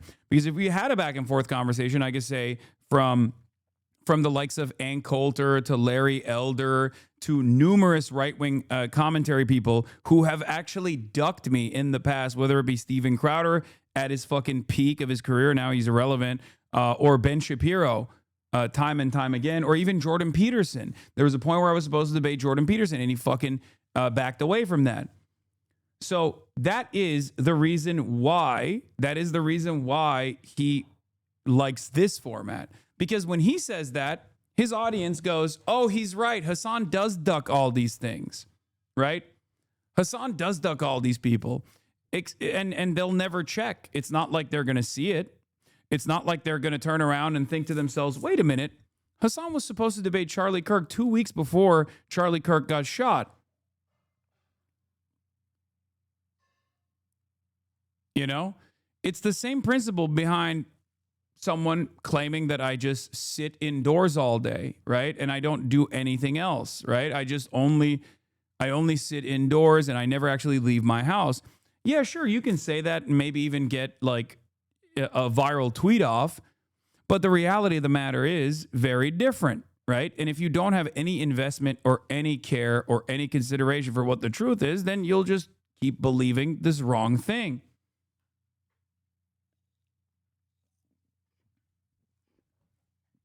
And when you have so many of these people, right, whether it be XQC or whether it be numerous other content creators who also fucking hate my guts for one reason or another, also advancing this narrative, then I'm only one person, right? I'm only one person to try and combat the false framing here, and I really can't do that on my own, right? And that's the problem. Because a lot of the non-political or apolitical or centrist or even self-described liberal content creators also play a formative role in establishing this false narrative. And when people hear that from not one, not two, but 10 different people, and they don't actually think critically about this and go, wait a minute, we've seen this guy even in like negatively framed clips outside getting shot at by cops, or at the Zohran Mamdani rally, or interviewing people all around the world. When they don't even think about it like that, where they go, nah, this guy actually never goes outside. And then that becomes the meta.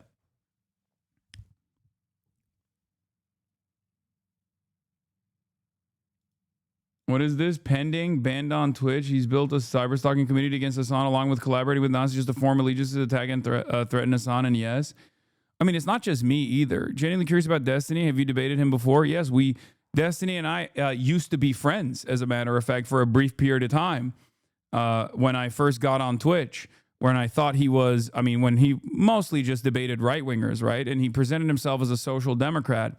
And then he wanted to defend being able to say the N-word as a white guy, and then there was a whole fucking ordeal around that. And then when we had a falling out because of that, he never let it go. He just did not stop consistently hounding me. And not just me, but basically anyone he ever encounters that he doesn't like. What ends up happening is you're only, like, in my experience, the only people that he actually doesn't do this like mass stalking and mass smearing operation are people that he calls orbiters, right? People that don't actually ever try to go independent. They just like kind of stay on his good side. And the moment that they actually go, I don't actually agree with you, and God forbid, embarrass him in a conversation, he will literally utilize his community to stalk and harass people until the ends of time, really. And this actually happened with his orbiters recently, in the last like year or so, where a lot of his orbiters, actually self-described orbiters, were like, oh, I don't think this guy is actually good. I don't think this guy is consistent at all. Maybe we were just kind of duped by the way he was presenting this elaborate argument, usually around enmity, developing enmity towards people who have debated him in the past, right? And they're now suffering from that impact.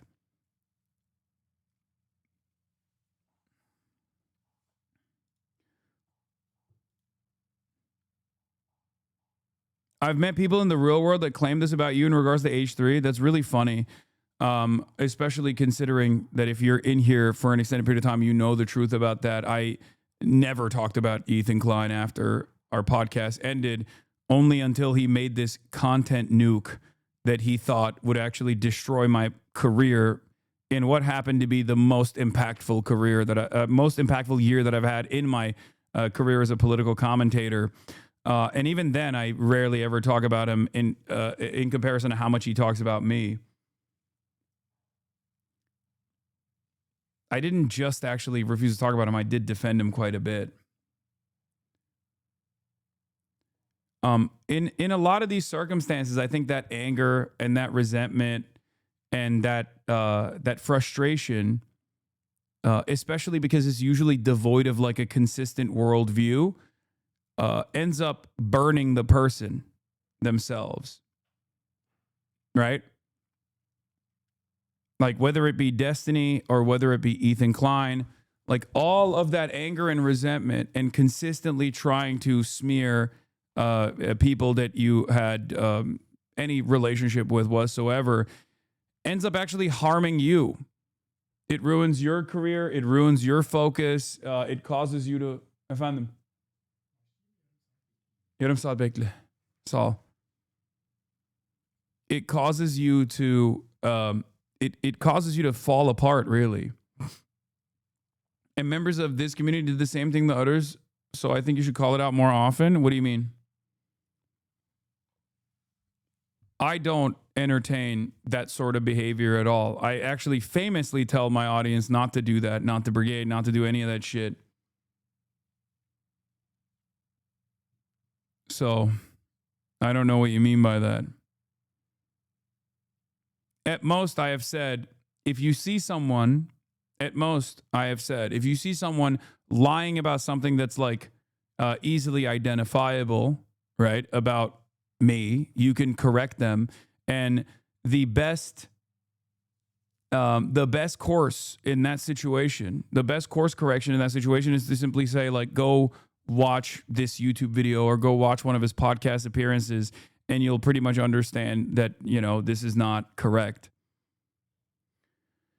Because that's it. In most circumstances, when people actually do come in here, and not with like hatred, but when people come in here to be like, what's this guy about? I've heard a lot of negative things about him.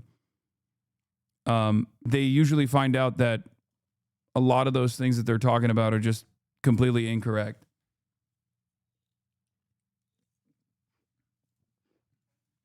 Harassing other content creators because it perceives light. Okay, explain what you're talking about. Because anytime I talk about any other content creator, I always say, don't go in there. If I catch you in their chat, I will fucking cook you. I will ban you, right?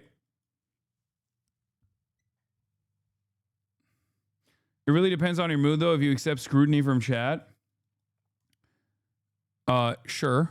Especially those who are close to you. Chatter, what are you actually talking about? Why do people always do this vague gesture? Like, I hate that so much. Like, I hate vague posting in the chat when I'm literally responding to you.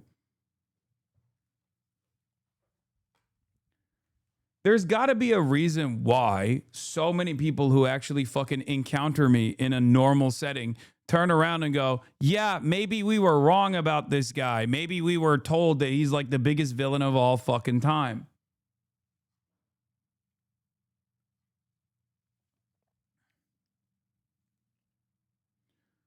When I was a right-winger back before BLM, I always thought you were a crazy person. I haven't watched you. The moment I decided to educate myself, I watched you and agreed.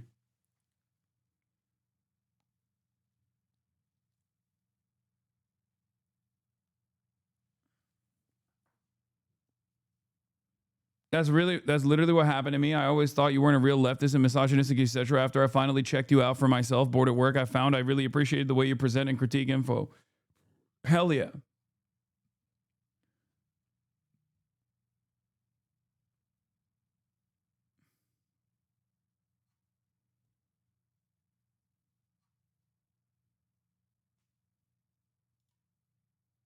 Yeah, I always tell chat not to tap the glass. Always.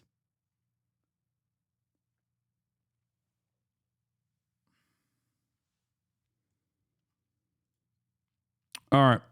Let's get to Donald Trump potentially dying. The Wall Street Journal reached out to the White House with reporting that said those close to the president say he is showing signs of aging.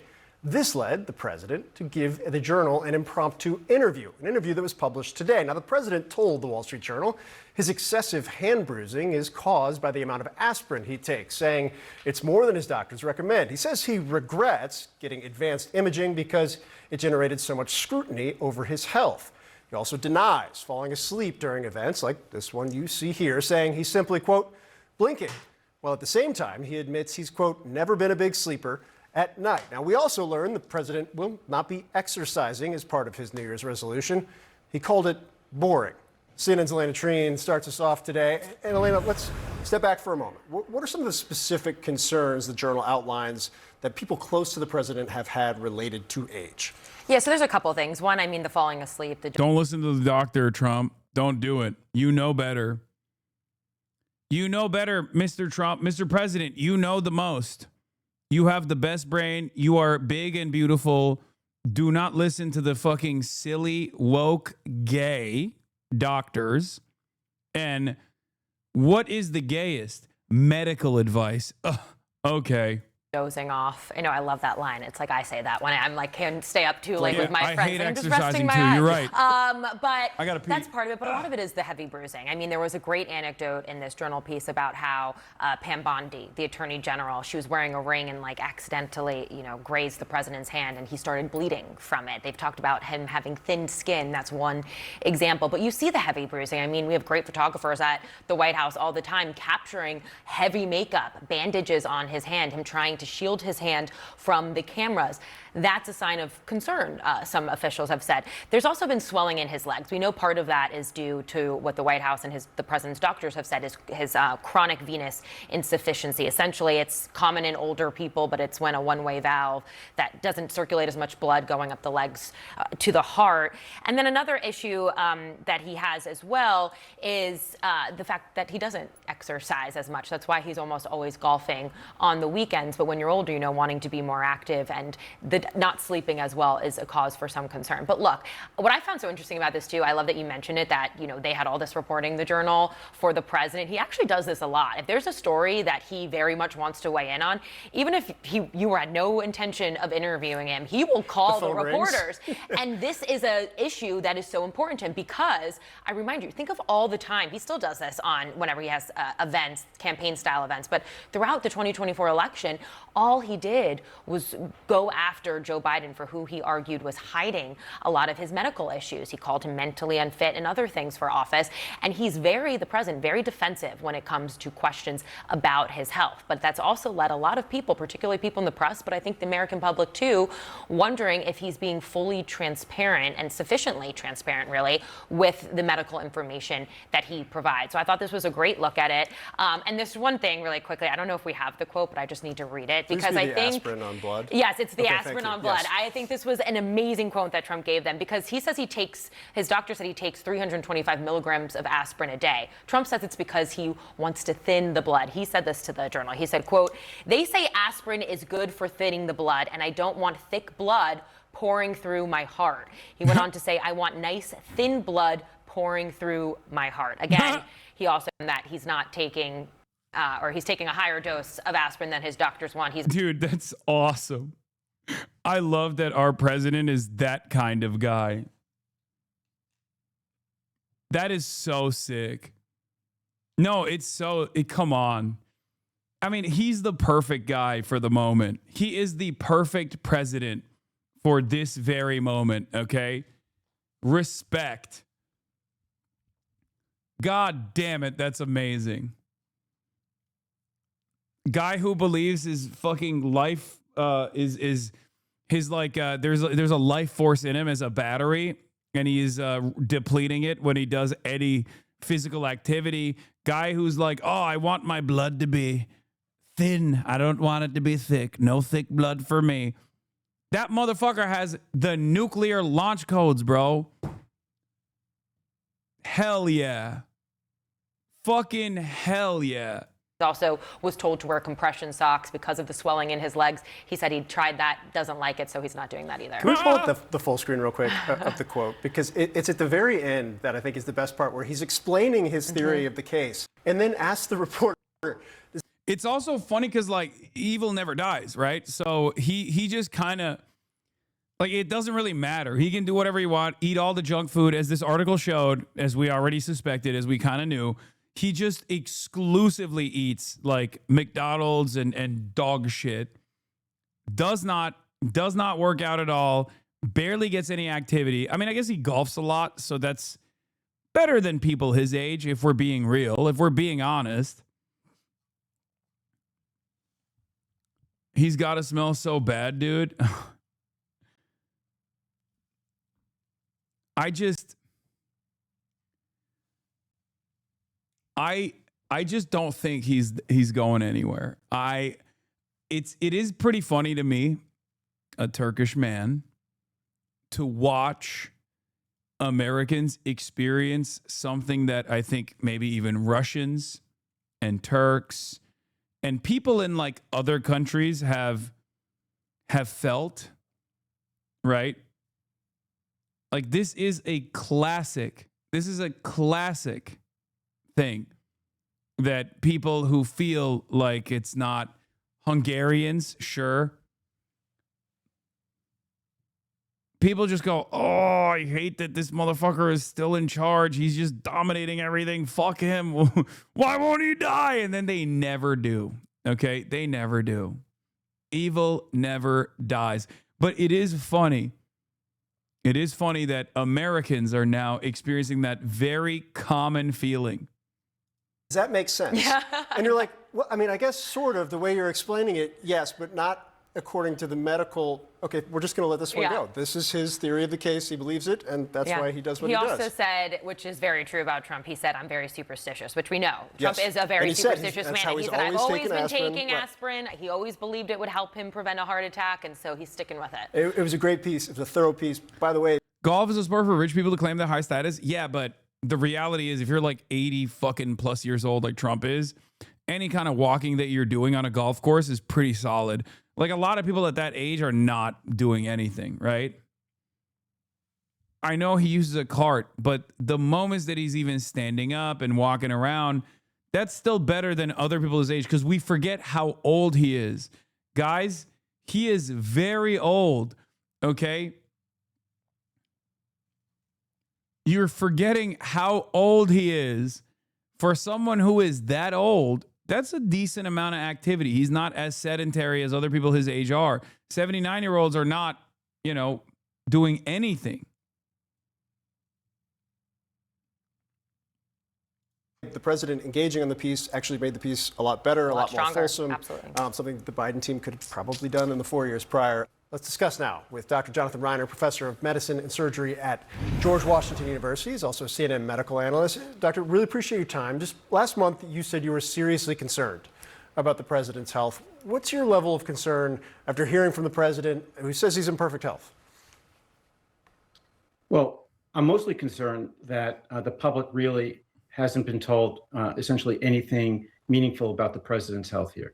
So let's turn the clock back and look what's gone on over the last 9 months. The president had a physical exam, a comprehensive physical. See, my grandpa golfed and he lived to be 98. There you go.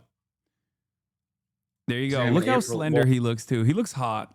I believe him. I think he should do whatever he's doing and not listen to the medical professionals. Okay. To read, and they listed a bunch of studies which were essentially all normal. The president was great, and there was nothing else to see. Over the summer, the president developed really greatly swollen ankles, which prompted another series of tests. They called that chronic venous insufficiency.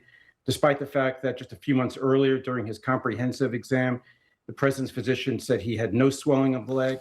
So it doesn't sound so chronic to me. It sounds more acute. And then something happened in the fall. Something happened in October that prompted an off. Oh, yeah. I run a Trump golf tracking website. He visited his golf club several times, but didn't golf at all in December. This was the first month he went without golfing. So something could be a problem for Trump. When he stops golfing, that's when you know there might be an issue. Because remember, there was a point where he stopped golfing because he was worried that he's going to get assassinated. Like there was like a month-long period after Ryan Ruth, and he just looked so sad. He had to go into energy saving mode. Yeah, he had to put the battery on low battery mode.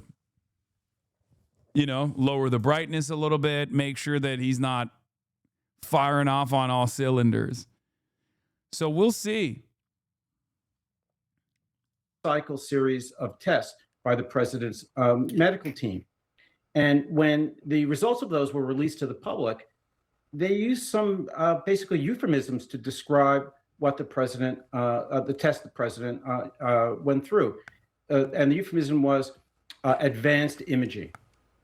And they didn't describe whether it was a CT or an MR. And then later on, a few days later on Air Force One, the president basically said he had an MRI. He couldn't describe what body part, but he said he had an MRI, which prompted the president's physician again to release another statement, at which time he again did not describe the specific test the president underwent, and said that, again, everything looked fine. And now we learn that the president didn't have an MRI. He actually had a CT scan, which explains why the president's physician didn't describe the test after the president disclosed his MRI, because he didn't have an MRI. So as best we can tell, the president had a cardiac CT, or what looks like a CT angiogram, which is basically a non-invasive way to tell whether the president has any significant coronary artery disease. And in his statement to...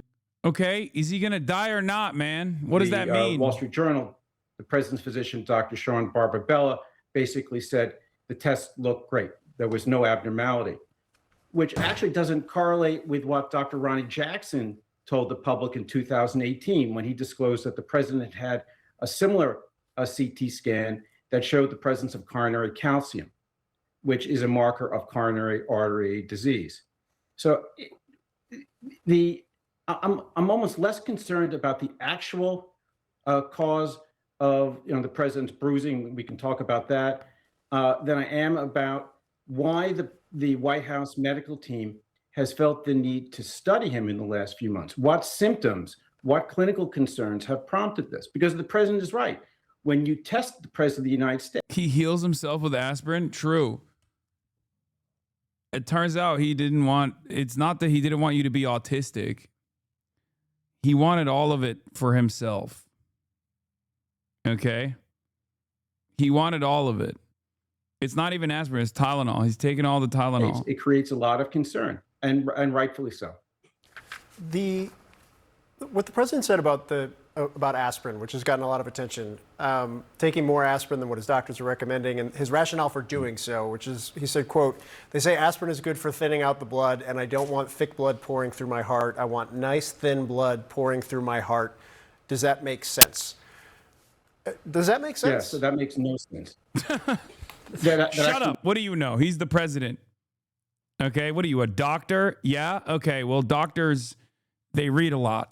And they learn, and reading and learning is gay. And fuck you. He's the president. Has a higher place in American society, so he knows more. I trust him. Makes nonsense.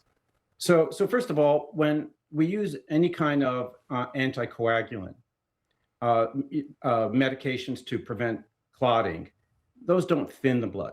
It's not like changing something from gumbo to chicken soup. It doesn't make... Yeah, you know who else was a doctor? Dr. Fauci. Now he's in prison. It doesn't make it thinner. It makes you less likely to clot. And it used to be that we would treat a lot of people with aspirin therapy to prevent heart attacks.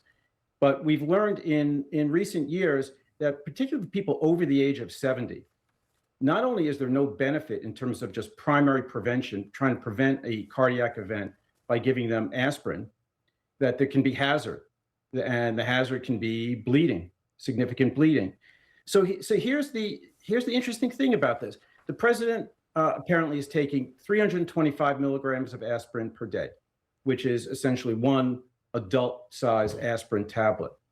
But the dosage that we use for patients, even with documented coronary artery disease, is a quarter of that, is 81 milligrams per day. So why is the president taking, an unorthodox dose of aspirin? And the media has published, many photos of his right hand and now maybe his left hand with this chronic bruise. The White House has said that this is related to, chronic aspirin therapy. So if you're bruising a lot and your doctor says you're on too much aspirin, why wouldn't you go down to the lower dose? It makes no sense to me. Dr. Jonathan Reiner, that was actually a very helpful and nuanced explanation of a lot of things people have been talking about. Thank you very much. Yeah, boring. Boo. This is the latest reversal from President Trump on his. Trump delays proposed tariff increases. 325 milligrams is what they give someone during a cardiac event to help. Yeah, well, what if Trump is having a cardiac event every day? Checkmate, atheist.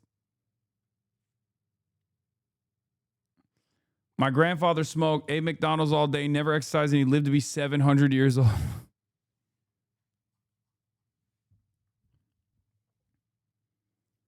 Nice skinny blood. The best kind of blood. I'm so skinny, just like my blood is. You don't understand it. You're wrong. What is this, Zoran? I asked Zoran Mamdani to respond to this quote from Pete Buttigieg, which argues the true success of Mamdani's campaign was about tactics and strategy, not necessarily substance. It's less about ideology and more about the message discipline on focusing what people care about. It's about the tactical wisdom of getting out there and talking to everybody. I wanted to know, do you think this is true? Like when we get outside of New York, how, are we thinking that it's less about substance of campaign than tactics, or can we separate those things? Why did you say Fauci's in prison? In my head canon. Promises made, promises kept. I'm an anti-vaxxer now. And yes, in my mind, Donald Trump promised that he would put Dr. Fauci in prison, and he did it. Sorry. Lock him up. Yeah, in the gulag with Hillary.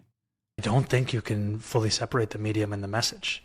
I think that that person is correct, that you have to have a politics that just that person, Pete Buttigieg, relates to working people's lives and their struggles. It can't be one that needs to be translated. And what I would say is, wherever anyone is, to ask the people around them, what is the example of that struggle in your life?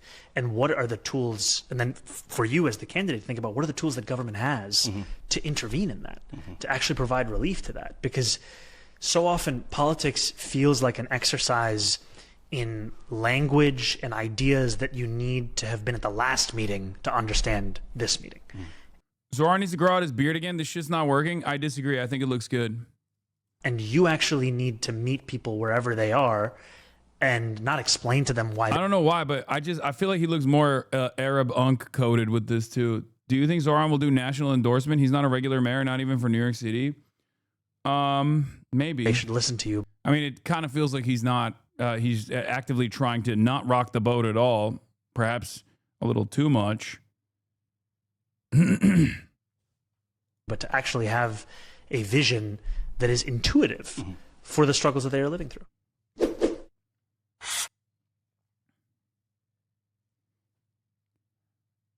There's also this. Apparently, Mallory McMorrow got an endorsement from Ezra Klein, which is basically like a reverse endorsement for Dr. Abdul El-Sayed. Let's take a look. The Michigan primary is going to be pretty intense, but Mallory McMorrow is another person who I think has been really interesting this year.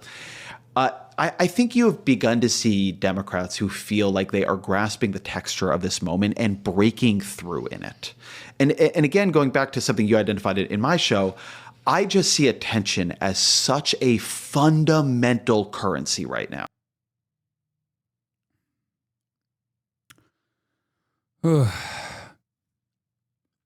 Sometimes I feel like I'm just alone, in the commentariat. Just yelling into the fucking void, dude. It's the policies. It's the policies.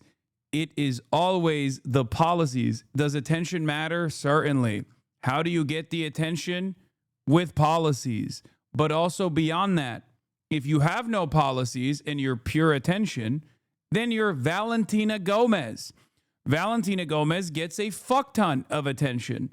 Valentina Gomez never wins any races. Why? Because she's all style, no substance. I'm glad that we went from Zoran Mamdani's, successful electoral victory here in the mayoral race and his defense of the policies, the substance, to what Ezra Klein is saying here. So you and I both remember the era of the note, the morning email, and they would talk about the invisible primary. And when I was reading that stuff back in, it's like 2005. Trump ran on vibes and won twice, though. Brother, for right-wingers, they have to run on vibes. But even then, it's not true. Trump had substantive policy positions that we despise, okay? One of the greatest examples that you can point to is mass deportation in the second race and build the wall in the first one. That is not only a policy, that is a very easily identifiable policy, and it's one that he actually hammered over and over again, so much so that people believed it and defended it. Okay? Yeah, but I mean, he says, I'll do this and then and that, but never said about how people fell for it. Wait, what? I'm confused by the argument that you're making. Donald Trump has the style and the substance. The problem for us is that the substance is bullshit. The substance is bad. Okay? Like, his politics are good in terms of like winning races demonstrably, but his policies are bad. But that doesn't mean he's devoid of policy. For Kamala Harris, she did not have the good politics, nor did she have the good policies. Donald Trump is capable of turning his policies into talking points that he keeps hammering over and over again. Okay? This was a major issue with the Democrats. If I were to identify, why do you dislike Ezra so much? He has policies, liar. Wait, Ezra? Wait, what? Do you think, anti-trans, anti-choice. Okay, good one. Ezra Klein is not running for office, chatter. Shut up. The advice he's giving to someone who is running for office is focus on the style. If the attention given to how much money different. This is just the literally neuter centrist Democrats over and over again, okay? That's it. And I don't even want to tell them not to do this because it's the primaries. So fuck it. Let the Ezra flank. If I'm going to be somewhat, if I'm going to simplify this right now, there's like a couple different flanks in the party, okay? You got the Ezra flank and you got the Bernie-crats, right? And then you have the institutional Republicans that are, hyper incumbents. Or institutional Democrats, sorry. I misspoke and said Republicans. In the general, I despise when the Ezra-crats end up doing Ezra-crat style politics because that shit doesn't work. Republicans end up dominating. But in the primaries, let them fucking cook. Who cares? Because they're going to end up losing to the Bernie-crats anyway.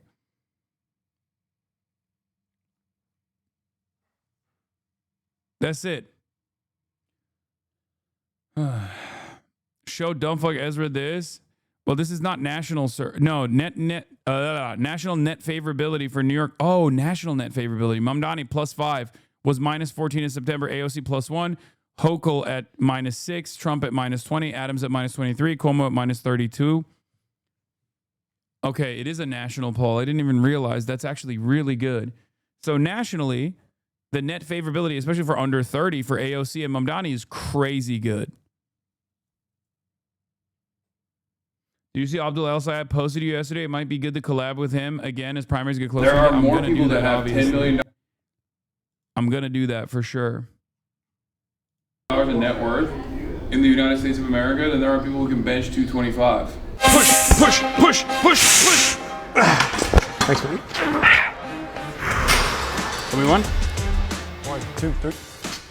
I got it. Come on. 315 for 1. 315, Habibi. That was good. That was really good. That was very Appreciate you, impressive. man. That was very impressive. Well, you gotta pull them up. Here, Give the yalla. people what they want. Come on. I'm Come trying. It's not that kind of show, man. It's not that kind of show. Come on. I want them to want me never- for my policy, man. You've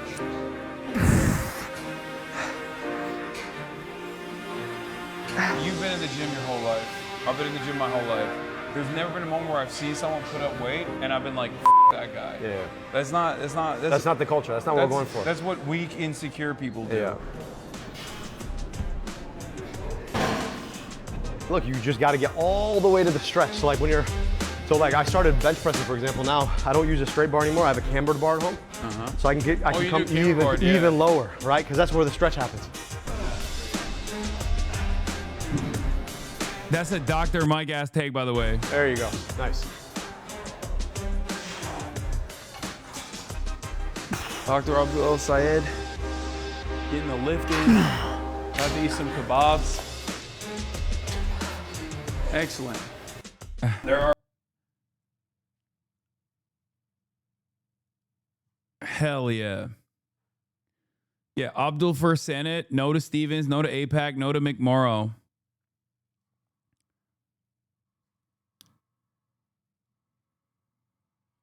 That's a firework on a fire stream, though. It was.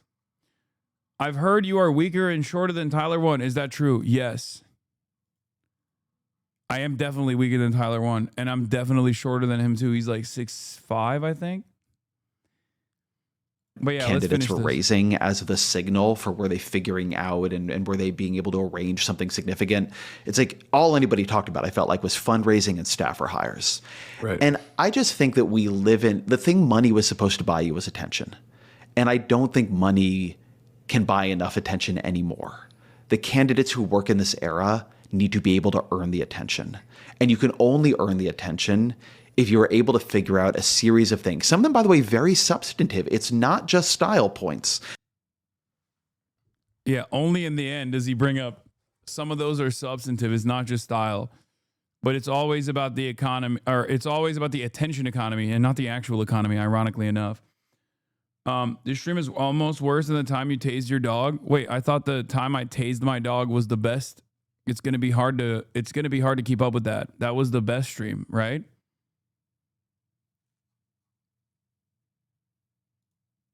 Please check logs. Let's see how fucking...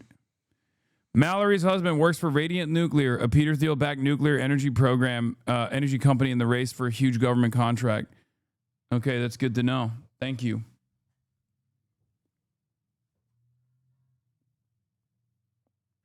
They're cooking your boy. What is this? I can't remember exactly The year? It's more than years. Mayor Zohran Mamdani inspecting broken floor tiles in an apartment on Clarkson Avenue in Prospect Lefferts Gardens, getting a first-hand look at the deteriorating conditions, from an eroding bathtub surface to a rust-covered, That is crazy. corroded bathroom pipe and red paint splashed about. And you told the landlord about this? Yes. And what was the response? Call some numbers, but nobody want to do anything about it. What's so crazy to me about this is that instantly people were like quote retweeting this shit, being like, oh, this will surely make people excited to build more real estate properties. And it's like, brother, why are you admitting? First of all, are you even a landlord? Like, why are you somehow advocating for landlords without having any land that you're lording over? Okay, that's number one. Number two, you're giving the fucking game away. If your first response here is that, like, well, slumlords obviously are not going to fucking take good care of their properties, then you're giving the game away. Residents in this same building and in others owned by the landlord Pinnacle Realty say they've experienced similar conditions.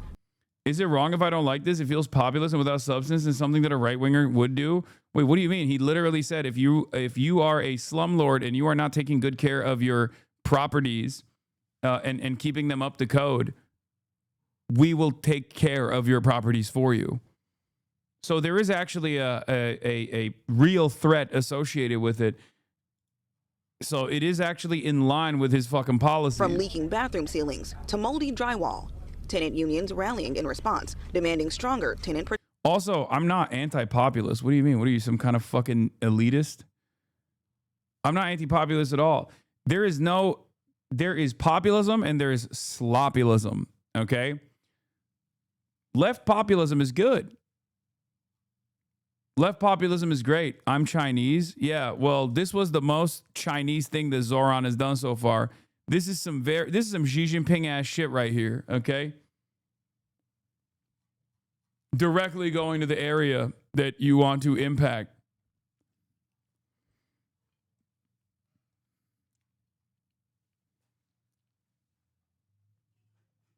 Making a point about it. Going out there. And leaning into your stated desire to fix this problem. It's good. It's not a bad thing.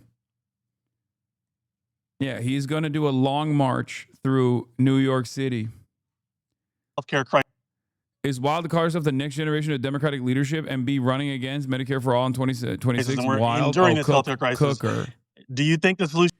There are more ways to ensure universal healthcare than Medicare for all. Oh my God, I fucking can't stand liberals, bro.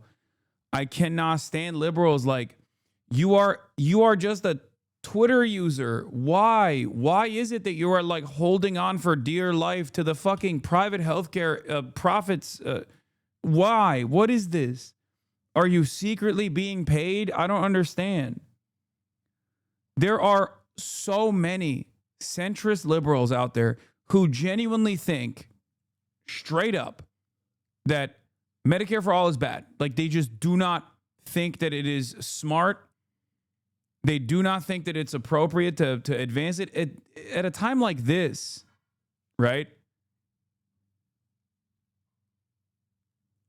I don't understand why people still do this. I don't think McMurrow takes PAC money, which makes it even sillier. Yeah.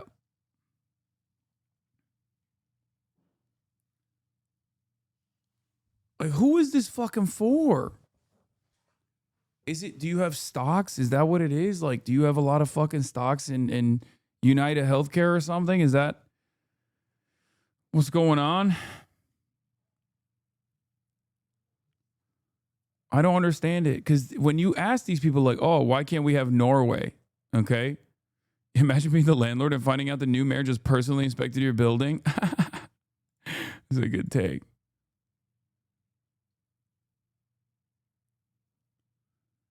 The reason is because relatively wealthy liberals know they would get the same care as poor people, and they know our country will never care for poor people. I don't get it. I genuinely don't get it. Like, we have no understanding of the collective in this country, okay? We have no care, no consideration for the other. And part of that is the rugged individualism that Americans feel in their hearts, like the hyper individualistic mentality that they have. It's dog eat dog world out there, all this stuff. But these kinds of programs, like implementing these kinds of programs, will be better for national security. It'll be better for creating a sense of cohesion. It's so fucking stupid. A literal billionaire is running to the left of liberals on healthcare. Yeah, Tom Steyer came out and was like... Sanders was right. We need single-payer healthcare. In 2019, I didn't think we needed single-payer healthcare. And I thought we could bend the curve. Like, I don't really care about Tom Steyer too much, right? Like, he's just like trying to do the woke billionaire shtick. And if you're a real one, if you're a real woke billionaire, like fucking fun, unironically, I'm doing the thing that people want me to do, which is, arm the revolutionary vanguard. Okay, fund and arm the revolutionary vanguard. That's all you need to do. Schumer is backing the pro-Israeli, and a lot of the establishment Dems that want to move away from Schumer, but not towards a real progressive party or meeting with McMorrow, not Abdul. Yeah, of course. Of healthcare inflation by using more information technology, more private sector expertise, that these smarty pants from the business world would bring down the cost. Boy, was I wrong, and boy, was Bernie right. I've looked at the data. We don't have a choice. For us to provide healthcare to everybody who needs it, we've got to go to single payer. And there's no other way. God is going to be in the details here. Designing a system that works, that cuts out all of that expense and profit for middlemen supplying healthcare has got to happen. All the people making that money are going to fight us like crazy, but it doesn't matter. That's where we're going. Bernie, when you're right, you're right. Well, I mean, it's not bad overall that there's like a person with a public platform that's advocating for this, right? Like,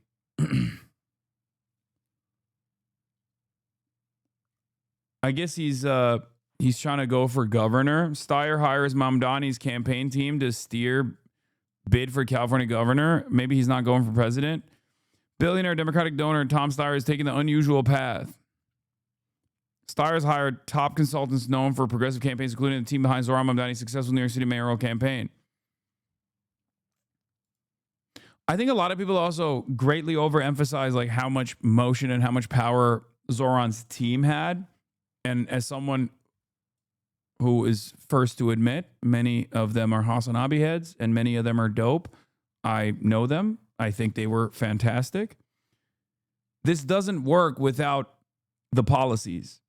Okay, so unless that team is explaining to Tom Steyer that he has to like take this comprehensive approach. Fell off? Who? Tom Steyer? Unless the team is basically guiding him on writing policy, it's not going to be that effective. And I know President Trump embellishes, but yeah. What is this? This is an 8-minute segment on Fox Business. Full discussion on socialism on the raise across the U.S. I do not want to be so cocky about this and wake up one day and the next president of the AOC. I want to find out why this is happening. Oh my God.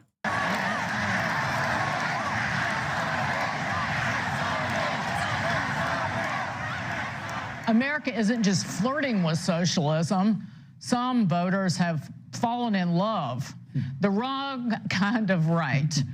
Voters went for candidates who promised to bring down costs with freebies. Let's talk about what this means for the midterms. And can we just talk about what it means for the state of the nation? Are we in danger here of losing our foot? I think you should be scared. I will be honest. I think this should be a wake-up call for a lot of people, but I hope they don't wake up. The reason why I say it is this. It's not because of people like myself, right? As much as I would love to take credit for this, being like an avowed defender and supporter and advocate for socialism, okay? It's only happening as a direct consequence of material conditions unwinding so hard for the average person that in spite of the negative framing of socialism for decades, in spite of the antagonistic feelings that people have or people have been taught to have about anything that is like social, not just socialism, but just any sort of like social safety net expansions are immediately shot down due to the fears that people have developed against it. The reason why they're still saying, it can't be so bad is because what's going on right now is that bad. In a country as heavily propagandized against socialism, when you have younger generations saying, maybe this socialism stuff is good, at the heart of empire and the imperial core, are you fucking kidding me? The only reason why people are doing that is because you don't have any redistributive policies. Any. You've ruined it. You have like unlimited greed has basically gotten in the way of extending capitalism.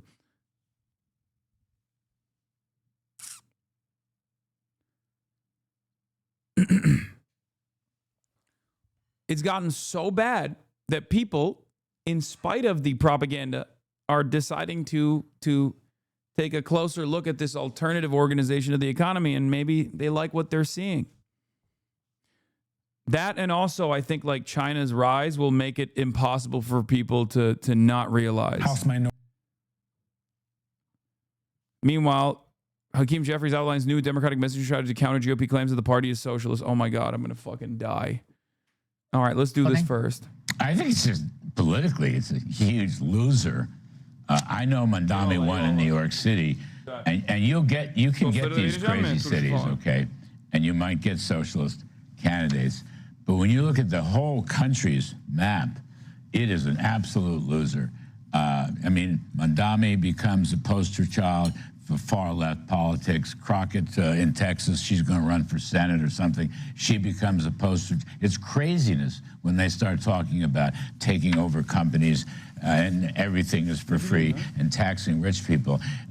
This country doesn't want socialism. It's never wanted socialism. There's always been pockets of it, silly pockets of it, but really Trumpism, which is an open, free economy, business should flourish, build factories. Trumpism is going to clobber. This sucks because now everyone is associating Trumpism with what's going on currently. So good luck selling that. HasanAbi Productions posted a video of Hasan and Asman debating that it actually has happened as an Asman refugee. This is some Super Bowl level content. Thanks for all you do, by the way.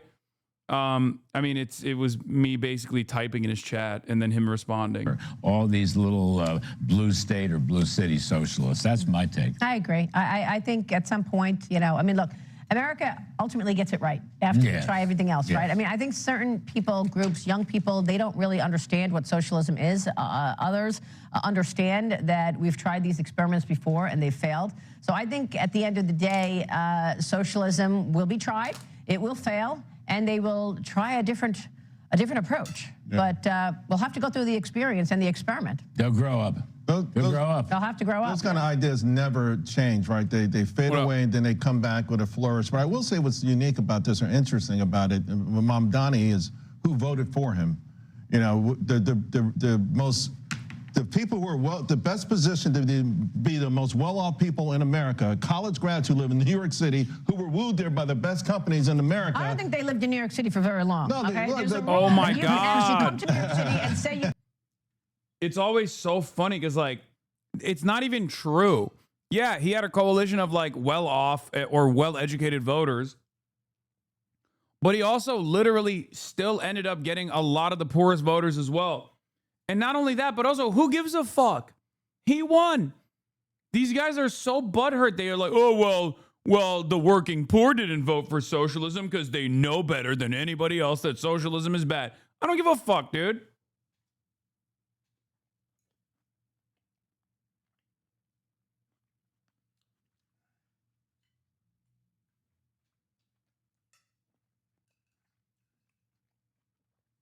It's not only wrong, but even if it was right, who gives a shit? Like, okay, there are a lot of people who are working class or in who would benefit the most from socialist principles that don't believe in it. Who cares? What does that say? Like, what is this fucking argument? Have you ever given a shit about what a poor person thinks? No. Why are you acting like you care now? You're a fucking Fox News commentary person. You don't give a fuck about the working poor. You advocate for their demise every day.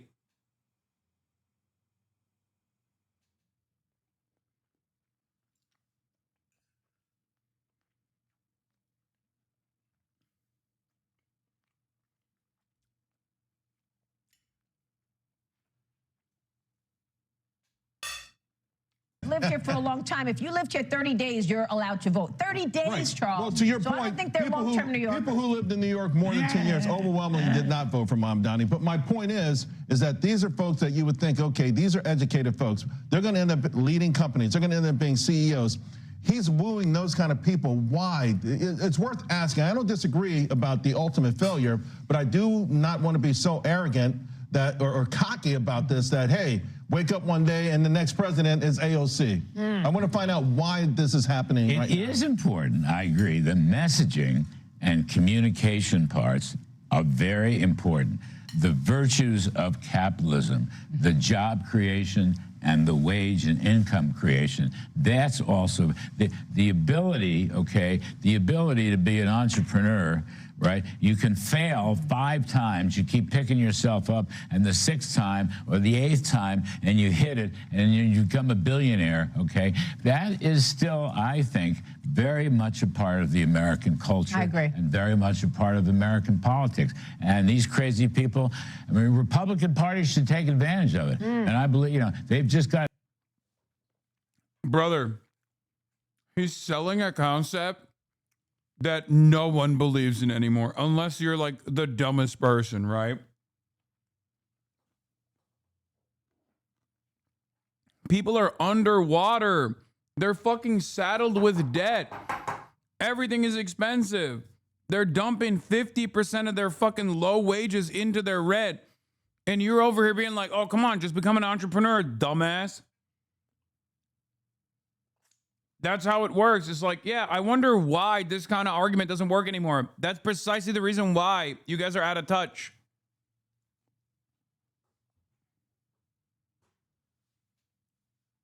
There's still, this is kind of like Israel doing propaganda to a world that is, you know, moved beyond assuming that Israel's the most moral nation.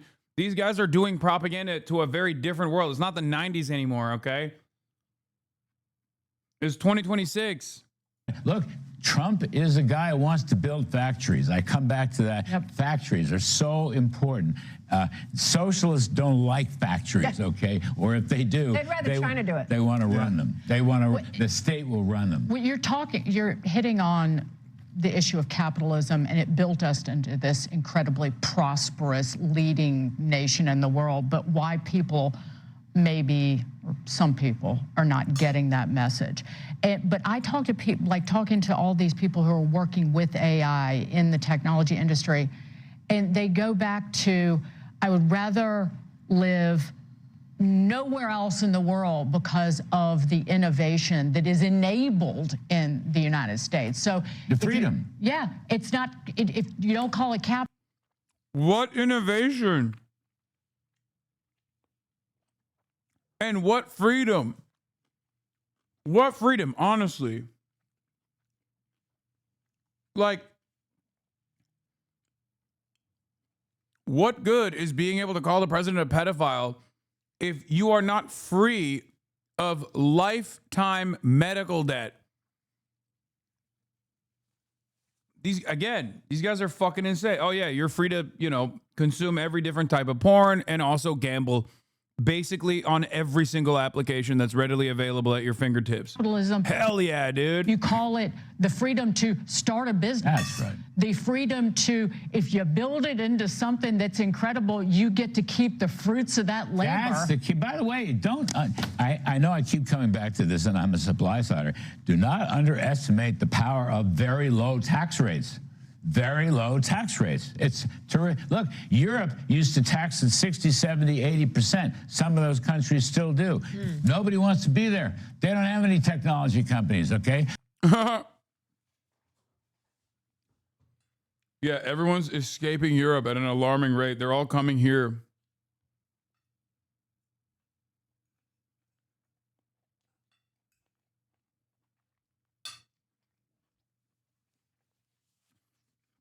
Remember what I said?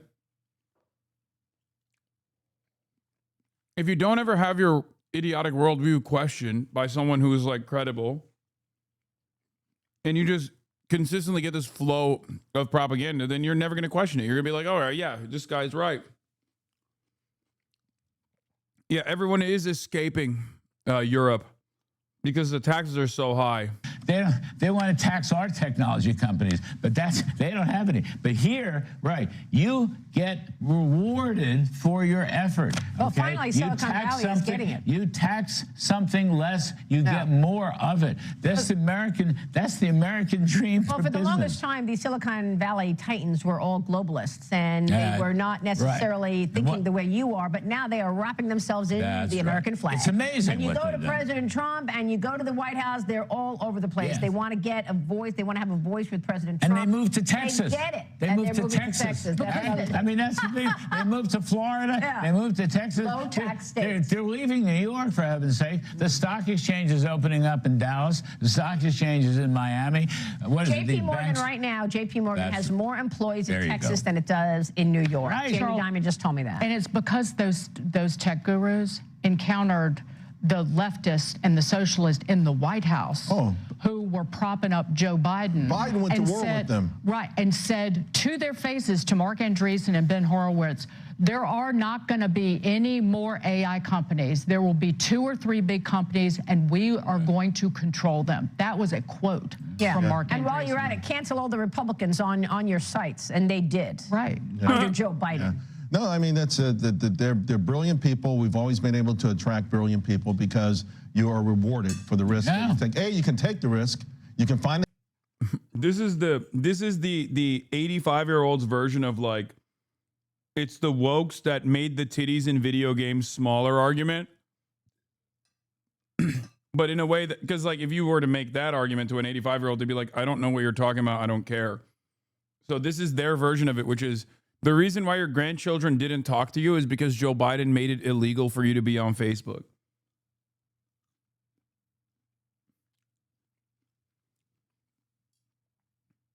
Okay.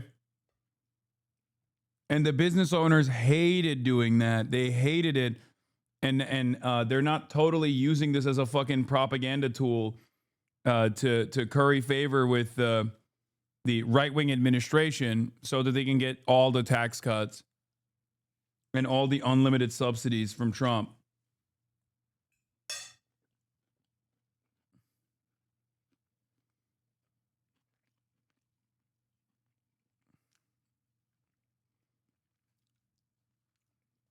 Capital, you can take the risk, and you're rewarded for it. And you know, Biden wanted to hijack that. He went to war with them, and that's how you have an epiphany when someone that you think is your friend all of a sudden is like, you know, putting a gun to your head, and all of a sudden they said, let's think clear about this, and they have made these That's why Trump, changes. you know, I don't know what the right number is, and I know President Trump embellishes, but yeah, whatever. If he gets $10 trillion. Oh, let me tell you real quick what you're saying. He said it's $18 trillion right now. So 2 weeks, a couple weeks ago, if he gets a third. Fox Business, by the way, literally making a mockery of Donald Trump, routinely lying about all the IOUs that he's getting. Amazing. Like openly giving the game away. He's like, yeah, he lies a little bit. He embellishes. Then it'll be a couple of weeks ago, Bloomberg they delved into the numbers, and the headline said, Trump brags about 21 trillion. We did the work. It's only 7 trillion. Right. Yeah, but I don't think it is 7 trillion. I think it's much closer to 17 trillion. They're coming here. But even if it was the point 7, is, that's huge. They're coming here. That's funny. That's the victory for capitalism over socialism. They're coming here because of our freedom. Low regulation, low taxes.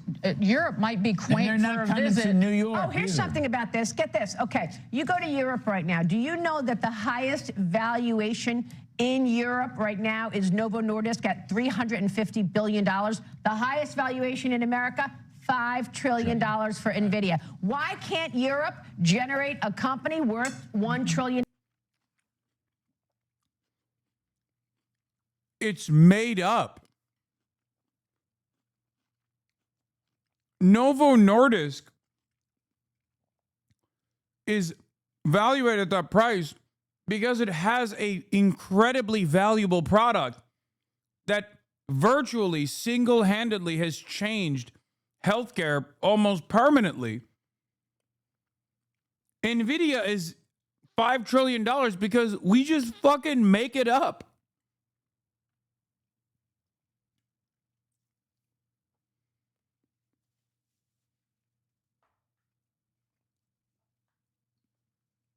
It's so crazy. NVIDIA relies entirely on a company called ASML, which is based in Europe. Actually, all of CPU and GPUs do. Yeah. One word: regulation. Yeah. That's it. I You thought can't keep up. I thought you were going to say socialism. Oh, that too. But Could we be. have We have 1 minute for predictions for the new year. Anyway, here's... Well, Fox News is trying to figure out why everyone is loving socialism and failing to comprehend why. Here's Hakeem Jeffries. Hakeem Jeffries is rolling out a new motto to punch back at the socialist label his Republican rivals are trying to attach to the Democratic Party's agenda. Listen. As Democrats, we believe in a strong floor and no ceiling. Here's my view of what the Democratic Party represents. We believe in a strong floor and no ceiling. As Democrats, we believe in a strong floor and no ceiling. And here's what Democrats stand for. We believe in a country with a strong floor and no ceiling. Bro, trying to actively message against the current most popular thing in your party that is from your district, by the way, that is like controlling your district as a mayor. Oh my God. I can't even. We believe in a country that has a strong floor and no ceiling. The leader did not come up with this by on his own. As the Washington Post points out, the phrase comes from the title of a book written by a Manhattan venture capitalist named Oliver Libby that offers more than 50 mostly centrist proposals. And the idea, quote, posits that everyone should have the government support to pursue the American dream without limiting the success available to those already at the top. The big question here is, will this message be effective in next year's midterms against Donald Trump? Joining us now is Oliver Libby, the author of Strong Floor, No Ceiling. Oliver, thank you so much for joining us this morning. I want to read a quote from the book because I was reading it last night, and this quote I think it's in one of the earlier chapters stuck out to me. Unfortunately, our political camps want us to believe that a villain is responsible for our troubles. Perhaps immigrants, minorities, and freeloaders are to blame, and poor freeloaders are to blame. Or are the 1%, Wall Street and Silicon Valley, robbing us? The solutions are similarly polarizing and one-dimensional. One side strives to deregulate, cut taxes, and starve the government, leaving people and companies to their own devices, including limited social safety nets. The other demonizes success, looking to redistribute wealth and push identity politics. I assume the latter is your Democrat, is the Democratic Party. When I read that, the thing that I got stuck on was push identity politics, because one, I mean, the Republican Party is pushing identity politics every single day, right? Like they talk about trans people as if they're taking over the world when that's not the case. What do you say to people who maybe read the book and engage with the actual policy prescriptions that you have and kind of the things that's undergirding it and say, you know, this is something maybe we've heard before, or it is going to leave out marginalized communities? From the people that brought you cynically weaponizing identity politics against people to your left flank that are more progressive than you, now comes, yeah, fuck this identity politics shit. It's like, bitch, the fuck do you mean? You don't get to say that. What do you mean? The fuck do you mean? Well, fuck identity politics. Bro, do you know who you are?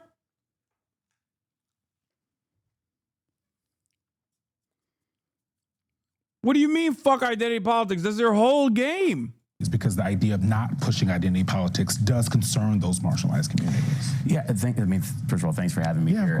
Look, I think identity politics is a weaponized term, but if you read what I wrote in Strong Floor, No Ceiling, Strong Floor applies to everybody. Mm-hmm. And I am someone, by the way, who spent almost 20 years investing largely in underrepresented founders, and I believe enormously that there are different starting points in American society, and we need to do our best to fix that. The promise of Strong Floor, No Ceiling, if you get into the meat on the bones in the book, there are really important policies like a single-payer healthcare system and like a lot of education for everybody in our society. But at the end of the day, people want to believe that if you work hard and play by the rules, that there should be no ceiling to what you can achieve, and that should apply to everybody in our society. So, awesome. Hakeem Jeffries hitting this line is so stupid because Hakeem Jeffries is basically coming out of the gate swinging against a false interpretation of what socialism is for absolutely zero reason. Doing the classic democratic thing, which is to adopt your enemy's framework. Fucking awesome. Like, oh, the implication here is that, well, socialism actually means there is a ceiling, right? We want everyone to prosper. We don't want people to really suffer by not being able to prosper. You know, we don't want to limit growth. That's awesome. Thank you. Thank you for coming out and defending the real victims of society, entrepreneurs and people who might become trillionaires.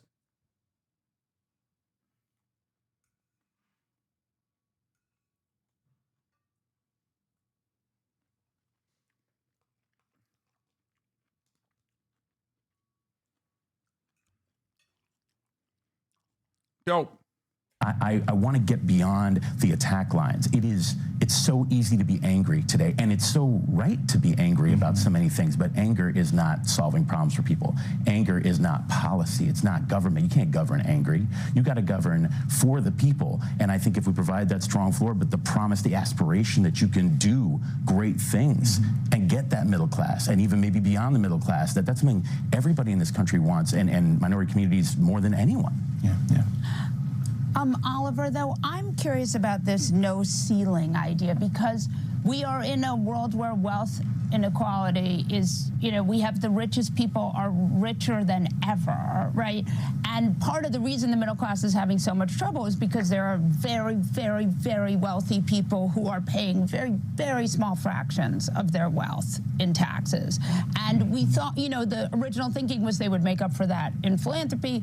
People like Elon Musk have proven that is pretty much not what they're doing. So is no ceiling really appropriate? I mean, I come from we both went to the same private school, so we both know, that we come from a certain group, and I just wonder, is no ceiling really the play? I mean, don't you think that people who have over $100 million should be taxed at a higher rate? And don't you think that we have, we're about to have trillionaires? Like, do you think no ceiling? Like, maybe there should be a ceiling. Yeah, Molly, thank you. I don't think there should be a ceiling. And I don't think actually most people in this country think there should be a ceiling.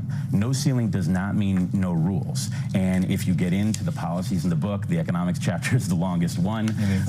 There's a lot about taxation, about enforcing the tax code. I mean, we leave I think the fucking argument here is just built on a faulty premise. What do you mean no ceiling? Again, liberalism is so brain rotting that there is even when you have a bold policy making or whatever, right? It's still stuck within the confines of liberalism. Like, the solution isn't to just take billionaires' money and give it to every single person equally or some shit. The solution is not even through a higher tax bracket in general. You obviously have to implement some kind of wealth tax. But the most reliable long-term solution would be redistribution at the point of labor, ensuring that there is more autonomy in the workplace and more power at the point of your output. You go to work and your boss pays you less than you generate money for them. That's called profit. You should have more of a say on how those profits get allocated. In many circumstances, what remains of the margins of the marginal profit that exists is obviously always given to the shareholders, but what remains, or not what remains rather, but the reason why those profit margins are so slim is not because the labor is so costly. It's because they're doing expenditures elsewhere. CEO compensation is one of those expenditures. But even beyond the CEO compensation, it's there's so much that they're wasting away that if given if there was any sort of democratic process taking place here, they would not be able to do this. They would not be able to get away with it. No stock buybacks, none of that shit.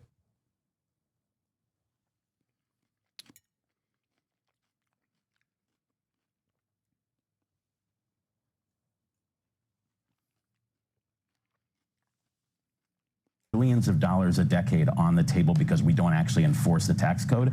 I welcome it being enforced. And by the way, we're seeing people across the aisle, look at Mitt Romney recently saying that there may be an argument for higher taxes and certainly for enforcement. So no ceiling doesn't mean no rules, and there ought to be rules. And by the way, it makes me very sad to see someone like Elon Musk be able to dump $250 million into campaigns. But we all know that's not illegal. It should not be possible, but it's not illegal. And so we have to create the right rules. You know, most people out there are sports fans. You don't want the players calling their own fouls and their own goals, right? You want there to be refs on the field and lines and goals, and then you want the players to play hard. So I don't think there should be a ceiling to what people on the sports field can do. There shouldn't be a ceiling to what people can do here. But again, it has to be within the bounds of the interconnectedness of strong floor and no ceiling. If there's gonna be no ceiling, it has to pay for a strong floor and give everybody, Eugene, back to your question, everybody a chance. What do you say to people who say you can't become a billionaire nowadays without, you know, taking from and taking advantage of people that have a lot less than? I don't think that's correct. I think most people who become billionaires, and look, I run a venture firm, and we have invested for almost 2 decades in companies that help people and the planet. And by the way, remember when he said, like, oh, I don't want to do identity politics, I want to do away with identity politics, and then immediately followed that up when the when the host, HasanAbi head, by the way, asked him that question, like, oh, well, don't you think Republicans are doing identity politics? Which is true. They are doing identity politics. They're just doing white identity politics. He turned around and said, oh, well, I've worked with I was doing venture capital for underserved minority-backed companies. It's like, oh, really? Oh, so you are still doing identity politics. Like that, because that's what it is. It's like, it's bullshit. It's like a bullshit posture. And you just showed that it's bullshit posture. You just did that. They won't give an example of what he would consider a ceiling. Well, that's the whole point. He doesn't want to have a ceiling. But then again, there is no ceiling to begin with. There is no ceiling whatsoever. The reality of the matter is, there's not really any fucking ceiling. We just don't have a floor at all. In order to build a floor, you would probably, under a liberal understanding of the economy, you would have a ceiling. Okay? Like, we already have this system and it sucks. Exactly. Well, the point is, that's why everyone always says, well, America's all about equality of opportunity, not equality of outcome. It's like, bitch, when the fuck do we have equality of opportunity? And I'm not even talking about like racial lines either, okay? Because that obviously is the easiest one to understand. But like even then, what do you mean we have equality opportunity? Really? Really? White boy growing up in some fucking forgotten town in West Virginia has equality of opportunity in comparison to your son? Probably growing up in a fucking Connecticut McMansion? Who the fuck has equality of opportunity? When have we had equality of opportunity in this country? It's bullshit. We live in a country where the zip code that you're born into is more indicative of exactly where you're going to land in terms of your wealth, okay? Are there people that are able to overcome that sometimes? In very rare cases, yes. And we always love hyping those people up because meritocracy is a lie, and those examples are the ones that keep promoting this lie.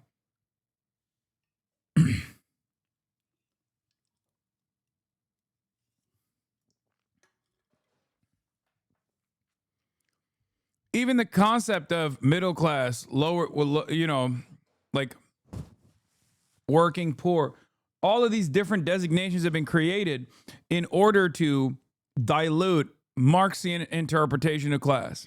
Okay?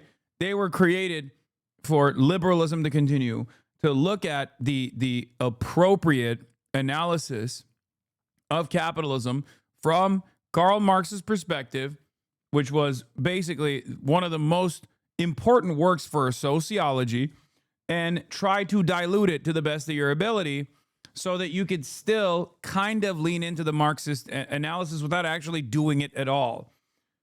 The notion of like middle class and all this stuff. That's why everybody thinks they're fucking middle class, no matter how wealthy they are. Everyone's middle class, okay? You're either broke as fuck, or you're middle class, or you're the 1%.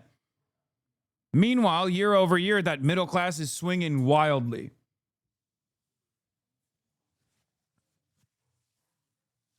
It's bullshit. I don't usually talk about this kind of stuff that much, and I also will personally utilize this kind of terminology. I'm not as disciplined, right, as some others who abide by Marxist orthodoxy. But the reason why I don't really shy away from utilizing this kind of terminology is because, you know, it's just people understand themselves in that way. And I speak to people with the language that they understand. Now, the other point I'm trying to make here is that all of this stuff is, the system is entirely built around this lie, right? Oh, middle class, you have social mobility. Well, except liberalism is failing so much that even the notion of middle class is actually shrinking, and it's just basically becoming the working poor and the 1%. So it's ironically turning into a more black and white understanding of class. Like it's basically turning into a easier to comprehend version of, like, you know, gig workers and then fucking billionaires, okay? And the more we leave capitalism up to its devices, the more that's going to happen, right? Regardless of how much policymakers think hard about making it seem as though you, as a working class individual, have an ownership stake in the stock market, right? 401ks, or Donald Trump giving you $100 at the age of 1 so you can have like a stock trading portfolio or whatever the fuck. None of those things are going to work. It makes people feel like they have some kind of stake in the stock market, sure. But at the end of the day, the income inequality and the wealth disparity is so ginormous that even the dumbest guy kind of gets to realize what's going on.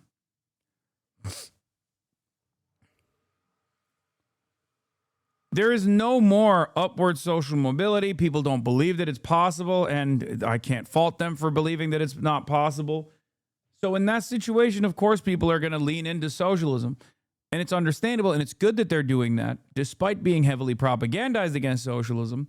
And so when I hear someone like Hakeem Jeffries, who's supposed to be the leader of the left flank party in the two-party system, yes, both bourgeois parties, both playing the same role under a capitalist organization of the economy. Don't give me that fucking bullshit. But ultimately, if you're presenting yourself as the left flank party in our two-party system, and the left flank party in one of the two major parties,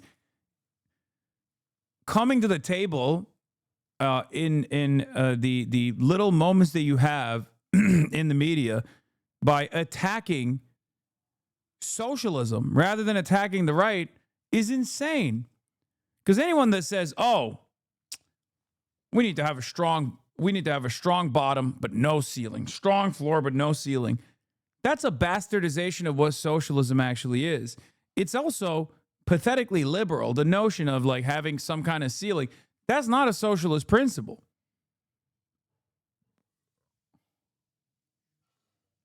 That's not a socialist principle at all. If you look at the founders we've backed, they are from all walks of life. But the billionaires now, like Elon Musk and, you know, all the tech bros that were at the swearing in of Donald Trump, they're not exactly doing the work that you were doing. They're doing something completely different. Well, but look at it. I mean, most of the unicorns, most of the tech companies that sell for $1 billion are founded by immigrants, and well over half of them have female founders. I mean, this is a time in history where we ought not to be capping what you can aspire to do. We just ought to be putting the right rules around it. And the fact of the matter is, most people who make $1 billion created a product people want to buy. That's inherently American. Now, we should be better as a society about what products we want to buy, maybe, and about what we ask people who achieve great wealth to do with that wealth. But the idea isn't to say that you hit a certain ceiling and then you're done. I mean, that's, and look, it's interesting, you know, strong floor, no ceiling is not something we tested. I didn't run a single poll when I was writing the book. I just sat there writing.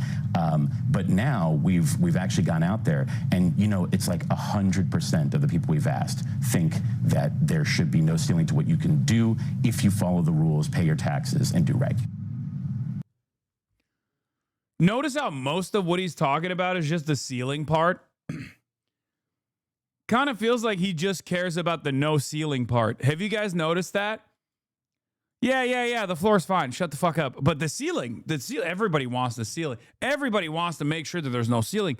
Unlimited growth, unlimited growth, unlimited growth. Come on now. I wonder why.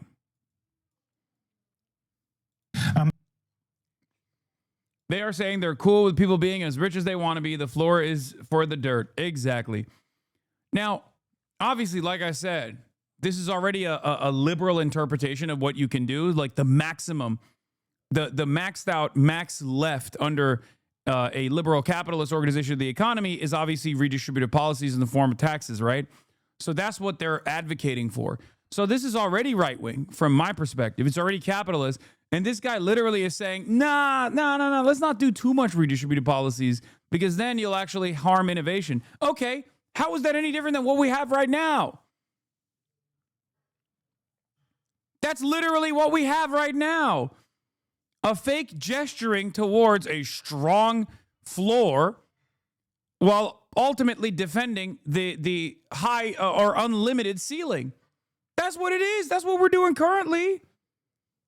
Clearly, it doesn't work, so much so that you are trying to actively propagandize against it. You're trying to find a new way, put a new patina on the same dog shit, new coat of paint, abundists, strong floor, no ceiling. This guy won't even let you have redistributive policies under a capitalist organization of the economy. Again, you're lost. You're lost in the fucking sauce. And also, it's a double Monty because you end up propagandizing against socialism anyway by claiming that socialism means there's a ceiling there. I hate that. It's stupid. Look at China. That's all I'm gonna say. Look at China. Don't feel like there's a ceiling there, does it? Certainly a strong floor, though.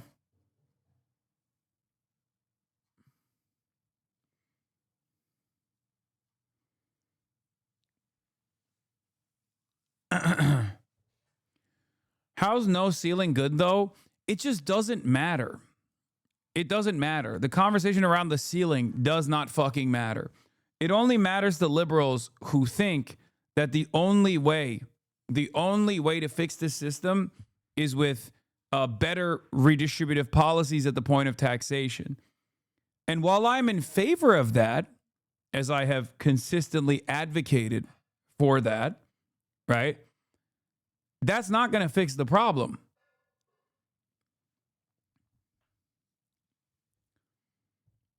Do you see what I mean?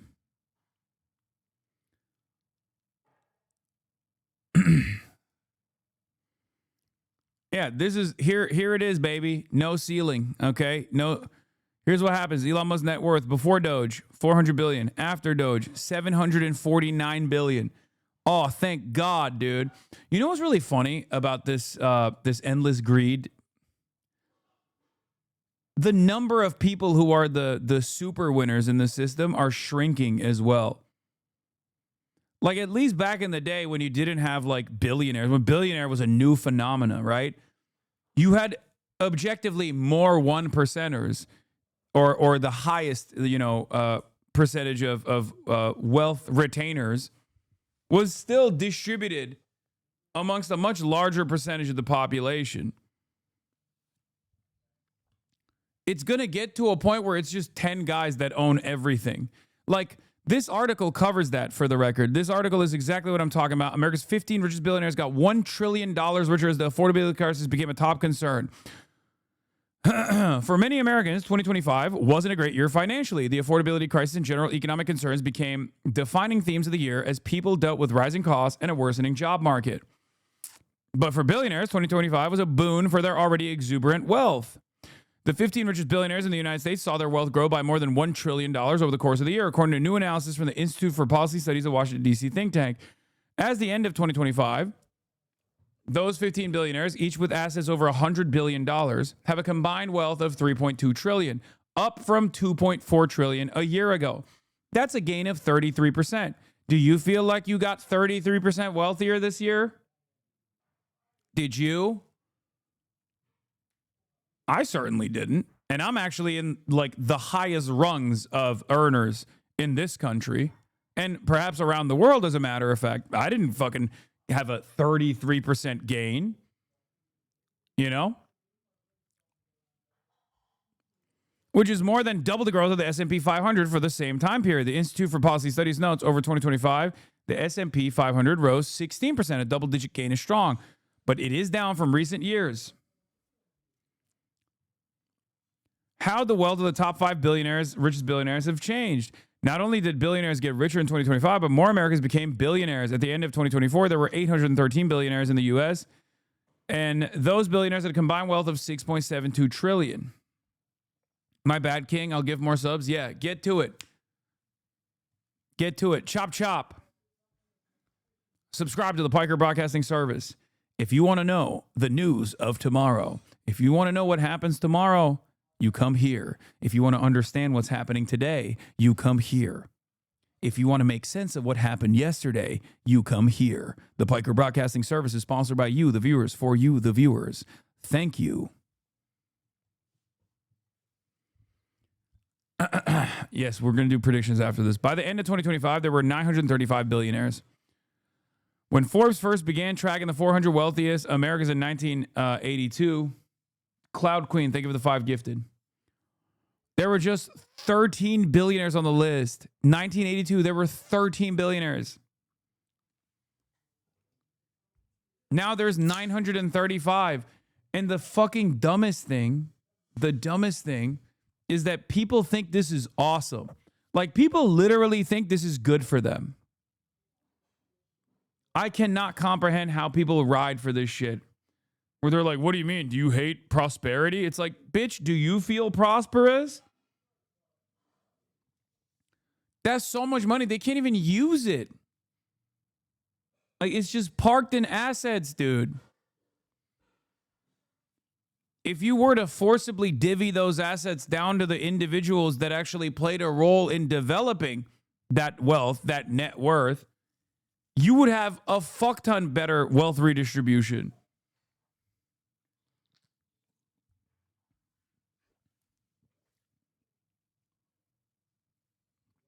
The top 5 wealthiest billionaires have changed over the last year, too, at least in the beginning. The top wealthiest billionaires were Tesla CEO Elon Musk, Amazon executive chair Jeff Bezos, Oracle co-founder Larry Ellison, Meta CEO Mark Zuckerberg, Google co-founder Larry Page. This year, Zuckerberg was bumped off that list. Oh, no. Oh, bummer, dude. You see that shit? God, I feel so bad for the Zuck. Sergey Brin joined the ranks. 2025 was the best year for Google stock since 2009, with shares growing 65%, buoyed in part by tech giants push into AI. In contrast, stock price for Zuckerberg's Meta platforms grew about 13%, though Meta also focused on AI. His strategy was more scattershot, experts have said. Yeah, now you got Elon Musk of Tesla, X, and SpaceX worth $722 billion, up from $421 billion a year ago. But that's because he worked so hard this year, guys. He worked so hard. It must have been all the illegal immigrants that are ruining your life, okay? Making sure that you don't actually take home a decent pay. Make sure you don't get the benefits you deserve. Make sure we don't have socialized medicine in this country. No working fucking public transit system. No adequate infrastructure. Please keep focusing on the Somali fraud. Please, I'm begging you, do not look up Do not look up. Look down. Look down only. Punch down. Punch down. Punch down. It's the Somalis. The Somalians, actually. Okay? Larry Page of Google, worth $257 billion. Larry Ellison of Oracle, worth $245 billion, up from $209 billion. Jeff Bezos of Amazon, worth $242 billion, up from $233 billion. Sergey Brin of Google, worth $237 billion, up from $148.9 billion a year ago.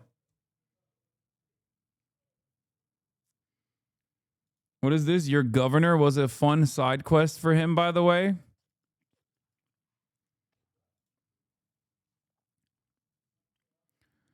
An affordability crisis for average Americans. At this point, money just seems fake. It is. It is. It's the fakest it's ever been. I say this all the time. This is the fakest money has ever been in the history of mankind. And this isn't even like on some, we got to go back to the gold standard shit, okay? But this is the fakest money has ever been. It will probably get even faker. It's crazy, though. It's so fake. Apparently, the LDS Church is now the second largest private landowner in the U.S. with 2.3 million acres tax-free, worth $300 billion in market assets. Tax the churches. Nice. Oh. 5-year-old me has been vindicated. I always thought money was fake. Yeah, no, this is it. This is literally what's going on. Do you get it yet? Are those daycares even real? Yep.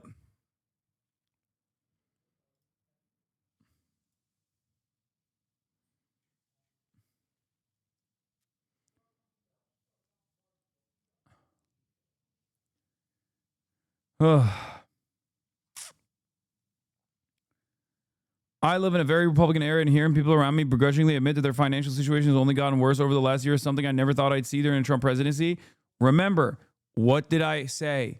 What did I say when I was actually criticizing the Biden administration for fucking running with this like vibeflation or vibe session narratives, right? People were saying like, "Oh, dude, the negative real wage growth that people experience under the Biden administration, that's just fake. That's just fake." If we just keep saying fake, then people will understand it. No, they didn't. They actually got more mad because they were like, "It don't feel fake to me, bitch." And that's what's frustrating because Trump thinks he can do the same thing now. It's not working. It's not going to work. And what did I always explain to people, even up in the a big part of this narrative building that was lost, like a real part of this conversation that was lost, was that in the narrative building, people forgot that in 2016, things were seemingly a lot better than it is in 2024, and yet they were still so angry about their future prospects that they voted for Donald Trump to break the system. That was a clear-cut indication that the system was not working for them. So much so that they actually wanted to punish a remnant of the elite Hillary Rodham Clinton by voting for the gamble, the wild card, Donald Trump. This was something that I tried to explain to people back then. People, I mean, objectively, in comparison to now, the average person was probably doing better than they are in 2020 or than they were in 2024. Okay. One must ask the question, why? Democrats refuse to ask that question, and that's why we keep losing. Okay. That's why there is always another fucking incompetent fascist who ends up winning power.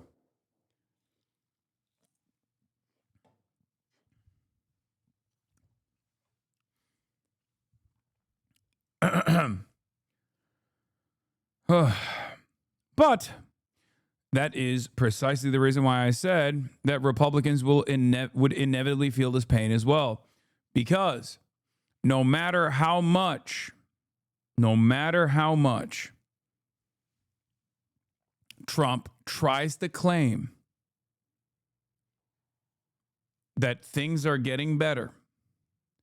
No matter how much Trump tries to say, oh, dude, the economy's so good, but if it's bad, it's because of Biden. And it's not bad. It's actually good. But the worst parts about it is because of Biden.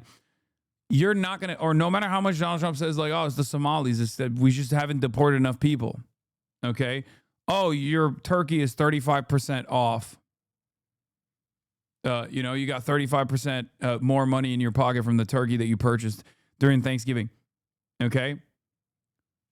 You cannot out propaganda how people are feeling in their wallets. Okay? You just can't do that. It's what they're seeing. It's what they're experiencing. It's what they're living.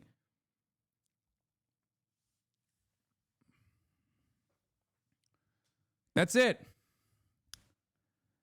Of course, as the conditions worsen, the more people hammer on this point, right? The more they keep doing this shit. Conditions keep getting worse. And as Republicans start recognizing, like, wait a minute, this Trump guy, he's not fucking helping me out either. Some people will turn around and say, oh, no, it's because he hasn't deported enough minorities, right? He hasn't deported enough. That's why, because he's fake. He's fake. He's phony. We got to deport even more people, which that's never going to fucking happen, right?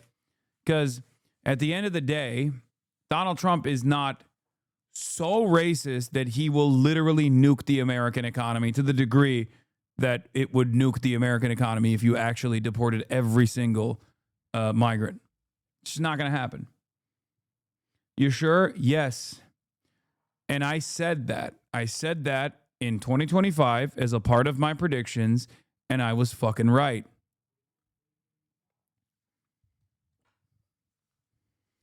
Stephen Miller might be that guy, but you have to remember. You have to remember. Okay? You have to remember.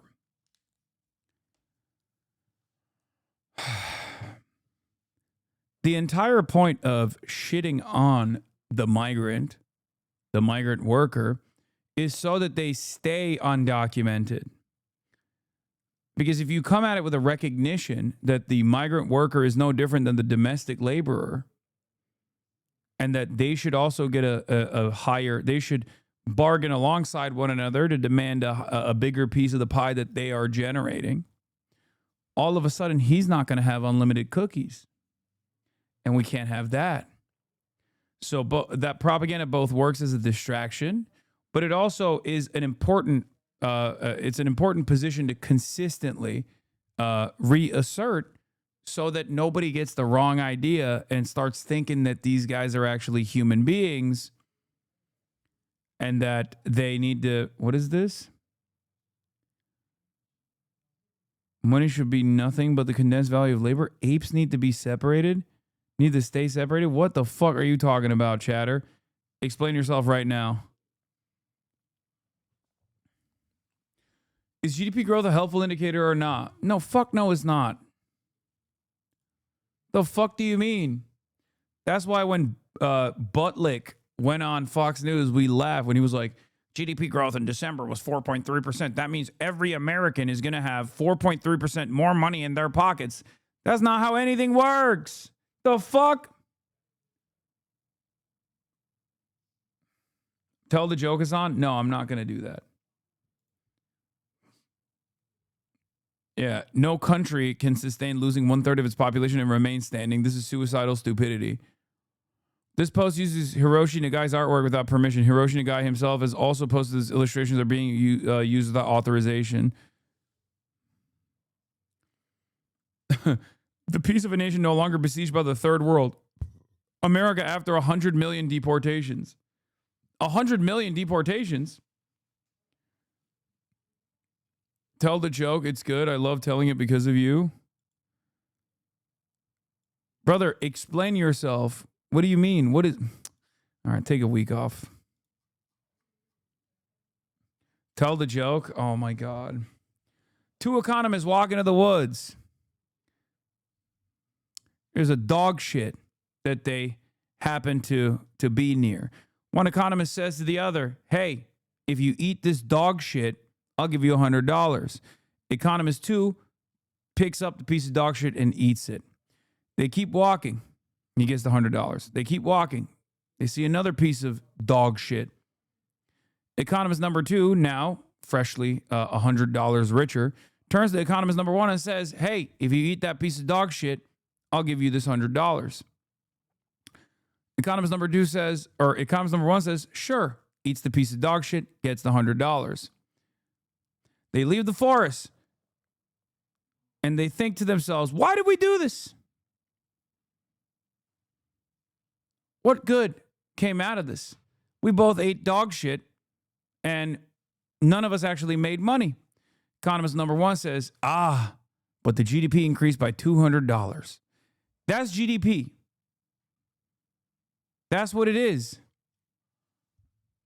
Last time you said it was $50. Inflation is crazy. Now tell the same joke like Elon Musk. Economist eats dog shit. Give me $1 trillion. Thank you. Comedy is legal now. Comedy is legal now, libtard.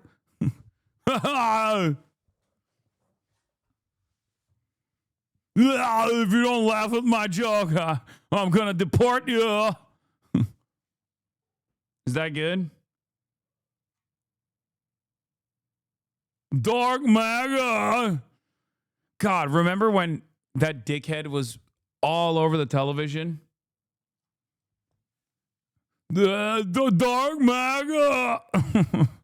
Dark MAGA. God, I fucking hate him so much. He sucks.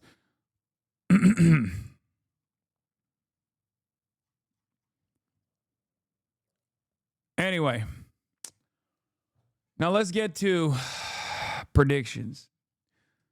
As you guys already know, 2025, I made 20 predictions and 19 of them came out to be true. Let's see if I can hit the same metrics this year. It's going to be quite difficult. I highly doubt it, but we shall see. Okay? So, without further ado, the reason, like I said, Piker Broadcasting Service is sponsored by you, the viewers, for you, the viewers. But the reason why you give me the big bucks is because you come here to figure out what the news of tomorrow is going to look like. And no, death predictions are different. Okay? You pre-watch 2026, not fair? What do you mean? All right. On that note, let's get into it. Let's fucking do it, baby.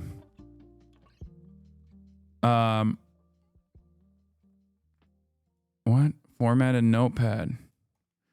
2026 predictions. Predictions. Okay. 2026 predictions.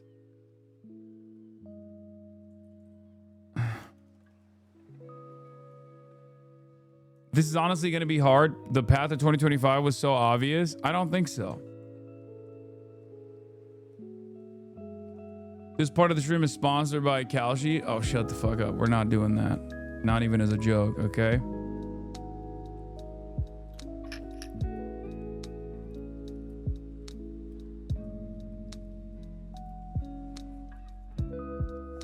Anyway, please predict I get married. I want to be a wife guy so bad. Sure, chatter, you're going to get married, even though you don't have a girlfriend right now.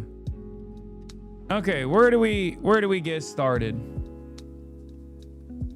I mean, I think this is an easy one, but AI will get completely out of control. Not AGI style. But instead,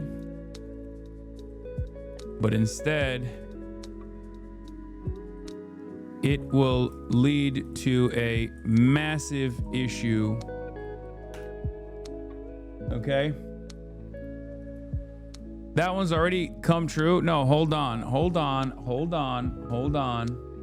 That's not a prediction, that's an observation. I mean, many of these are an observation that is presented as prediction. Hold on. The one you said you got wrong, kind of got right. Elon with Fallout with Trump was around not getting back in Tesla. What? No. The one I got wrong was PP. was the Canada one. Okay, I mean catastrophic. Okay, a catastrophic issue. What I mean is there will be at least one major AI scandal.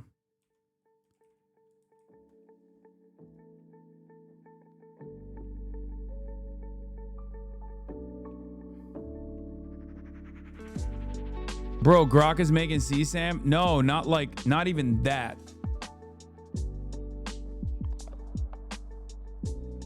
Not even that. I'm talking bigger.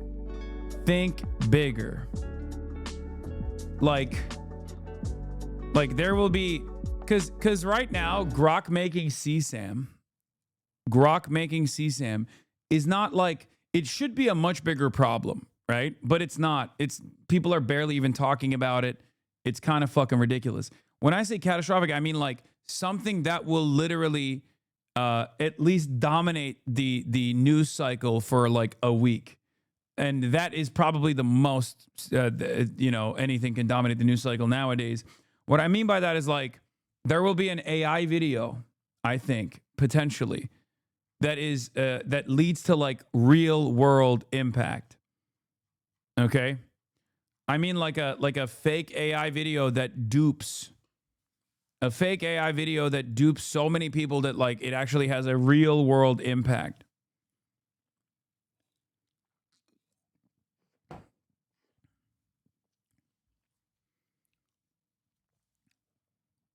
Okay.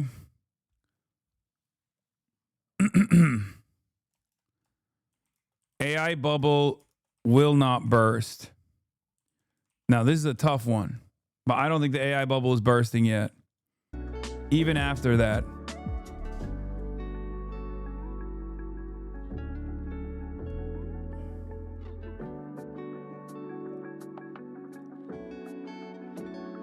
China will continue to rise. The century of prosperity has begun. More people will become China-pilled as conditions in the U.S., in the West, worsen.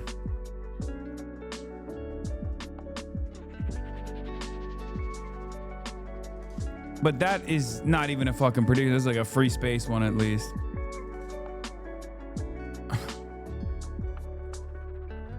People will get less weird about China. I'm gonna say not people, normies. Normies will get less weird about China. Okay. Here's another free space. Grand Theft Auto 6 will be delayed.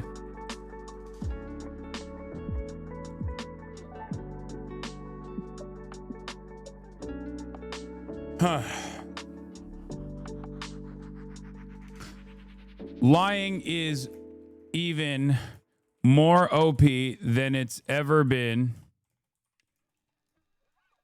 especially with AI.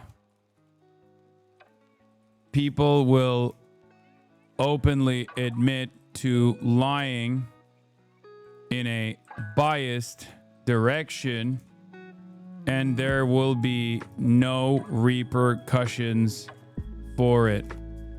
Like right now, when you at least like, if you're outed as a liar or something, like people are supposed to trust you less, right? That's not the case. I'm calling it. You can just be like, no, I'm lying. Like the almost like remember what JD Vance did in the election cycle where he said, oh, I sometimes it's okay. Sometimes it's okay to lie as long as you're like getting people to pay attention to something. 100% that will happen way more frequently. Oh, I misspelled prosperity.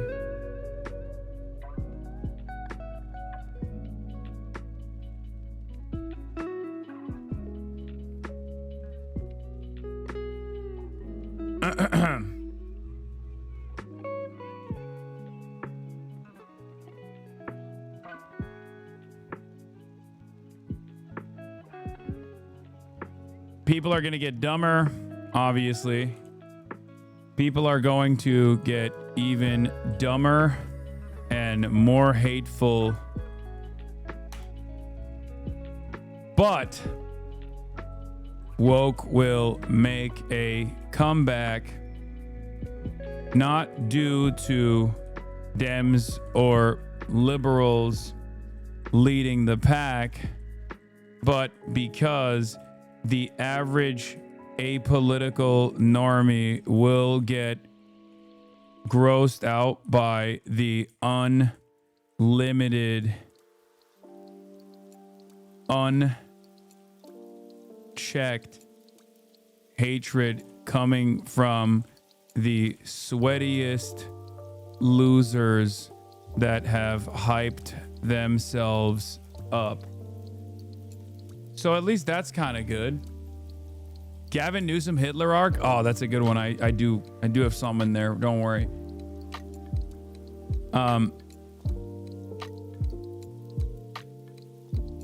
Kalshi Poly Market scandal. Yes, there will be a major gambling scandal as well. At least one major gambling scandal, which of course will not lead to any policy changes. Gambling is going to be cancer with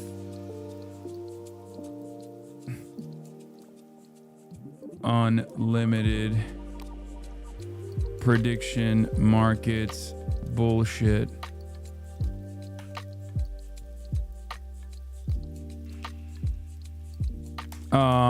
What else? Oh. False flag terror. I mean, I hope it's not the case, but I do think I can see that.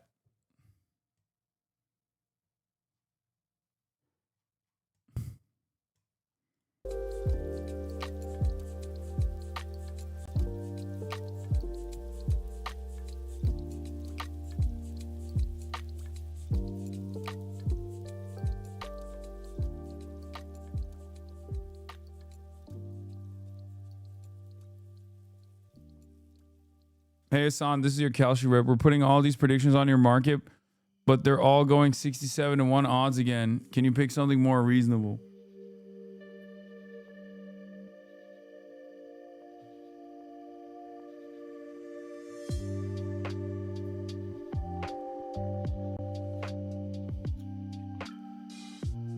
Environmental disaster is a free space? Yeah.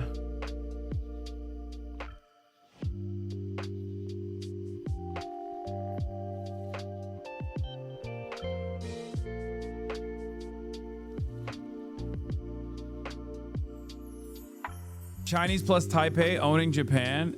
No.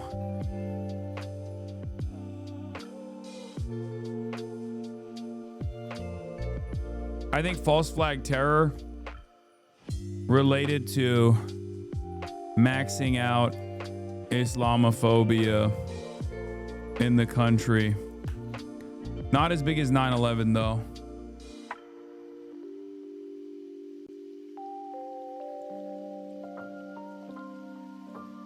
Hakeem Jeffries joins DSA? Yeah, right.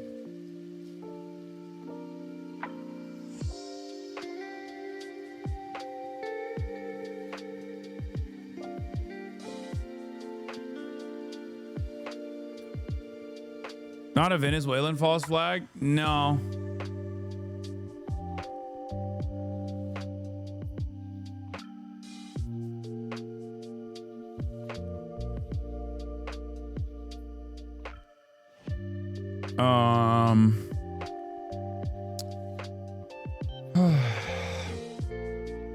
Trump expands Latin American posturing. I don't think Trump is gonna, dude, this is gonna be a Russia-Ukraine situation possibly, but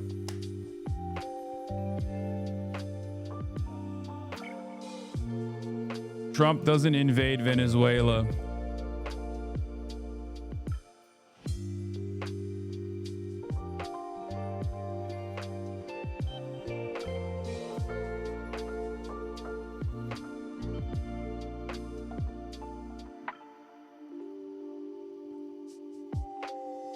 Wait, where was I? I was talking about woke. Oh, woke. With woke making a comeback, but with corpos following trends too late. I've already made this prediction publicly, but following trends too late, companies will continue their right-wing pivot into 2026, pissing people off even further.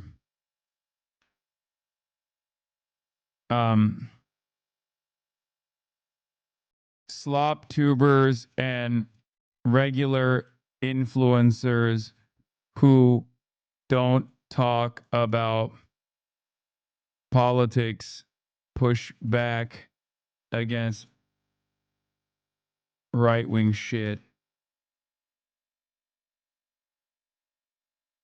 Trump doesn't invade Venezuela. Trump has serious health issue that they can't keep a secret.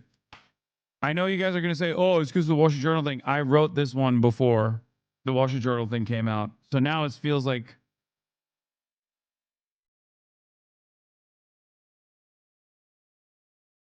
right-winger tries to assassinate Trump again. He won't die. Evil never dies. Oh my God, what if my he won't die prediction is the opposite of it?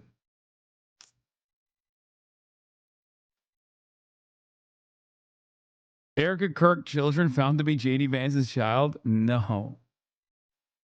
No.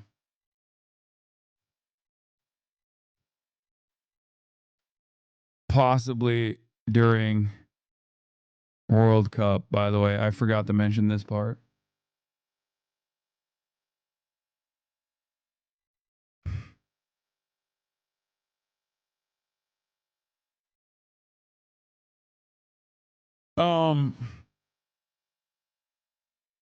Erica Vance. Erica Kirk becomes Erica Vance? No.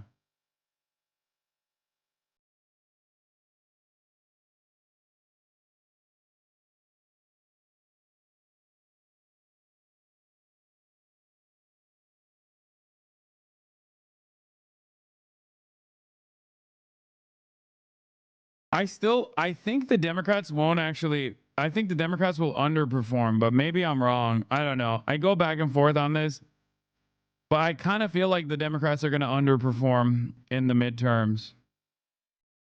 Like, if you think they're going to, I'm giving a fake number here, but if you think they're going to win like 20 seats, they're going to win, 5. And then they'll still act as though that was like a massive W. And there is something in me. I hate being pessimistic about this stuff, but I do kind of feel like the Bernie-crats are not going to have as big as a wave, a big momentum.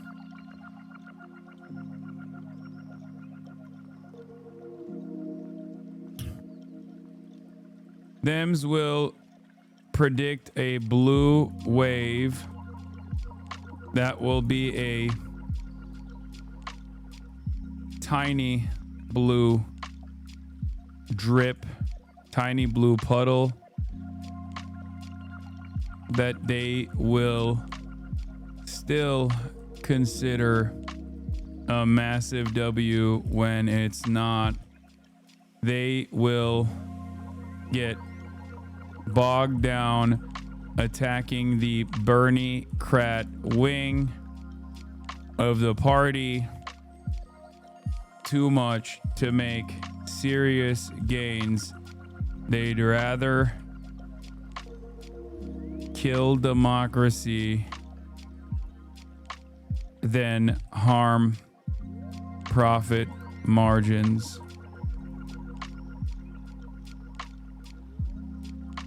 Then harm the profit margins of private healthcare providers. Then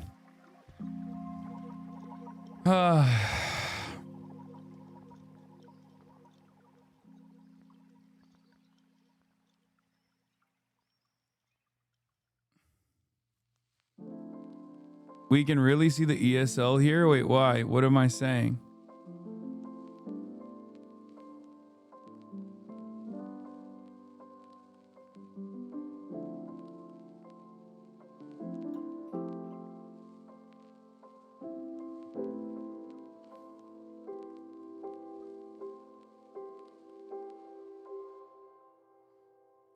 Healthcare is a major issue.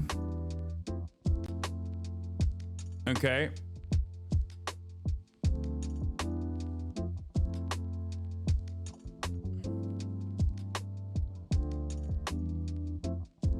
Will Luigi walk this year? No. Okay, companies, not providers. No, I don't think Luigi walks.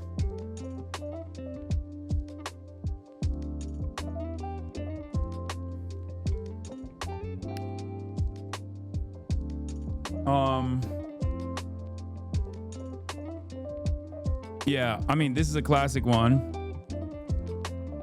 Dems pivot to anti-APAC, but still retain same donors and same attitude towards Israel.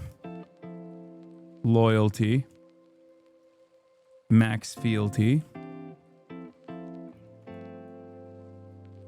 Dems refuse to adopt. Dems refuse to adopt M4A as policy.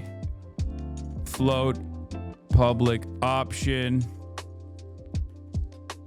with no real interest in implementation.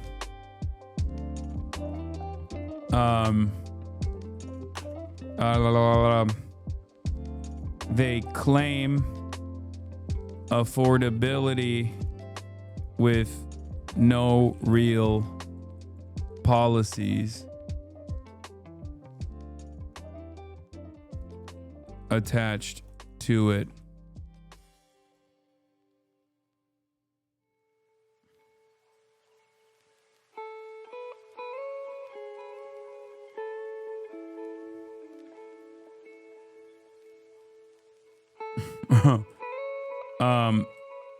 Major black market for Chinese RAM / GPUs that are created faster than the Chinese thought they would be made.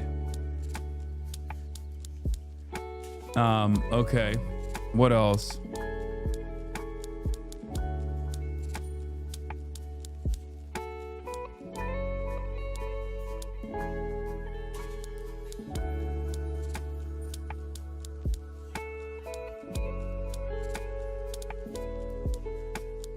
You need an Epstein bombshell prediction if you want to be fully Nostradamus.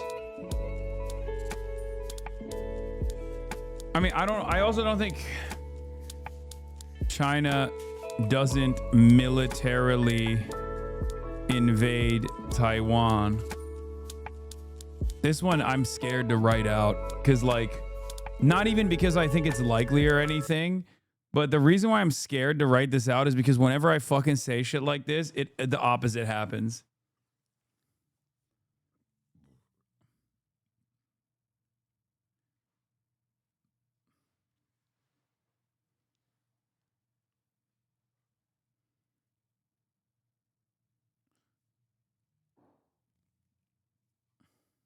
You know what I mean?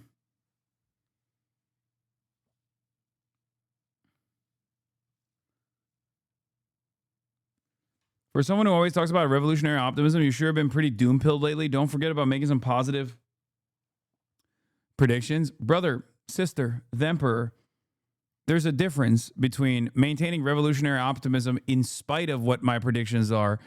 Like, what do you mean?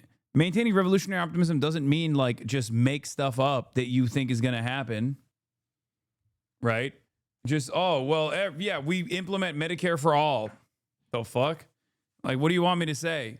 Yeah, oh, rents drop. Rents are actually super cheap now, magically. Every landlord decides, you know, we've actually farmed the working poor a little too hard.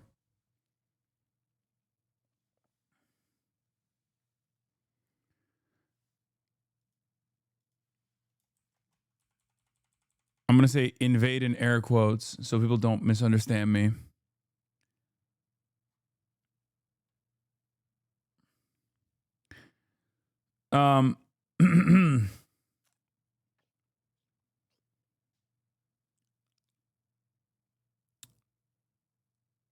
Got any major predictions for the Luigi trial? I mean, yeah, he goes to prison.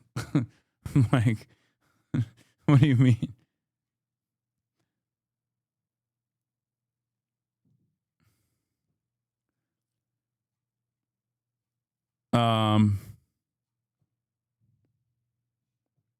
Clavicular is nominated to replace Kash Patel. No, but I do think Kash Patel's out. Kash Patel fired.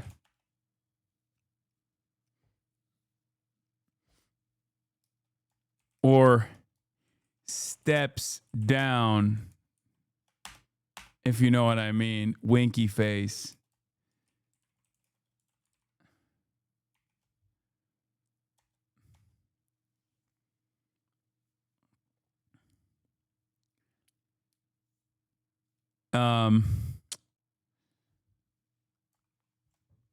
What else? What else?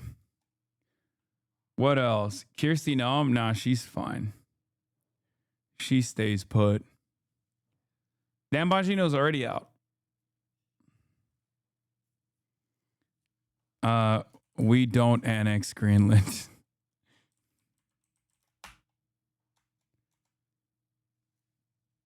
Zoran prediction. I mean, I don't really know about the Zoran stuff. Zoran gets yelled at by the left flank for not being revolutionary enough, or because they misunderstood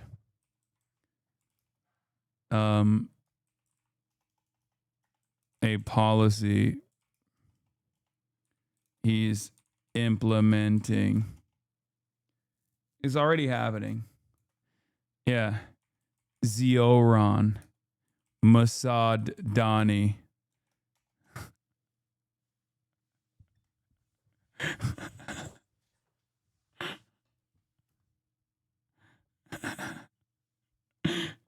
I love that they call him Zioran now. I added the Mossad Dani. That's gonna stick. Delete this? No. I love the Zioran thing is so funny. It's like AOCIA. AOCIA, they're gonna say Mossad Dani now. I invented it. Remember. Hasan wants to be a Maoist poster so bad. I do. I think the Maoist standard English is so good. Hasan logs actual good one. Virus lockdown due to CDC and municipal health rollbacks. You think there's going to be a lockdown? Are you crazy? You could literally have Omega COVID killing people, every day by the dozens. And this administration will be like, it's illegal to stay at home. Okay?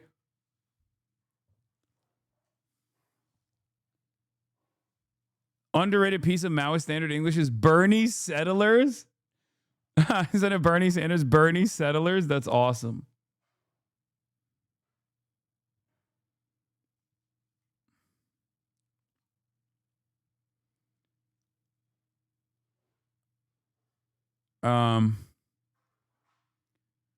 Zioron canceled. Oh, dude, this is why. Yeah, Zioron Mossadani. Dude, look, why did he post this? What the fuck? Boycotting our ally Israel would be a horrendous mistake. Urging my neighbors of the co-op to vote no on Tuesday. This is fucked up. Ludwig speaks Maoist standard English now, apparently. Ludwig? Yeah, Ludwig is exactly who I'm talking about when I say, like, people will be more open with their politics. Like, they'll... Slop tubers and regular influencers don't talk about politics, push back against right-wing shit.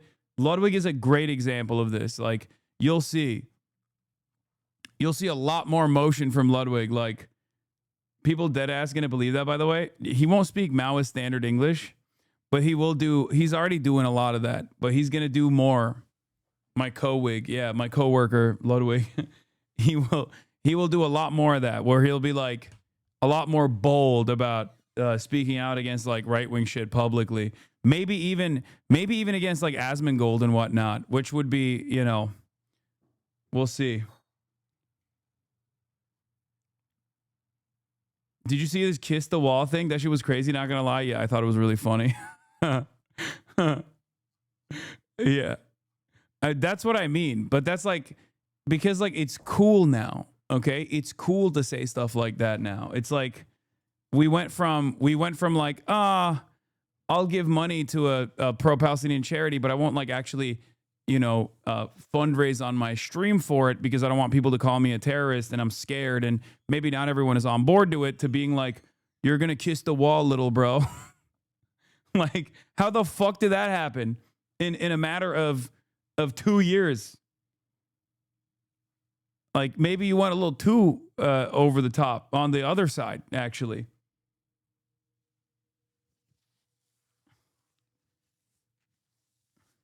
Nobody apologizes to HasanAbi. Okay, that's empty space. That's an empty space.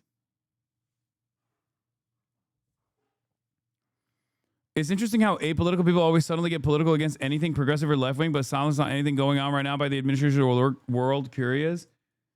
I mean, there's a reason for it. There are people that I know for a fact. There are people who I know for a fact are very progressive, but just like are super, super scared about saying anything because they just don't like getting yelled at and they're terrified. Either they're terrified because like they're going to lose, you know, market share or lose audience members, or they're fucking terrified. Like, I think I suspect the way that like Ludwig or other regular influencers will try to make up for this by you know, their silence overall, but then like now they're now coming out and speaking out against this, will probably still be with like a little bit of like left bashing too, where they'll say like they'll basically do the stuff that like a lot of Ethan's fan bases tried to do, where they'll be like, oh, Zoran sucked when I was promoting him, but now that he won, he's actually good, and also I fantasize that he hates Hasan secretly, stuff like that, where they'll where they'll basically position it as like attacking appropriate targets to make it seem like they're, you know, still somewhat more reasonable, right? Like saying like, oh, well, Hasan still sucks, but like this Asmongold stuff is out of control, you know, that kind of thing. The kiss the wall thing was pretty unambiguously anti-Semitic. It's worrying how many people are just saying stuff like that now. Goyslop is now a common term on TikTok after breaching poll containment. Oh, I was going to... yes. Okay. Oh, dude, I have a whole thing for Jews and Muslims. Okay. Don't worry. I have a whole bracket for predictions on Jews and Muslims. Okay. Number one. You just reminded me. Okay. Terms like Goyslop get mass usage by normies. So people will be both woke, but also at the same time, like lookism, looks maxing, all this shit is totally fucking in broad use. And in a way where it's like,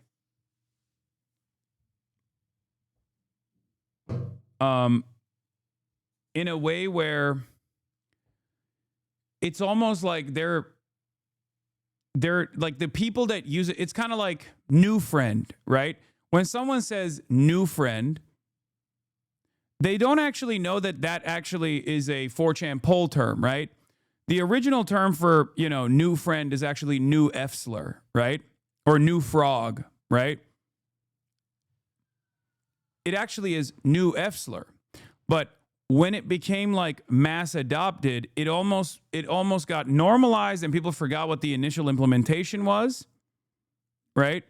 And I think it will kind of be like, it'll kind of be like that, where people won't fully understand where Goyslop is coming from, but they will just use it as a substitute term for like something that is mind-breaking for normies, right?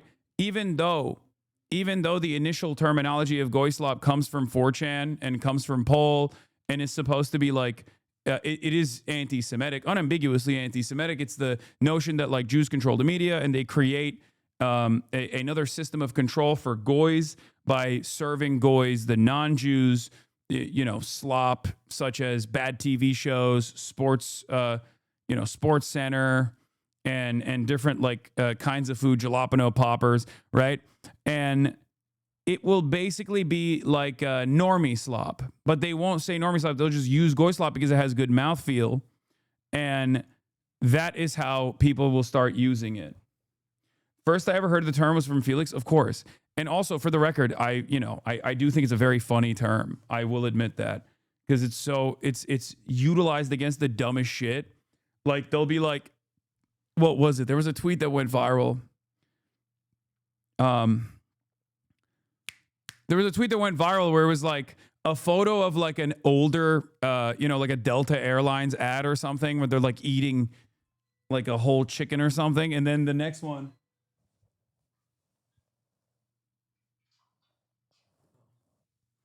Baba.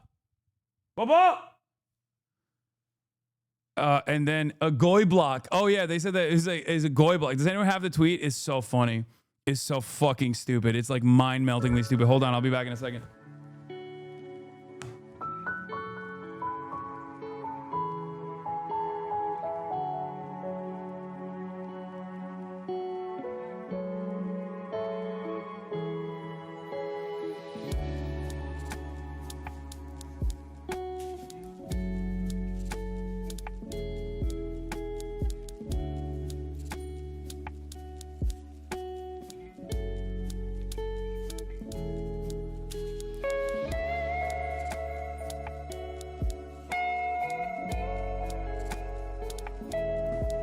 Ow. Sorry, I had to get the door because my dad is not around. Okay. Yeah, this is what I was talking about. Hold on. This is it. It's dumb shit like this. I mean, this is objectively funny. Eat your Goy block and shut the fuck up. No, it's not a joke. This is like Nazis sincerely say stuff like this is Goy slop or Goy block. Those cookies are good too. I know, it's like it's really good cookies actually. The ZOG term will also get mass usage by normies. Another far right anti-Semitic term becoming normalized by Zog. Yeah, Zionist occupied government. Yeah. Agartha. I think Agartha memes will reach peak normie status. They will be oblivious to its initial anti-Semitic inception. What do you know about Red Shambhala? Okay, keep trying, little bros. Sure, Red Shambhala is really going to pop off, okay? As a counter to Agartha.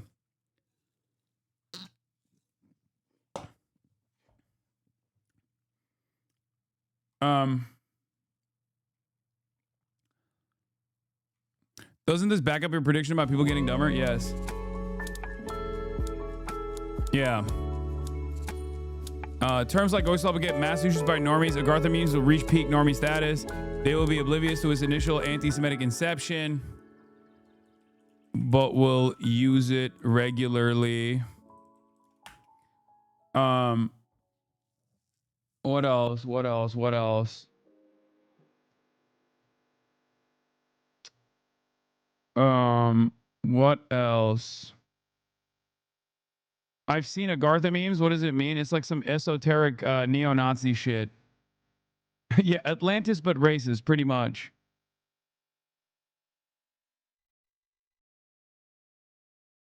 Have you seen the fucking Jakob and Charlie Kirk Agartha math edits? Yes, of course. I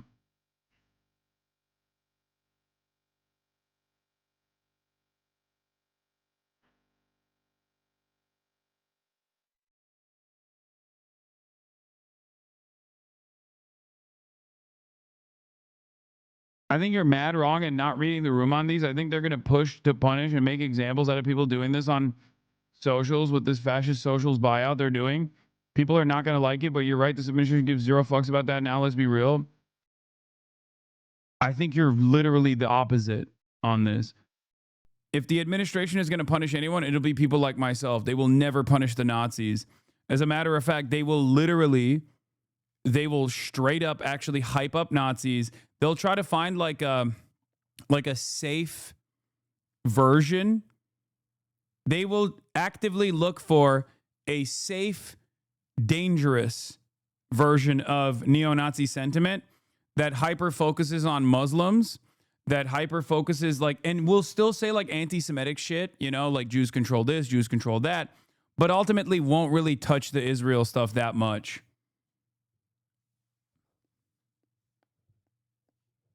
They will actively go after like a Diet Fuentes. I think Fuentes will be the Diet Fuentes. I think Nick Fuentes will be the Diet Fuentes. Yeah. Like, I don't think I'm going to be honest, I don't think he cares about fomenting anti-Semitism as much as he wants to be in the halls of power. Like, he's very anti-Semitic, and he has been this whole time. But I think if push came to shove, he would much rather be in the orbit of powerful people. If it meant that he could get access to, if he could get access to the administration, basically, he'll play ball. He'd neutralize his tone even if it meant toning down the blatant anti-Semitic rhetoric. Yeah, for sure.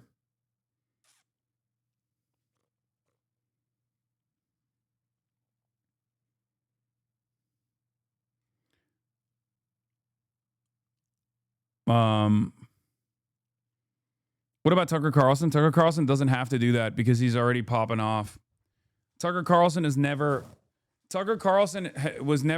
dumb enough to actually say the quiet part out loud. He'd never be caught dead straight up being like, Jews are doing this or Jews are doing that. At most, he would say, oh, I love Jews. What's going on? I love Jews. I love Jews all the time. It's just totally ridiculous that people say stuff about Jews. He'll literally collaborate with anyone and everyone that's waving around copies of like the like Candace Owens will wave copies of like the Talmudic Jew around, right? And be like, they're contract lords, all this and that. Tucker Carlson will never say shit like that until it reaches like peak Jews are no longer white status. He won't do that. Until Jews are completely removed from the white team, Tucker Carlson will never be caught dead saying that. What else?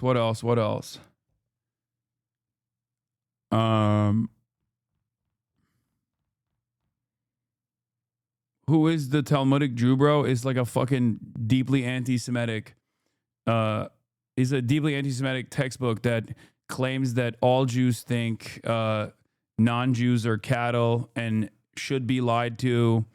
It's just basically picking and choosing pieces of the Talmud and making it seem like it's an incredibly important rule book that Jews abide by across the board, like, and not pieces of debate over Jewish laws that expand beyond like 2,000 years. Correctly calling things anti-Semitic has been rendered almost completely ineffective because of how many times Israel supporters have cried wolf over it. It really sucks because there is stuff that needs to be called out, but no one believes you anymore when you say something is anti-Semitic. Yes. And not only that, but also anti-Semitism, I think, is basically now the marker for earnesty, which is really fucked up and really dangerous. But I think the more anti-Semitic people, like for average normies, the more they hear you say that you're anti-Semitic or imply that you're anti-Semitic, the more normies unironically think, the more normies literally think, oh, this guy really fucking hates Israel. It sucks. It sucks, but it's true. And there is nothing, like the toothpaste is out of the fucking tube, cat's out of the bag. There's no way to put that bag in, you know? To be a real one, I understand what you mean, sucks but true. No, 100%. I mean, dude, even people on the left kind of do it. Like, I mean, not even kind of. Yeah, they do it too, to a certain degree. Hello? Hello? What up, fatty?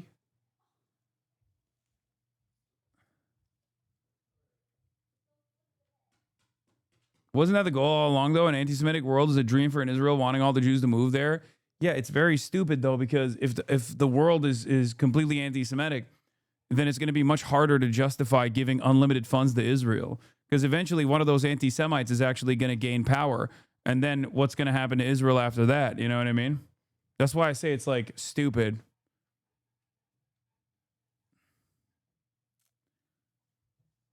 Yeah.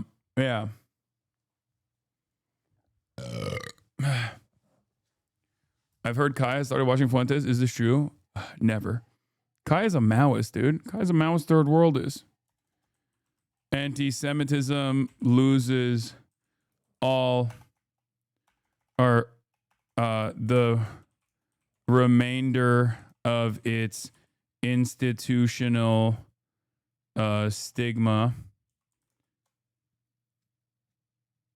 I think that's definitely another one of these. Mao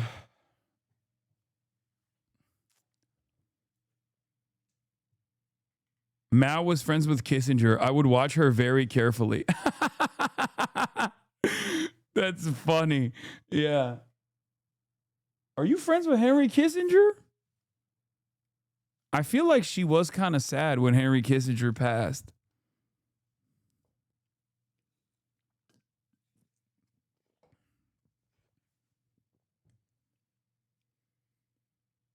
I've tried mentioning this before. It's become this weird reality in which mentioning the genuine rise in anti-Semitism with fellow comrades and organizing mixed reactions. Folks on the left have also become a bit more antagonistic, understandably, but this has meant it becomes difficult to discuss actual anti-Semitism at times. I know. Which is kind of interesting because, like, it literally is. It's turning into, this is what I mean when I say Jews losing white status. Okay? It's not there yet. But I do think it's probably going to happen, if not this year, maybe in the future, maybe in the close future, unless something dramatically changes. But when you lose white status, that doesn't automatically mean that, you know, you're denied job opportunities across the board, shit like that. There's like varying degrees of loss of white status, right? You just won't get treated in the same way that like an Italian white person or a German white person is treated, where it'll be kind of like, it loses. It will be like someone like myself trying to explain Islamophobia to an audience of people that don't want to listen, right? They'll be like, oh, but like fucking, what do you mean?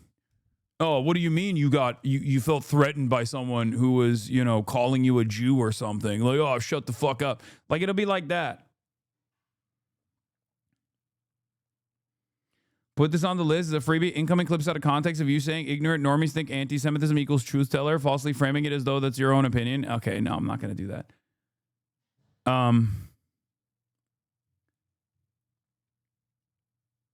So Like, it's not all bad, you know?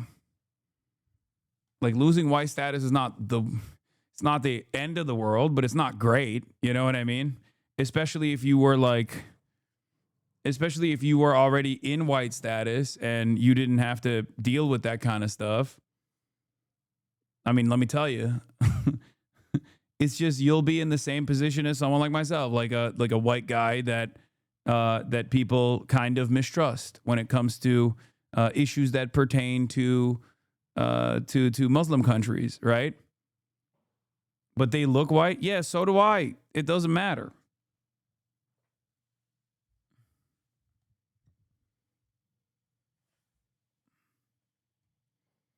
See, motherfuckers say, you're not white. Come on now. I mean, I thought so. But who knows?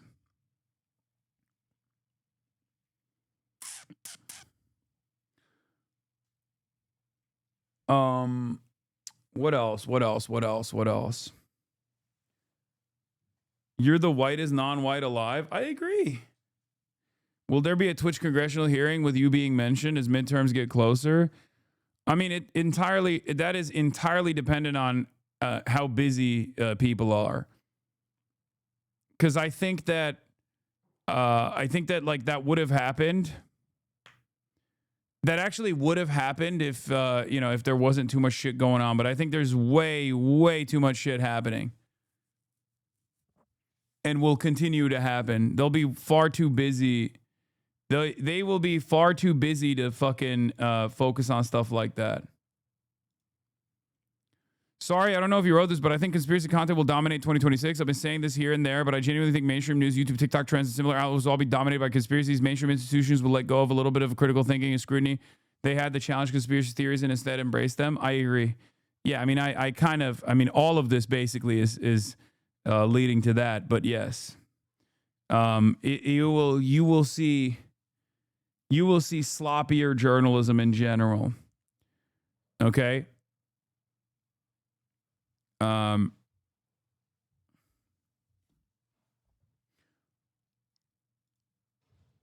Anti-Semitism loses the remainder of its institutional stigma as Jews move closer to losing white status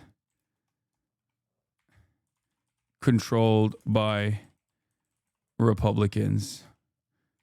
Because they are the ones who dictate whether you're white or not. Let's be real.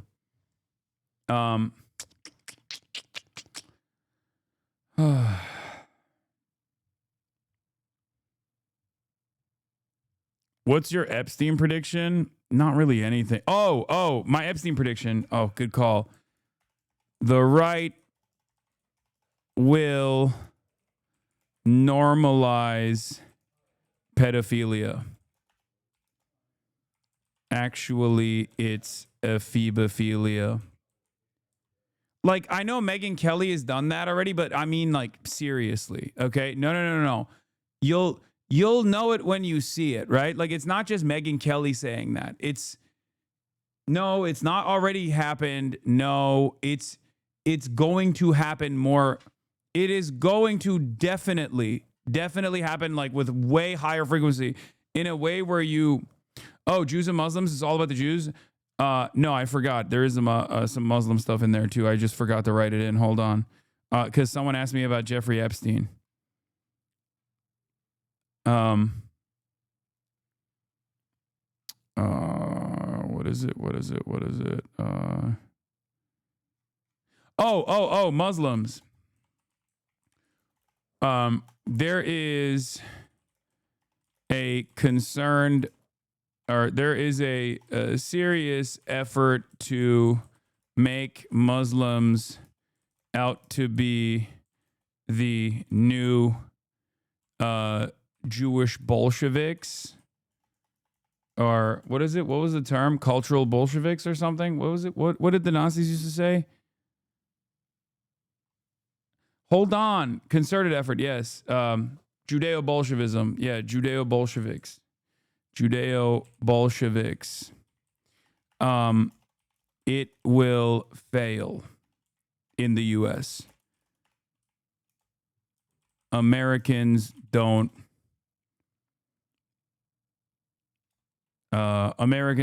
have enough direct experience with Muslims to actively to become as Islamophobic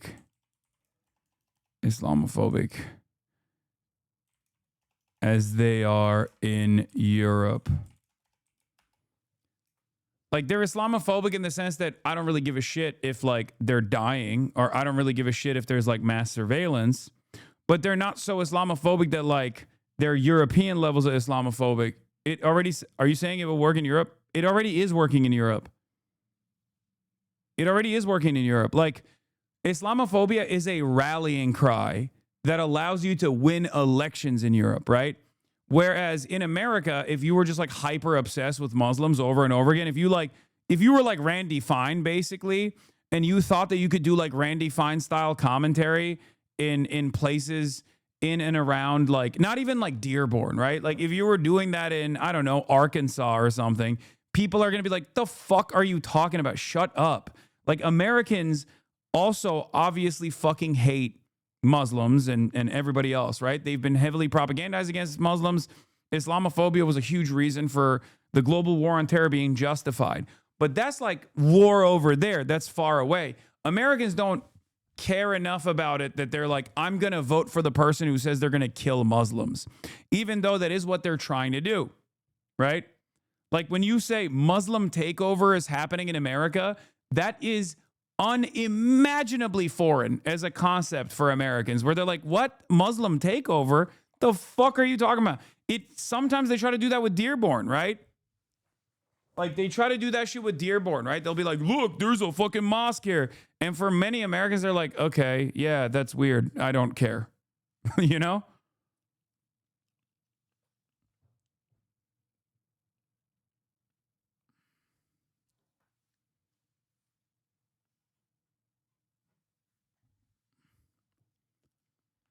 Like, even with the Somalis, like, here, I'll give you a great example of this, okay?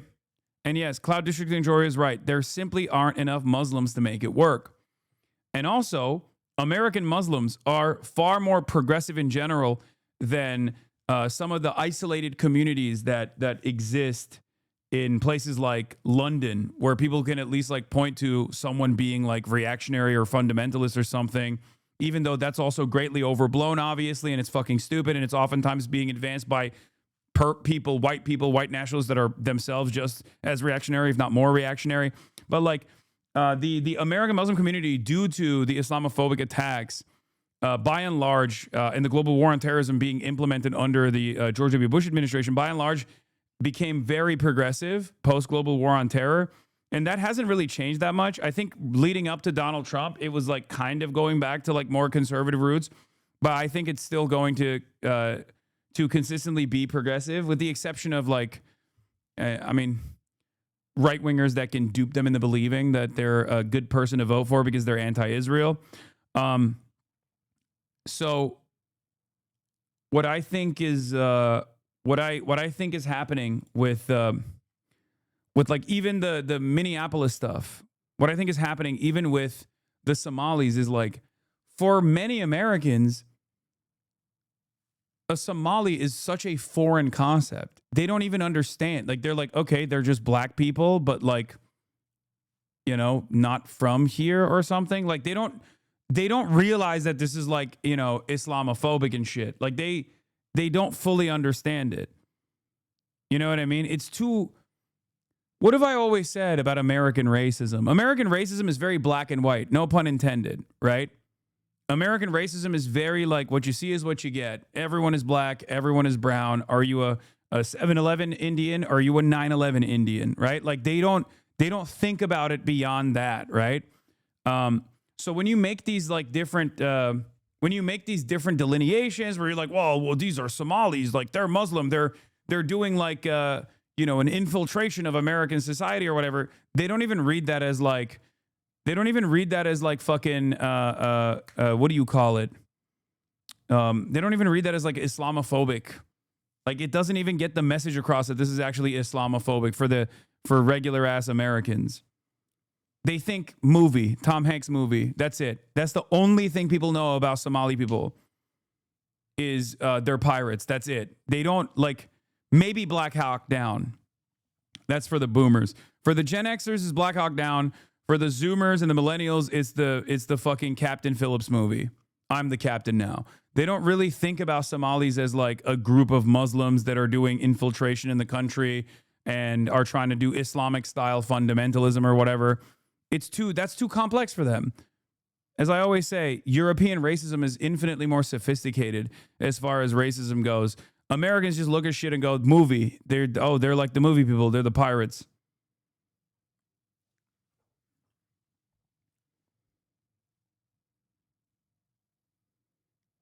So that's why I think the whole like, where was I? Yeah, there's a serious effort to make Muslims out to be the new Judeo-Bolsheviks. It will fail in the U.S. Americans don't have enough direct experience with Muslims to become as Islamophobic as they are in Europe. / it's too sophisticated as a form of racism for them. The anti-Somali wave failing is an example of this. Now, I'm saying failing because it hasn't failed yet, but it will. It will not get the job done. I don't think Donald Trump, maybe I'm wrong, but I don't think Donald Trump is going to be able to successfully denaturalize and deport Somali people. Right? Really? 9/11? Wait, yeah, in the absence of, dude, Heidi, think about how much they pumped the 9/11 shit against Zoran. Okay? Did that work even a little bit? Fuck no. Andrew Cuomo kept being like, he's Muslim, he's Muslim, he's Muslim, he's Muslim, he's Muslim, he's Muslim. Think about how scary Muslim is. Think about how scary Islam is. In fucking New York City. Zoran, 9/11 too, 9/11 too. Zoran's going to do 9/11. Zoran's going to do 9/11. So like, it didn't fucking work, right? If Americans were already as primed, if 9/11 still had that same like motion, I guess, in terms of whipping up people into a fucking panic, it would have already worked against Zoran, but it didn't, right? I mean, here, this is a great example. Like, New York City forgot. These guys got hundreds of people fired for not being respectful enough after Charlie Kirk's death, and now they're pumping out 50 images of 9/11 a day because a Muslim guy is planning on making groceries cheaper.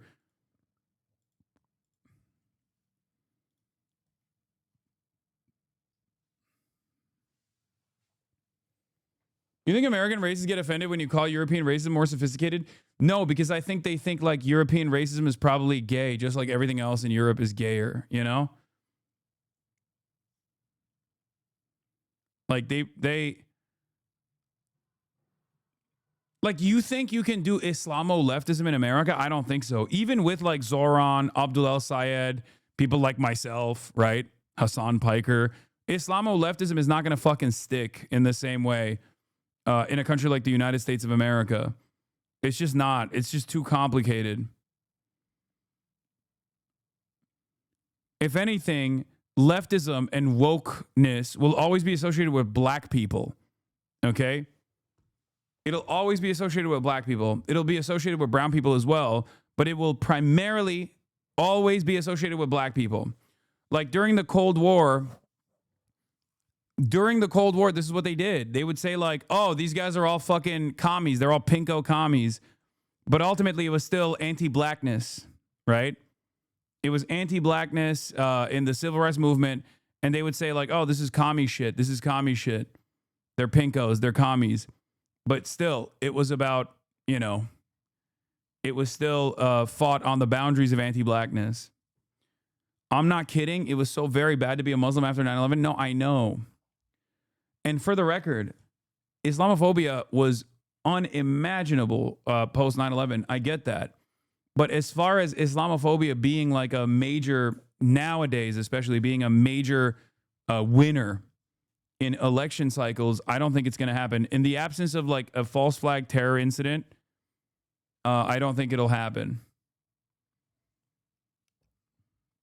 I mean, there have been people that are Muslim, like the Afghan guy, right? The Afghan CIA asset. He shot 2 people in the National Guard in DC. They tried to be like, oh, this is Islam. This is dangerous Islamic jihad that's happening in the country. And everyone was like, that's a CIA asset. You know? So in the absence of like something major taking place, I just don't think that I don't know. I don't think that people will be like as primed against Muslims because there's not that many Muslims.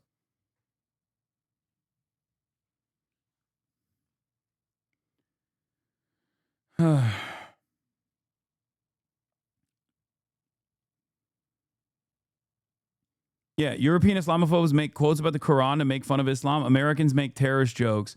Americans don't know anything about Islam, not even enough to mock it. Yeah, that's why, like, yeah, they say Hajis. Like, you know what I mean? That's the average American's understanding of like how to make fun of Muslims. I would say that American transphobes are way better, like way more well-versed in, you know, trans tech and shit that's going on in like trans culture than American Islamophobes are with like the basic tenets of Islam or whatever. Because he's Muslim is automatically ISIS and not just complex PTSD like it actually was. That National Guard attack was basically the same thing as murder or Kish Kyle. I know, but if you noticed, that didn't really hit that hard. Like the whole, we got to fucking really reconsider our dangerous allegiance and allowing Muslims in the country, because we don't allow any Muslims in the country. Do you know what I mean? This dude went gray over a few weeks. Oh, you mean my beard? No, it's always been there. I just never let it grow this hard.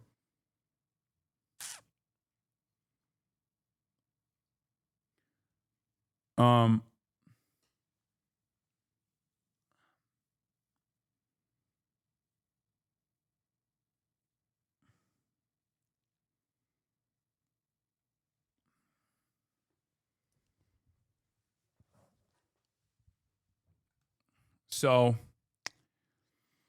by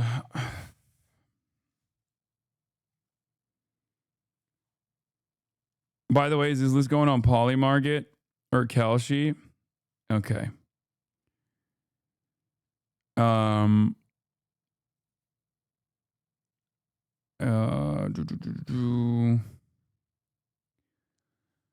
Anyway, the thing that I was talking about is also with no real policies attached to it. Medicare for all and anti-Israel is a cheat code for elections, but Democrats, but institutional Dems rally against it. What else did I have here? Yeah, I already said with the Epstein stuff, I said the right will try to normalize pedophilia. Wait, what the fuck? Try to normalize pedophilia. Actually, Bophilia? How do you spell that? Fuck, I don't even know how to spell that. Philia like this? This will gross out normies.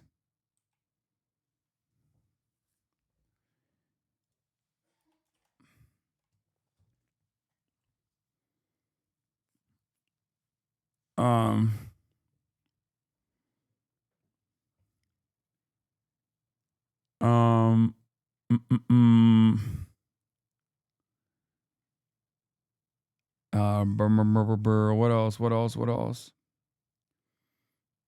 Health policy predictions. RFK Jr. would develop a disease or a condition that does not have a vaccine yet. I mean, health policy wise, peptides. The year of peptides is upon us. This goes back to the Chinese thing that I was talking about. More Chinese black market trades, people will experiment.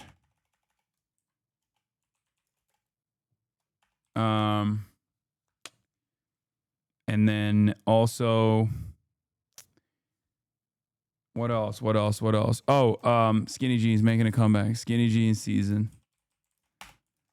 We're almost back to indie sleaze cycle for fashion.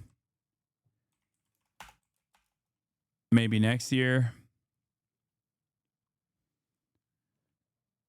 Skinny jeans is coming back, let's say, because it's not going to come back this year.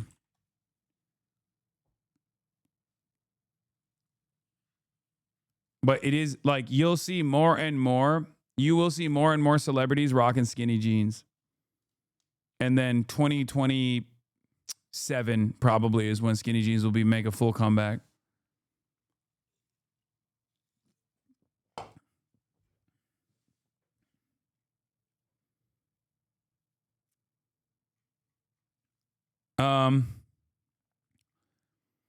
Like I said, oh yeah, last one. Woke makes a, I've made so many predictions. Woke makes a comeback. Right-wing content creators who don't lean into it fall off. Right-wing infighting continues. I think Asman makes a pivot. Asman makes centrist pivot on lots of issues. Ben Shapiro refuses to play token anti-Semite and fully falls off, even though Barry Weiss tries to offer a lifeline to him.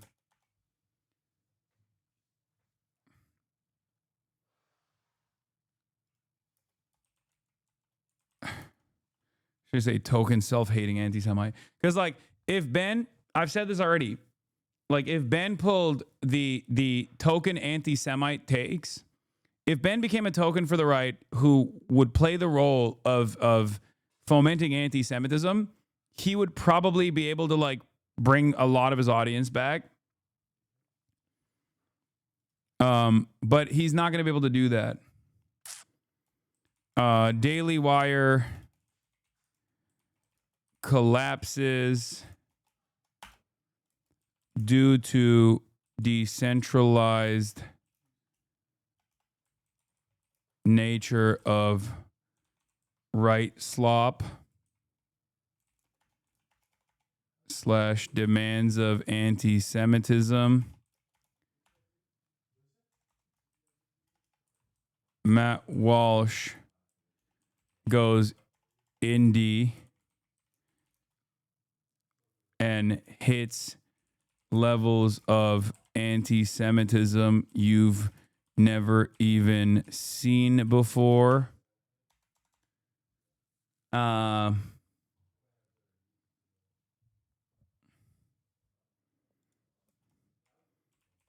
Jews equals trans for Matt Walsh.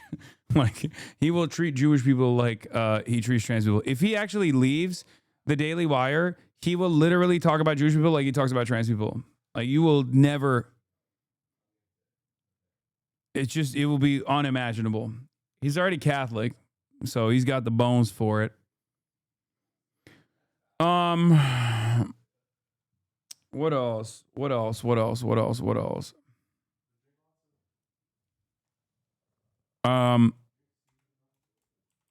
Tucker is top dog. Nick Fuentes reigns in. Some of his anti-Israel sentiment while keeping some anti-Semitism. in an effort to gain more motion with institutional power.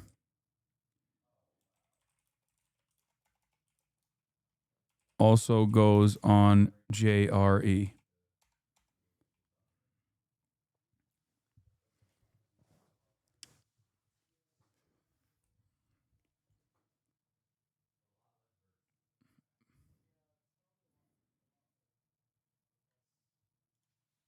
Reigns in.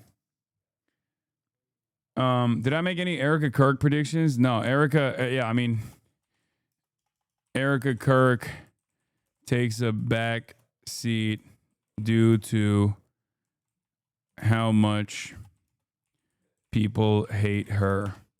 Not sure who will replace her, though. Takes a back shot from JD Vance. Stop.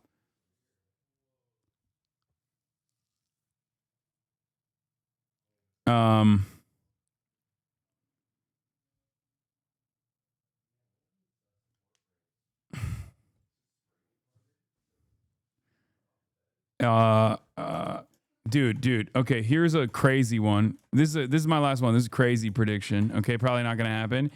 TPUSA, CBS, CNN merged under Ellison banner.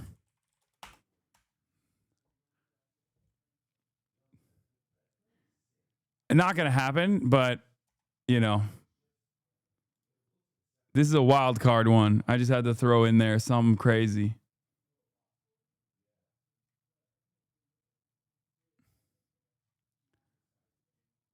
Charlie Kirk resurrection. Yes. What is this? This smarmy popular shit is so funny. This smarmy fake popular shit is so funny, especially when they do low effort patriotic schlock. CBS News' new owners have donated millions to one country's military, and hint, it is in America's. Yeah. Oh, yeah. Yeah, we love America, and we make no apologies for saying so. Brother, you're CBS Evening News. Like, what the fuck is this? This is like Fox News. Okay? This is Fox News bullshit. No way Barry White's last CBS the whole year. There's going to be a revolt. I don't know. I think the reason why she was placed at CBS is the reason why I don't know if that'll be the case. Anyway. Dude, holy fuck. I went way more with my predictions this year. Okay. AI will get completely out of control, not AGI style, but instead it will lead to a catastrophic issue. At least one major gambling scandal, which of course will not lead to any policy changes. Gambling is going to be cancer with unlimited prediction markets bullshit. AI bubble will not burst. China will continue to rise. The century of prosperity has begun. More people will become China pilled as conditions in the West worsen. Normies will get less weird about China. Grand Theft Auto 6 will be delayed. Lying is even more OP than it's ever been, especially with AI. People will openly admit to lying in a biased direction, and there will be no repercussions for it. People are going to get even dumber and more hateful, but woke will make a comeback. Oh, hey, hold on. Before I do woke, because, hateful conspiracies are now the only meta. Everyone is QAnon / BlueAnon. Conspiracies will be the only thing that people believe. The media won't be able to rein it in.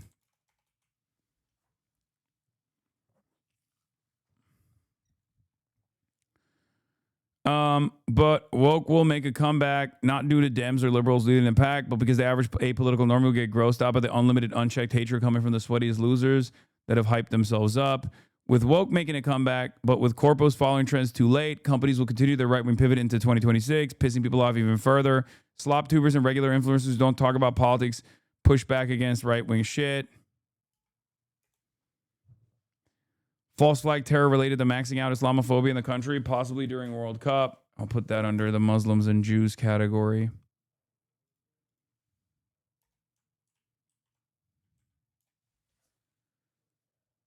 Where was I? Trump doesn't invade Venezuela. Trump has serious health issue that they can't keep a secret. He won't die. Evil never dies. Okay. Dems will predict a blue wave that will be like a tiny blue puddle. They will underperform. That they will still consider a massive W when it's not. They will get bogged down attacking the Bernie crap wing of the party too much to make serious gains. They'd rather kill democracy than harm the profit margins of private healthcare companies. Dems pivot to anti-APAC, but still retain same donors and same attitude towards Israel. Max Fealty. Dems refuse to adopt M4A as a policy, Medicare for all as a policy, float public option with no real interest in implementation. They claim affordability with no real policies attached to it. Medicare for all and anti-Israel is a cheat code for elections, but institutional Dems rally against it. Major black market for Chinese RAM GPUs that are created faster than the Chinese thought they would be made. Same with the peptides. Where's the fucking peptides? Hold on, I'll put that up here.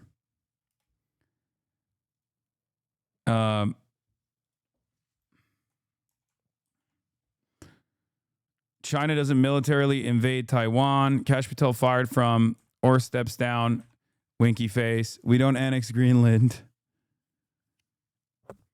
No Ukraine. Yeah, there is no Ukraine prediction. Zoran gets yelled at by the left flank for not being revolutionary enough or because they misunderstood a policy he's implementing. Zoran Mossadani. Jews and Muslims. Terms like Goyslav get mass usage by normies. Agartha will reach peak normie status. They will be oblivious to its initial anti-Semitic inception, but will use it regularly. There's a serious effort to make Muslims out to be the new Judeo-Bolsheviks. It will fail in the U.S. Americans don't have enough direct experience with Muslims become Islamophobic as they are in Europe. Slash is too sophisticated as a form of racism for them. The anti-Somali wave failing is an example of this. False flag terror related to maxing out Islamophobia in the country, possibly during World Cup. Anti-Semitism loses the remainder of its institutional stigma as Jews move closer to losing white status, controlled by Republicans.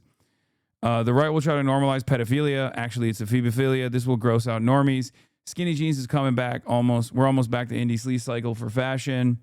Woke makes a comeback. Right-wing content creators who don't lean into it fall off. Right-wing infighting continues. Asma makes centrist pivot on lots of issues. Ben Shapiro refuses to play token self-hating anti-Semite and fully falls off, even though Barry Weiss tries to offer a lifeline to him. Daily Wire collapses due to decentralized nature of right slop demands of anti-Semitism. Matt Walsh goes indie and hits levels of anti-Semitism you've never seen before. Jews equals trans. He will treat Jewish people like he treats trans people. Tucker is top dog. Nick Fuentes reins in some of his anti-Israel sentiment while keeping some anti-Semitism in an effort to gain more motion with institutional power. Also goes on Joe Rogan Experience. Erica Kirk takes a backseat due to how much people hate her. Crazy prediction. Turning Point USA, CBS, CNN merger under Ellison banner.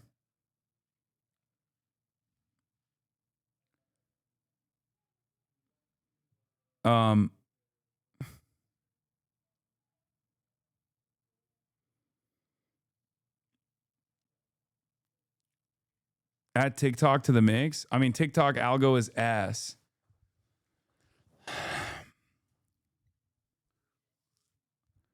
I don't have any World Cup predictions, and I don't have any Iran predictions either, because as far as like Iran goes, I think like, you know, stuff heats up in Iran all the time, and it's mostly because of like the economic volatility. But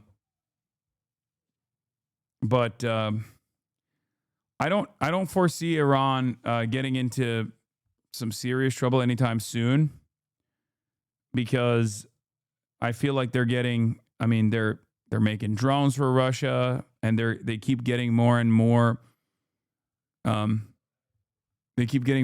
planes from Russia into Iran, and we don't know what they're delivering.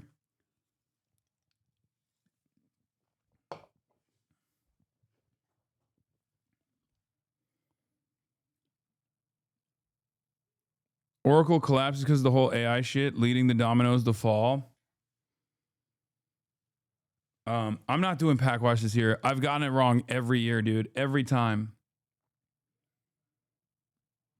Predict your next controversy. You own house, car, dog, and maybe PC. What will be my next controversy? I don't know. That one is too tough. That one's always too tough because it's like,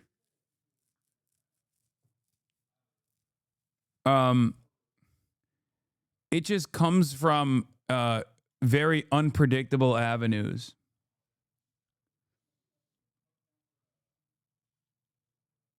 You get an Israeli girlfriend? No.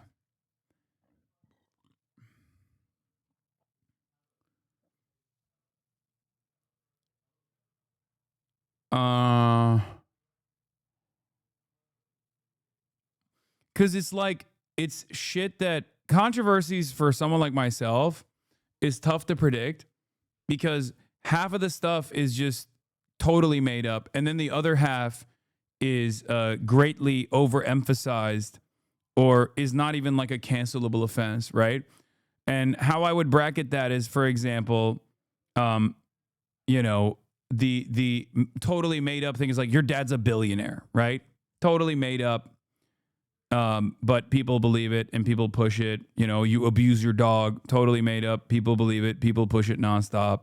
But as far as like real things that are not cancelable offenses, but people actually consider it cancelable offenses, like you bought a house, right?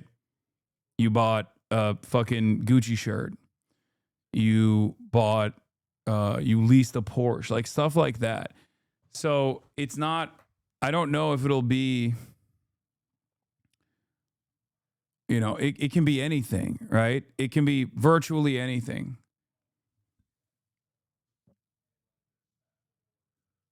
So it's very difficult. Yep, that's why we've had so many 2K cameras law. What does that mean?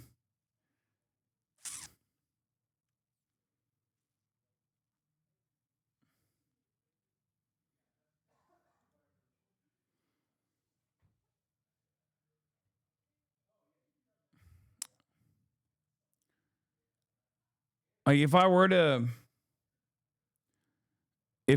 to predict something, it would probably be like related to politics where, you know how like after every single incident, there are a lot of people that will say, oh, this guy was a Hasan fan. You know what I mean? This guy's a Hasan fan. This guy's a Hasan fan. Like this guy that did it, he did it because of Hasan. And obviously that doesn't really work for anybody, even if like someone who has done an act of terror literally will be like, I love Ben Shapiro and I did this because of Ben Shapiro, right? But it will, I could totally see it sticking for something like this upcoming year. You know what I mean? Where, you know, they'll be like, this guy was a HasanAbi head. And then they'll just like push it nonstop. They'll spam it endlessly. To a degree where like I'll have to address it in like mainstream news, you know?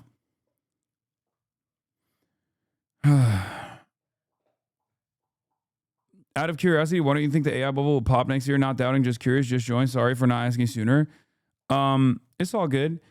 I think the reason why it won't pop this year is because if the AI bubble pops, everything pops. Everything is hanging on the AI bubble right now. Everything in America is literally entirely designed around propping up at least the fake ass AI shit. So if the entirety of the GDP increase is propped up by the AI bubble, the American government, I think, will do everything in its power to not let it pop. Because if they do, it would look like a total fucking fake investment, which it is, right? And then what do we have? Nothing. We already don't have anything, and now we don't even have GDP growth to point to be like, see, the market's doing well, actually, right? Do you think too big to fail becomes too big to bail? I mean, I think it already is too big to fail. Like, we're not even talking about, I think it's too big to fail and it's too big to bail. And by that, I mean, if it fails, there is no bailing. It's over, you know? Hey, the Kid Marrow, thank you for the raid. Hope you had a good stream. I was watching the inauguration from afar.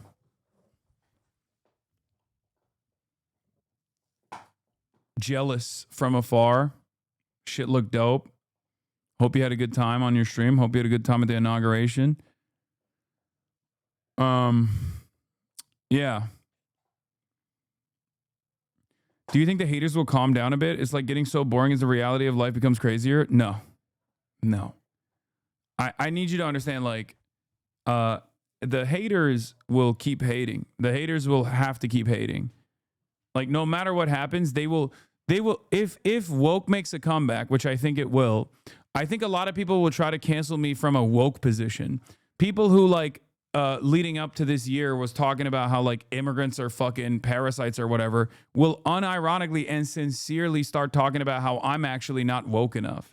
Because none of these guys have real fucking positions beyond just, like, shitting on, hating on me. And that's, like, the major market demand for their audiences. And I can totally see them. I can totally see them doing that. I can totally see them fucking hitting those lines, you know?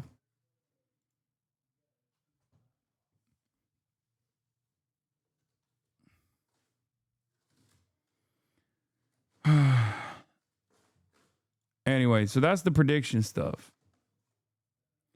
When what comes back, you need to not cover dumb drama related to you, suffocate the content and it dies. Yes. It's because you don't have sponsors, so they get your audience to turn on you. Yeah, but my audience doesn't actually turn on me. All they end up doing is just, like, I guess, shutting off newcomers from actually coming in here to listen to what I have to say. And they just, like, engage in well poisoning for random people in the periphery.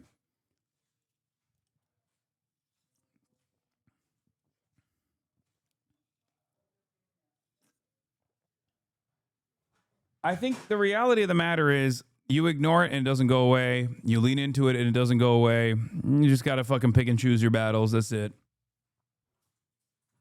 Obviously, you can't let it bog you down. And even if you do talk about, like, quote unquote drama or duking it out with other content creators, it needs to stay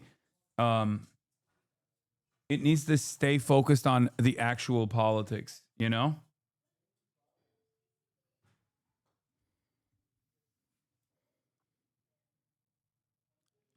All right, you know what? Let's do Okay Buddy, as I said I would do after a year of not doing it. And because it's back. Oh shit, I don't know what I'm not signed into Reddit. Can I even upvote? Oh. Okay, well, whatever this Reddit account is, I can upvote with it. All right, ladies and gentlemen, and then I'll do goals tomorrow. Because I'm fucking tired. Well, it seems we are back. If Hasan has missed something that you've made in the past, you now have permission to post it again. I still don't know how long this will last for, but now go, go, go. They said I was crazy. They said it would never happen. Big bro don't know us. Okay, let's take a look.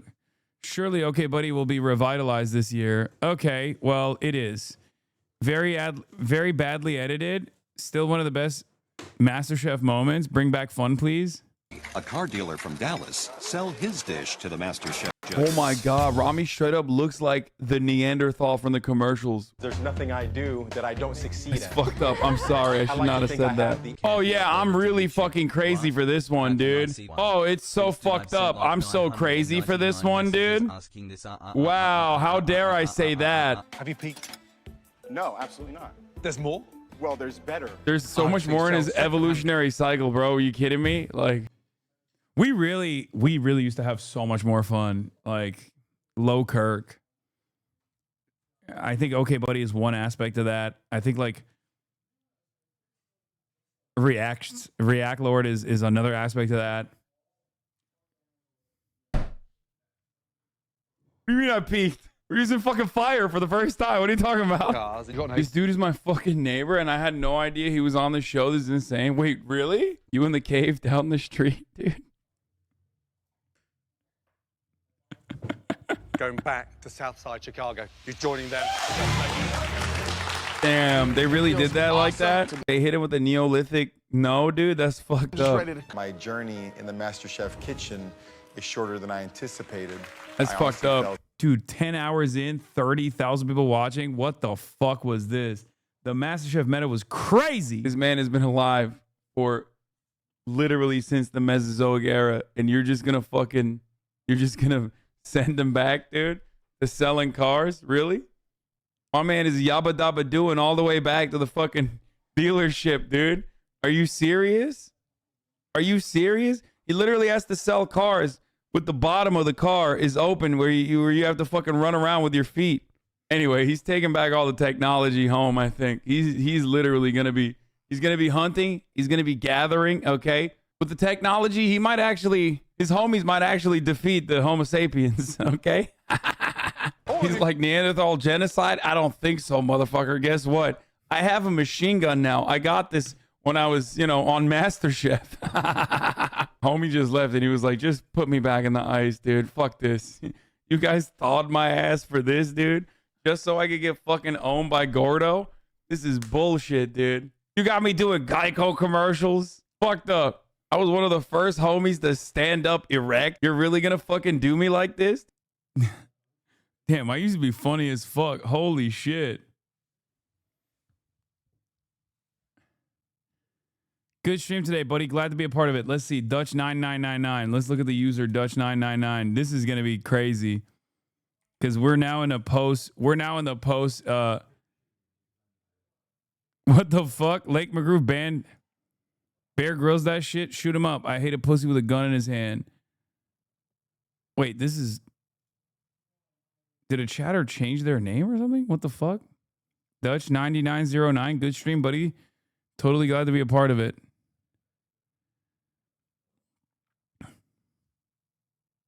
This is not even the same chatter. They must have changed their username and then another person changed their username. Unban request denied. What is this? Twitch is unforgiving. One ban on request. Hey mods, I'm semi-new to the whole Twitch thing. I'm just here really to watch Hasan. I was a huge fan and I've watched his YouTube content and HasanAbi. I also love his take on TYT. I still watch his stream every day, near every day, but my Prime sub ran out a few months ago, and with a ban I can't resub. I was banned for the pokey comment above, but come on, their chemistry is great. Minted in the community is Tom and Zendaya way. Best. What was it? Am I not seeing their actual fucking... Like, what is happening? Did the logs get fucked or something? I mean, they were a shipper, but like, I don't even see it.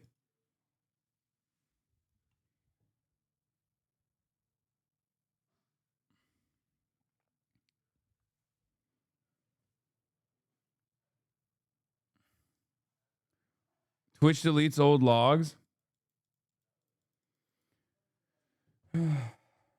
I can see the public logs. Oh, it was this chatter.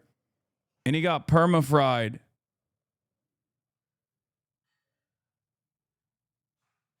Okay, I'm unbanning him. Fuck it. It's been so many years. It was perfectly valid. It was perfectly valid to ban him at the time, though. Let's be real. But, you know, maybe they're still around. Who knows? Dude, if it wasn't for... Banned for bullying? Lorga Delta. I haven't seen this username in a long time. Let's see. I don't remember this username at all. Let's look at another one. Holy shit. Oh. Wait, what the fuck? The username is in the chat. How am I not seeing this username? Oh my God. 27-month subscriber. For me, you wouldn't be... Ooga Booga. Chase the Wizard. That sounds familiar. Chase the Wizard. This guy sounds like Soda Poppin'. Oh, he's still in here. He just doesn't talk. Okay. Bipedal, bitch. Get the fuck out of here. Literally invented using tools. Disrespecting your great grandfather like this shit. MasterChef is ableist. They should have given an open campfire and some mammoth meat and it would be fair. Let's see what this guy, fake pirate. I always love seeing like you know, like a chatter who's not a subscriber. Following since December 25th, 2020, never subbed, but still in here. Oh shit. Never subbed Andy. Never subbed Andy. Chad. They unfollowed? Who unfollowed? This chatter did? No, they're still following.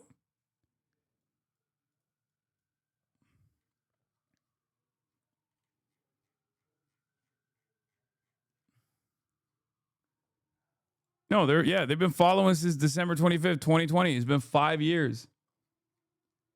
This guy went through. Oh, the one from earlier did? Oh. Bro, this guy straight up, the one you unbanned. Oh, that's a bummer. What are you going to do? This guy literally dodged every gifted sub in this chat. He dodged every gifted sub in this chat, and he just ate 1 minute of ads at the top of the hour for 2 years, and then 3 minutes of ads at the top of the hour for another 2. And finally, after the 5-year sequence of unlimited ads, he finally got to no ads. This is who I do it for, okay? I mean, he's unlucky as hell for not ever receiving a gifted sub. But also at the same time, he just ate those ads every time. He's like, fuck it. Who cares?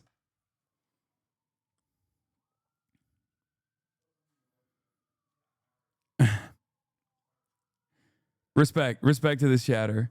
Snatched for gods. Okay, let's see. I remember that username as well, I think. This is such an old... Clinton, Muslims fascinating. Noted. Oh, shit. Last message is 11/7. No.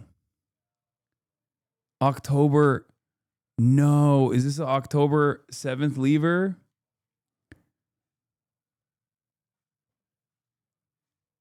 No, never mind. He's saying River to the Sea, Tisk, Jews want a great replacement. Self-deprecating Jews, what?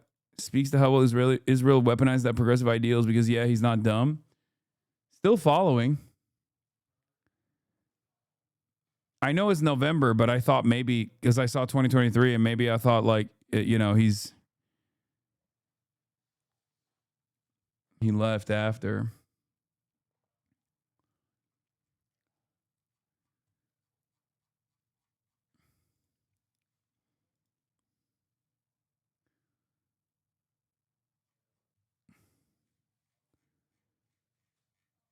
November 11th, account created. Following since November 11th, 2023. Account created same day, follows same day. Oh, this has got to be a sock account.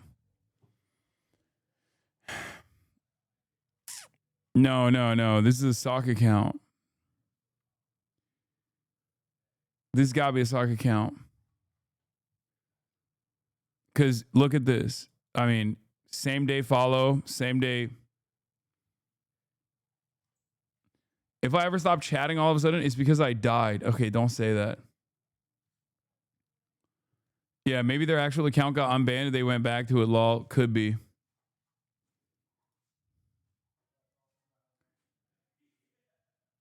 Okay, that was a good one, though. A drawing I did for the GQ shoot. Nice. Oh, that's my leg. I was like, what the fuck is that thing? Watching the slur stream be like certified cussy muncher. Oh my God. I get my news from the Piker broadcast. This is cool. When you ask bro what he plays and he says Baldur's Gate 3 and Dispatch said a spreadsheet sim Europa Universalis. Wait, what is this gaming circle jerk? This has 3,000 upvotes? What the fuck? Am I popping on gaming circle jerk? Chatters probably don't even know what cussy is because I never make cussy jokes anymore. Quick sketch during studies while watching the China vlog. Hell yeah.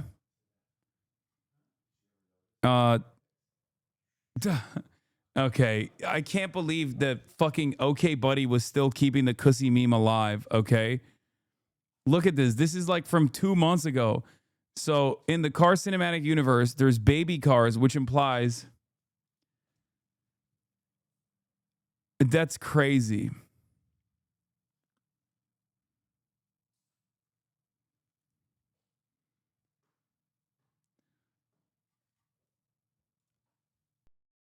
Okay, buddy is keeping the Cussy meme alive, it seems, which is fucking insane. Color your own leather daddy? Okay. Is this even me? No, right? Red Sun?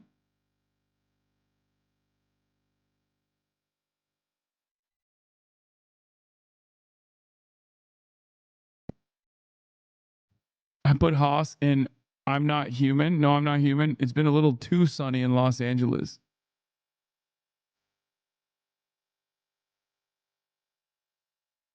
Why did people post it 2 months ago on OK Buddy? It said Kaya Place. Oh, this is Kaya Place? Nice. Visitor hands. This was the first gaming you'd done in so long. Where else would they post? True. I made fan art. Yeah. Okay, we already saw.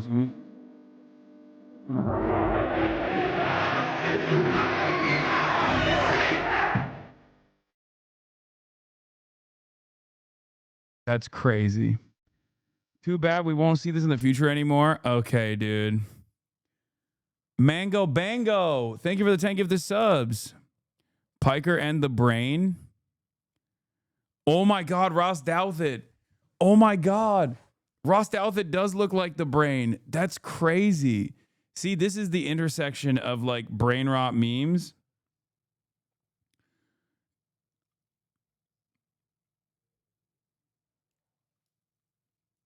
This is the intersection. This is the only place on the internet.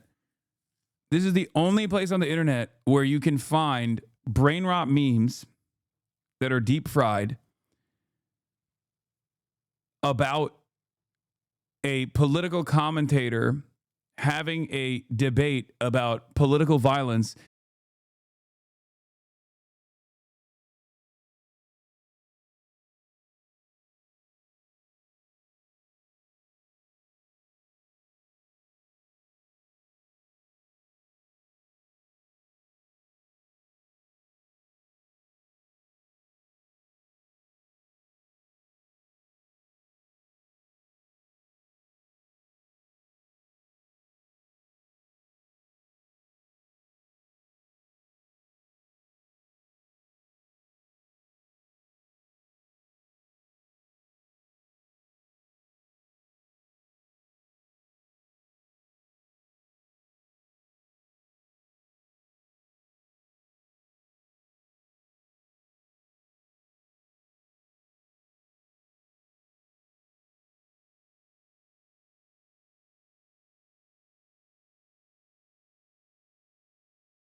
They got a magician?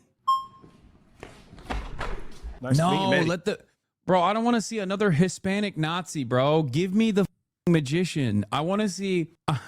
I want to see what the magician has to say. What is he gonna pull out of that hat? Okay, Let the magician talk. I need to hear the magician. I need to hear what kind of crazy takes he has. Because ain't no way a guy that looks like that has normal opinions, okay? The only thing they're doing is stopping the magician's right to speak. I know. I need the magician to speak. And I suspect I'm going to eat those words soon. Please. Yes! Hey, how you doing? Yes. Good to see you. How are you? Yes. The magician. Okay. I can't wait to hear what comes out of this mouth, okay? Oh, my Lord. So, what type of immigrants are we talking about? Oh my God. I am Persian, not Iranian. Himbo dress up from 5 months ago.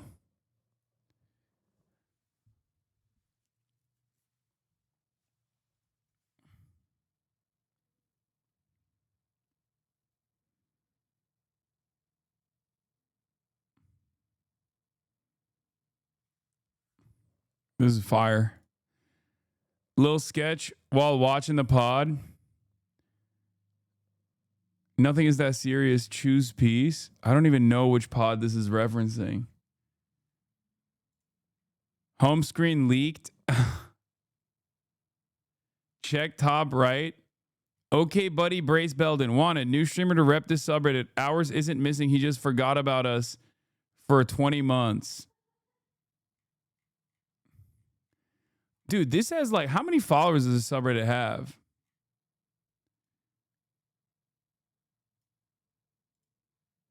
Where does it show?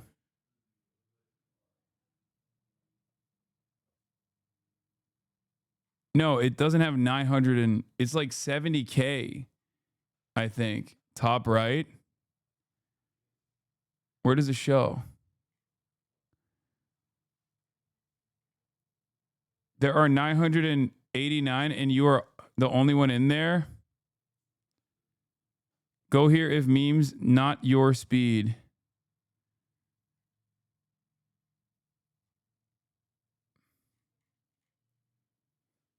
No, that's Hasan_Piker. Where do I see how many fucking followers? It says 72K.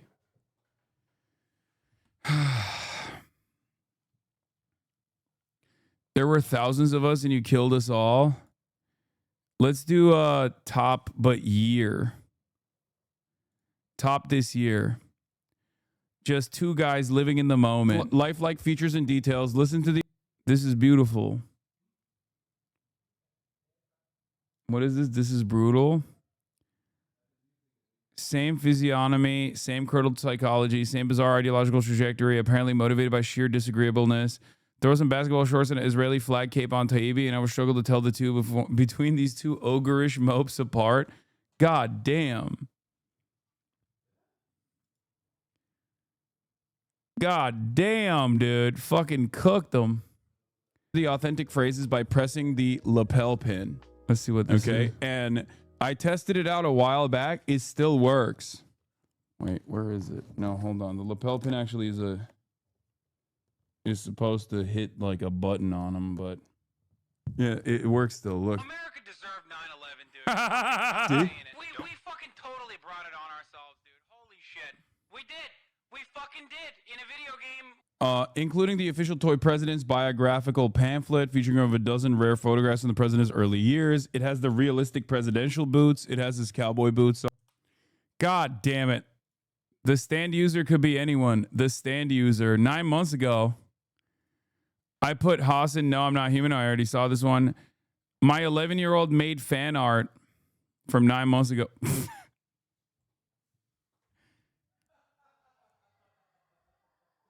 Politics, blah, blah, blah. Politics. This real chat.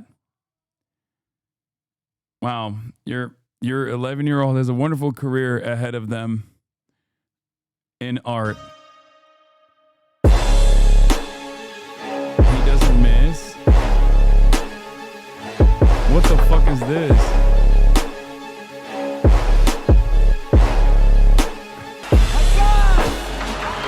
He gets 2 points!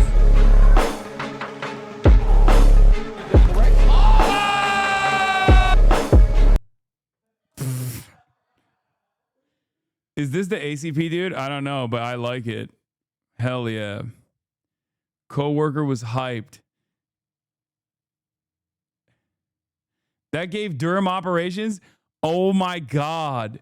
Oh my God. Remember Durham Operations? Oh my God.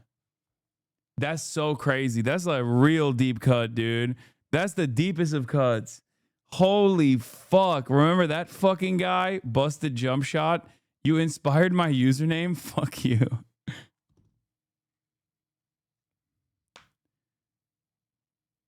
During Operations is the ACP dude. Wait, no. No, he was like too much of an anarchist to ever be ACP. He was an anarchist. He became ACP? Durham Operations, he became Slammer now? Wait. Durham Operations is Slammer? No. Shut the fuck up. Oh, you joke. Okay. There is no way. No, Slammer is actually too funny to actually be Durham Operations. Durham Operations was too insane to make like too insane to make funny jokes. Yeah, Canadian Durham Operations would constantly post stuff like, you need to throw Molotov cocktails at cop cars and shit. Like he would, what is this? What qualities do you like about Hasan Piker? He's hot.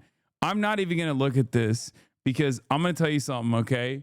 This is all fucking cancelable.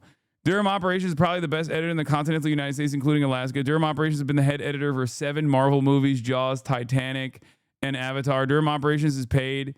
It is my pleasure to endorse Master Sarge Twitch to become Hasuni's top tier editor. Sarge ought to be given high priority work. The hard work shows off. We had to ban him. We had to literally ban his ass because he's fucking insane. He would say the most insane shit. What is this? He's like posting a theme. We apologize for the music. Master of Doomies commands it, and he specify 100% volume. Like just a crazy person. He wrote me cryptic letters. If you guys remember, another deep cut is what was his name? The guy who was anti-weed and would send me entire, like, he would send me. Wait, what is this? You must be 18 plus to view this community.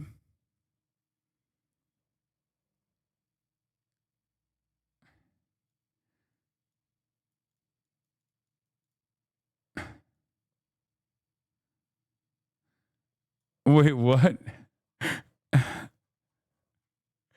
Dude, what the fuck is this? Wait.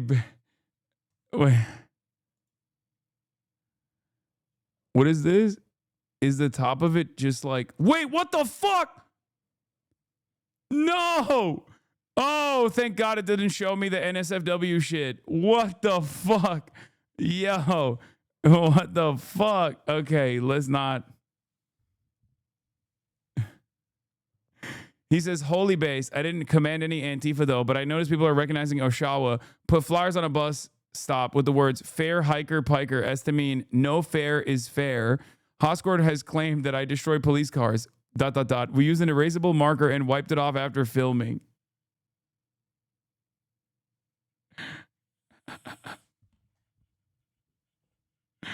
That's how lore develops. Durham Operations came back into Hoscord last year. Apparently a huge MAGA communist now. He claimed he was trying to bridge the gap between you and Hinkle. Oh my God. Between me and Hinkle.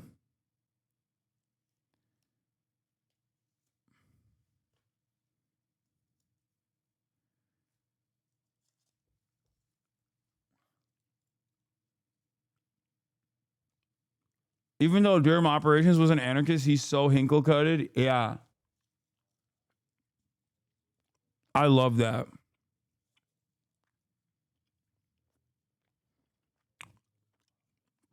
I was looking through like old posts of why people shit on a lot of the ACP boys and like Jackson Hinkle and shit. And they literally were pro Andrew Tate at some point until like deep into last year. They were pro Trump. They were pro, like, I think until like March, they were basically like pro Trump still. They were pro Tulsi Gabbard.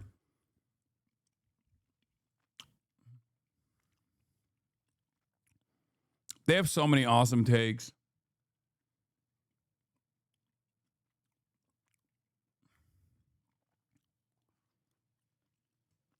Anyway, my dad made this edit. That's crazy.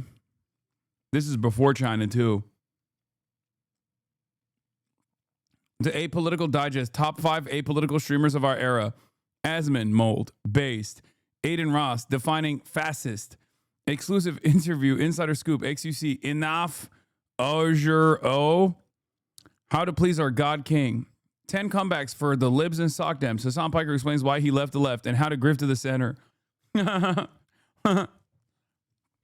is from 7 months ago. Yeah, Benito Muzzuli. Nick Merckx, there is only one gender. There's only one gender. If women.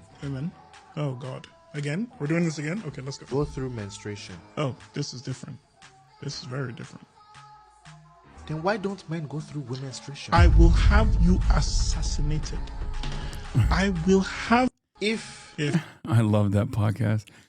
We already covered this one. Typical leftist grifter. Normal size head. Hey! I do have a normal size head. So this is a... Which rally is this from? Bernard in Nevada, maybe? It looks like it could be Bernard AOC in Nevada. Damn. Piker Broadcasting Service is brought to you by viewers like you. Thank you. That's Photoshop. Y'all are so fucking lame.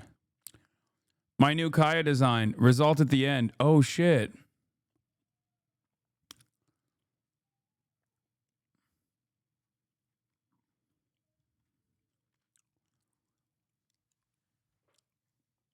Why is there no audio? This is sick. Can I send you the link to the Fabian Syndicalist saga? Yeah, if you subscribe. Because remember, the Piker Broadcasting Service is sponsored by you, the viewers, for you, the viewers. Why is there no electricity? Good one. What the fuck? That's such a stupid ass fucking emote, dude.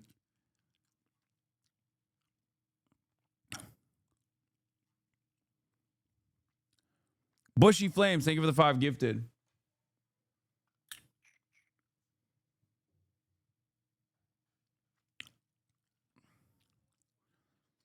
The Fabian Syndicalist, Ultimate Stunlock, the Fabian Syndicalist Swedish Weed Guy, Part 1.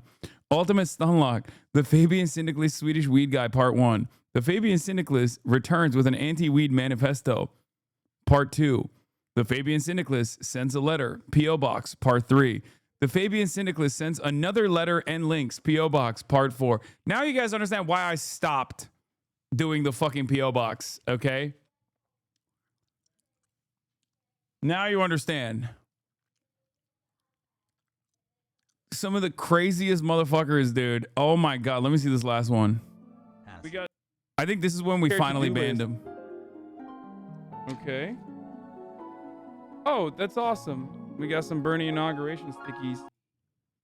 That you clicked on the Google Drive link that This is Fabian Syndicalist, for the record. He always sends it from different addresses, too. I am resending this missive with minor revisions and updates because you knowingly and transparently lied that you clicked on the Google Drive link that I sent you. And that it did not bring up the folder. There was manifestly insufficient time in which for you to open it after reading the addendum that contained the link. The link works perfectly and normally. Why are you so afraid to read and consider opposing arguments? Might it be that you are somewhat insecure about your own cherished faith? You have denigrated me, gibbeted me, attempted to dox me, questioned my personhood and motives, slandered my family, and diagnosed me with psychopathy and licensed. It's just like,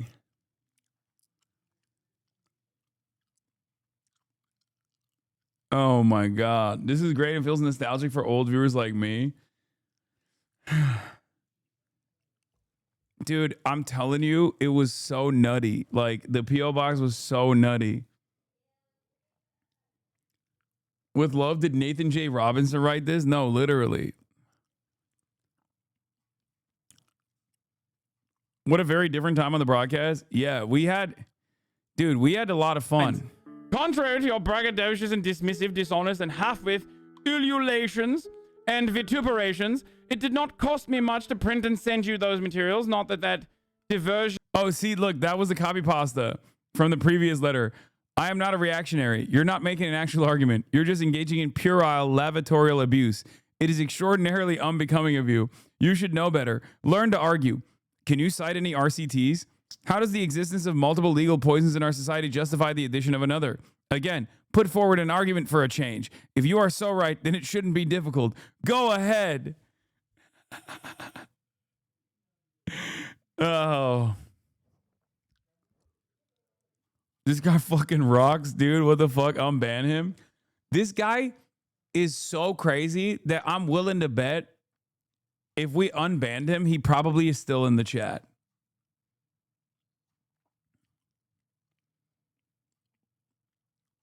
And it's ironic because if he smoked a little bit of fucking weed, he'd probably chill out. Like, that's what he needs. He needs a little bit of fucking ganja. What was his username? Fabian Syndicalist. Let's see. What is the... Does he... he probably doesn't even have an account on the platform anymore.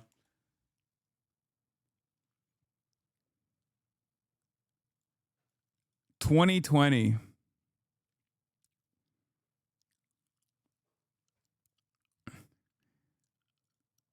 Spamming donations to Hasan to ask for an unban. Also harass members of the community through whispers in the Google Drive link. Never unban. All right, it's been fucking a lifetime, dude. Let's go crazy. Yeah, I guess Twitch is deleting old logs, by the way, because this motherfucker is still following, bro. He's still following. Unbanned.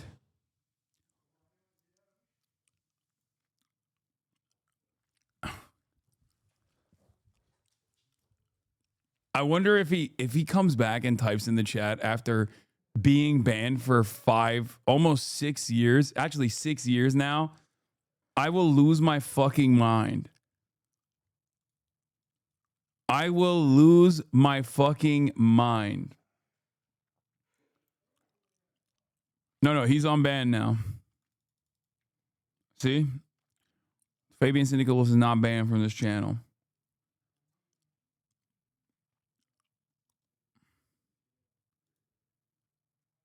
That was their sock account. Their main account is Fabian Syndicalist. Okay, unbanned him on his main one too. There is no universe where this guy hasn't made and gotten banned a dozen or more times since that ban, 100%. Honestly, so there was other... You know what's really crazy? I wonder what they're up to now. You know... Even when I had, the OG mods will remember this, but even when I had like fucking 300 people watching and shit, we had like stalkers, not Fabian Syndicalist. Fabian Syndicalist is another version of like guy who gets really invested in a specific narrative and just like, and won't stop, pumping stuff until we ban him.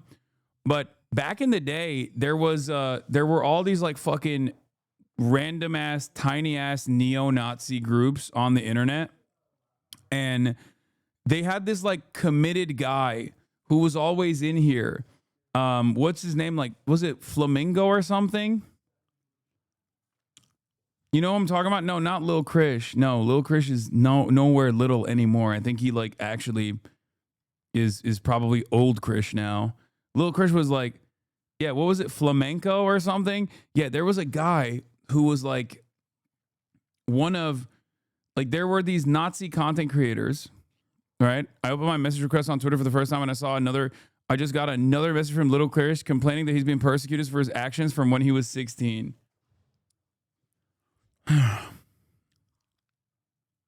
So there was a guy, and I forget what like neo-Nazi group they were.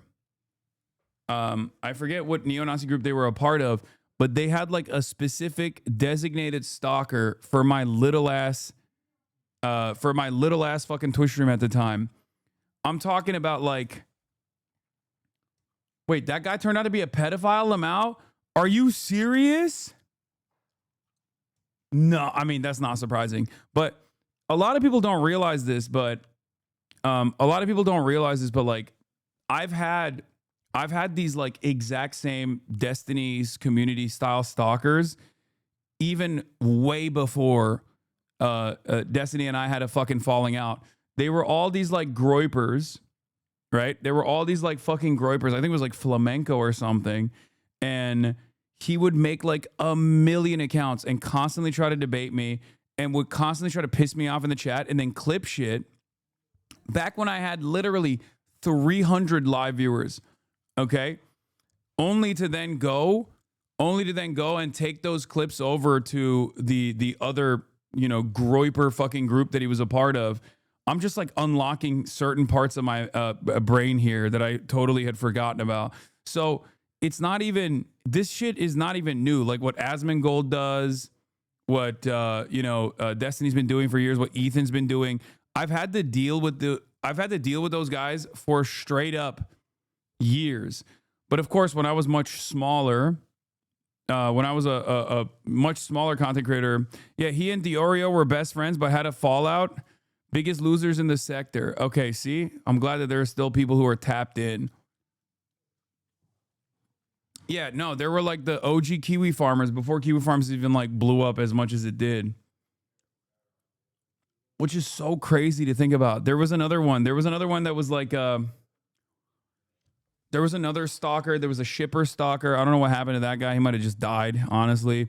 But then there was another stalker that was like, and I mean like, when I say stalker, I mean like straight up. These guys would just like sit in the chat. They would sit in the fucking chat from when I first started streaming all the way until the end and would just like basically do what Yeet is doing now. But back when I had like 300 live viewers. Yeah, Flamenco TV, I think. Exactly. And he was yeah, he was what do you call it? I think there was an Australian stalker that kept coming in the chat to spam the N-word around the Automat filters. But I think he also went away. Yeah. We had a bunch of different guys. After Flamenco was outed as a pedophile, his channel died, so GG. Yeah, there was that. I wonder if Yeet is actually one of those stalkers. He just like basically leveled up and works with like someone who's giving him money now. Yeah, back when you couldn't make 24.67 on Twitter clipping you. Exactly.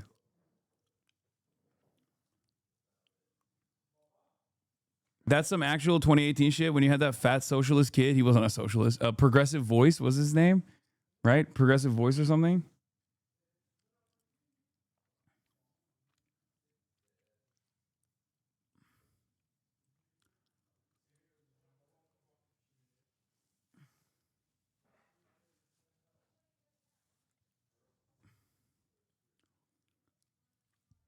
Yeah, there was you attract a lot of weirdos. I know.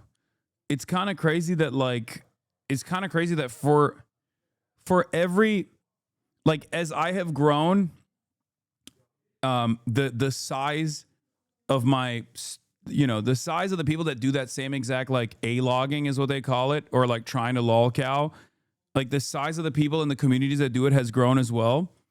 But like what has never changed is just the consistency. There is always people that we are working around, basically. There's always people that are just genuinely demonstrating absolute pathological obsession. Like oftentimes like psychosexual obsession.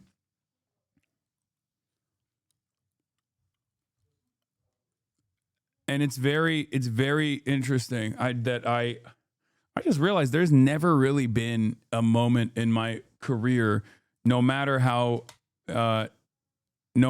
fucking, there's never been a moment in my commentary career where I haven't had like crazy people. Wait, what the fuck? I just did a fade cut.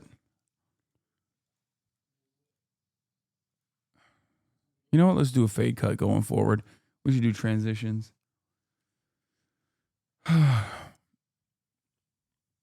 we talking about people like Ethan Klein? No. These are way before Ethan Klein. I've always had like, you know how there's people in here that sit around clipping shit and then they pump it and they post it to like different places like LSF or that Eat account on Twitter, stuff like that. Back in the day, I still had that. Even when I had like 30 people in here.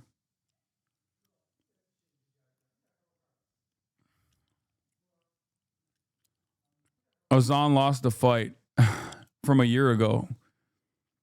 Champagne socialist.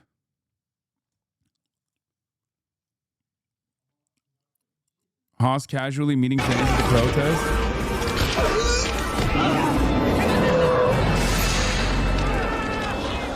Oh my God! God! Hi.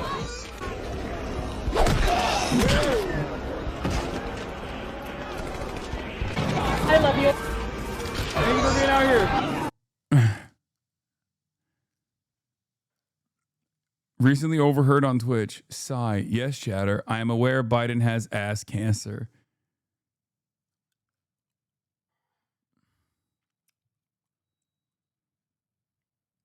This feels like when you start cleaning and keep getting distracted by old stuff you forgot you had. Yeah. It's true, though. Good times. Good fucking times.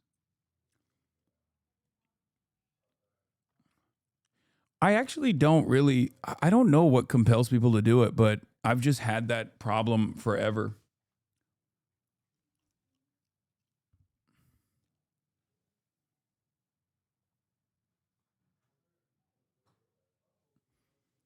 This literally reminds me of when you were at the LA protest and you were talking about the person who was gushing blood after getting hit with a rubber bullet and a fan ass in the middle of that coverage if they can have a hug, and you said, hold on and lock back in. Yeah.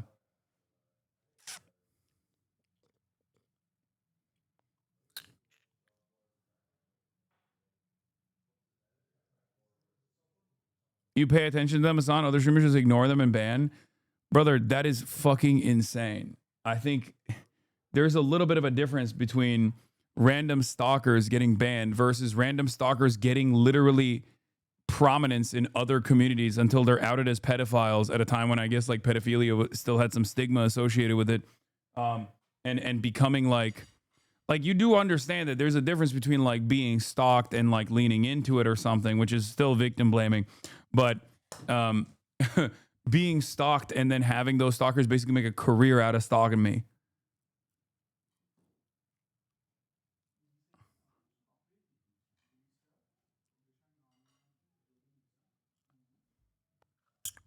Classic Hideo offliner.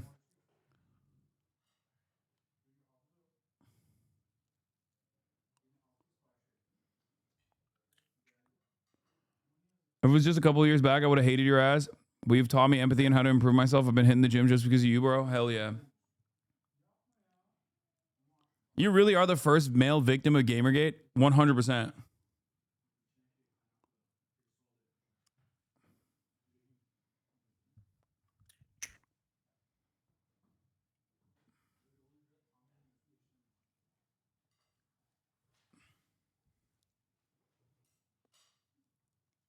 Isn't that crazy? Your stalker successfully linked up with a dipshit congressman. Your situation is so different than other streamers. I know.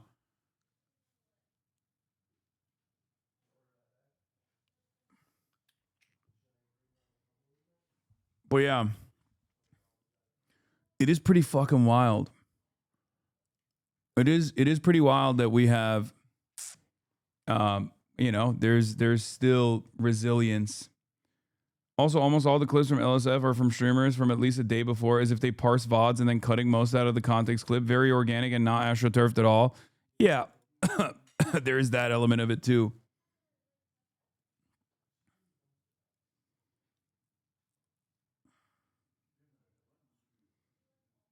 The irony is that might cost that congressman his career. Inshallah. I will work on that. But, yeah. Your stalkers went so insane, they all got banned from Twitch at a time when Twitch isn't even banning anyone. Yeah.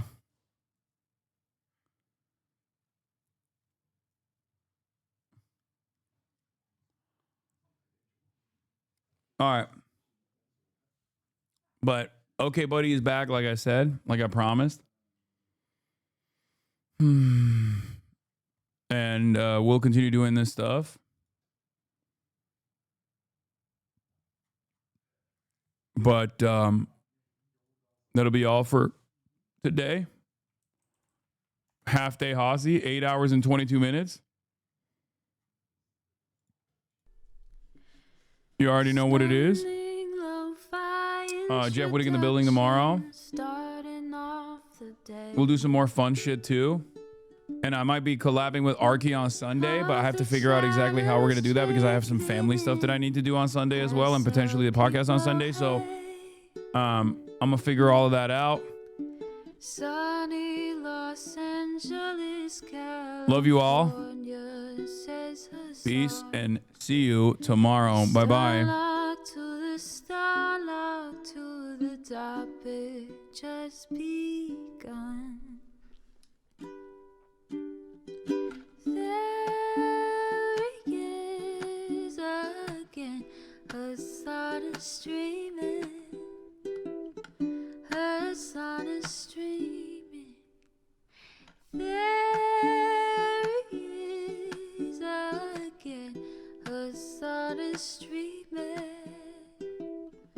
Hasan is streaming. Reviewing the P.O. box, Uncle Uger's face. Sudden Discord active prop, great names take embrace. Tiny Bernie Sanders, LGBTQ Air Force. The whole left at your fingertips, Ane at your door. H3 crowded debate, the Young Turks online show. 3 full fucking years of this, plenty more to go. 90-day fiance, talks of champagne bourgeoisie. A Trump rally live reaction, a mass riot at DC. There he is again, Hasan is streaming. Hasan is streaming.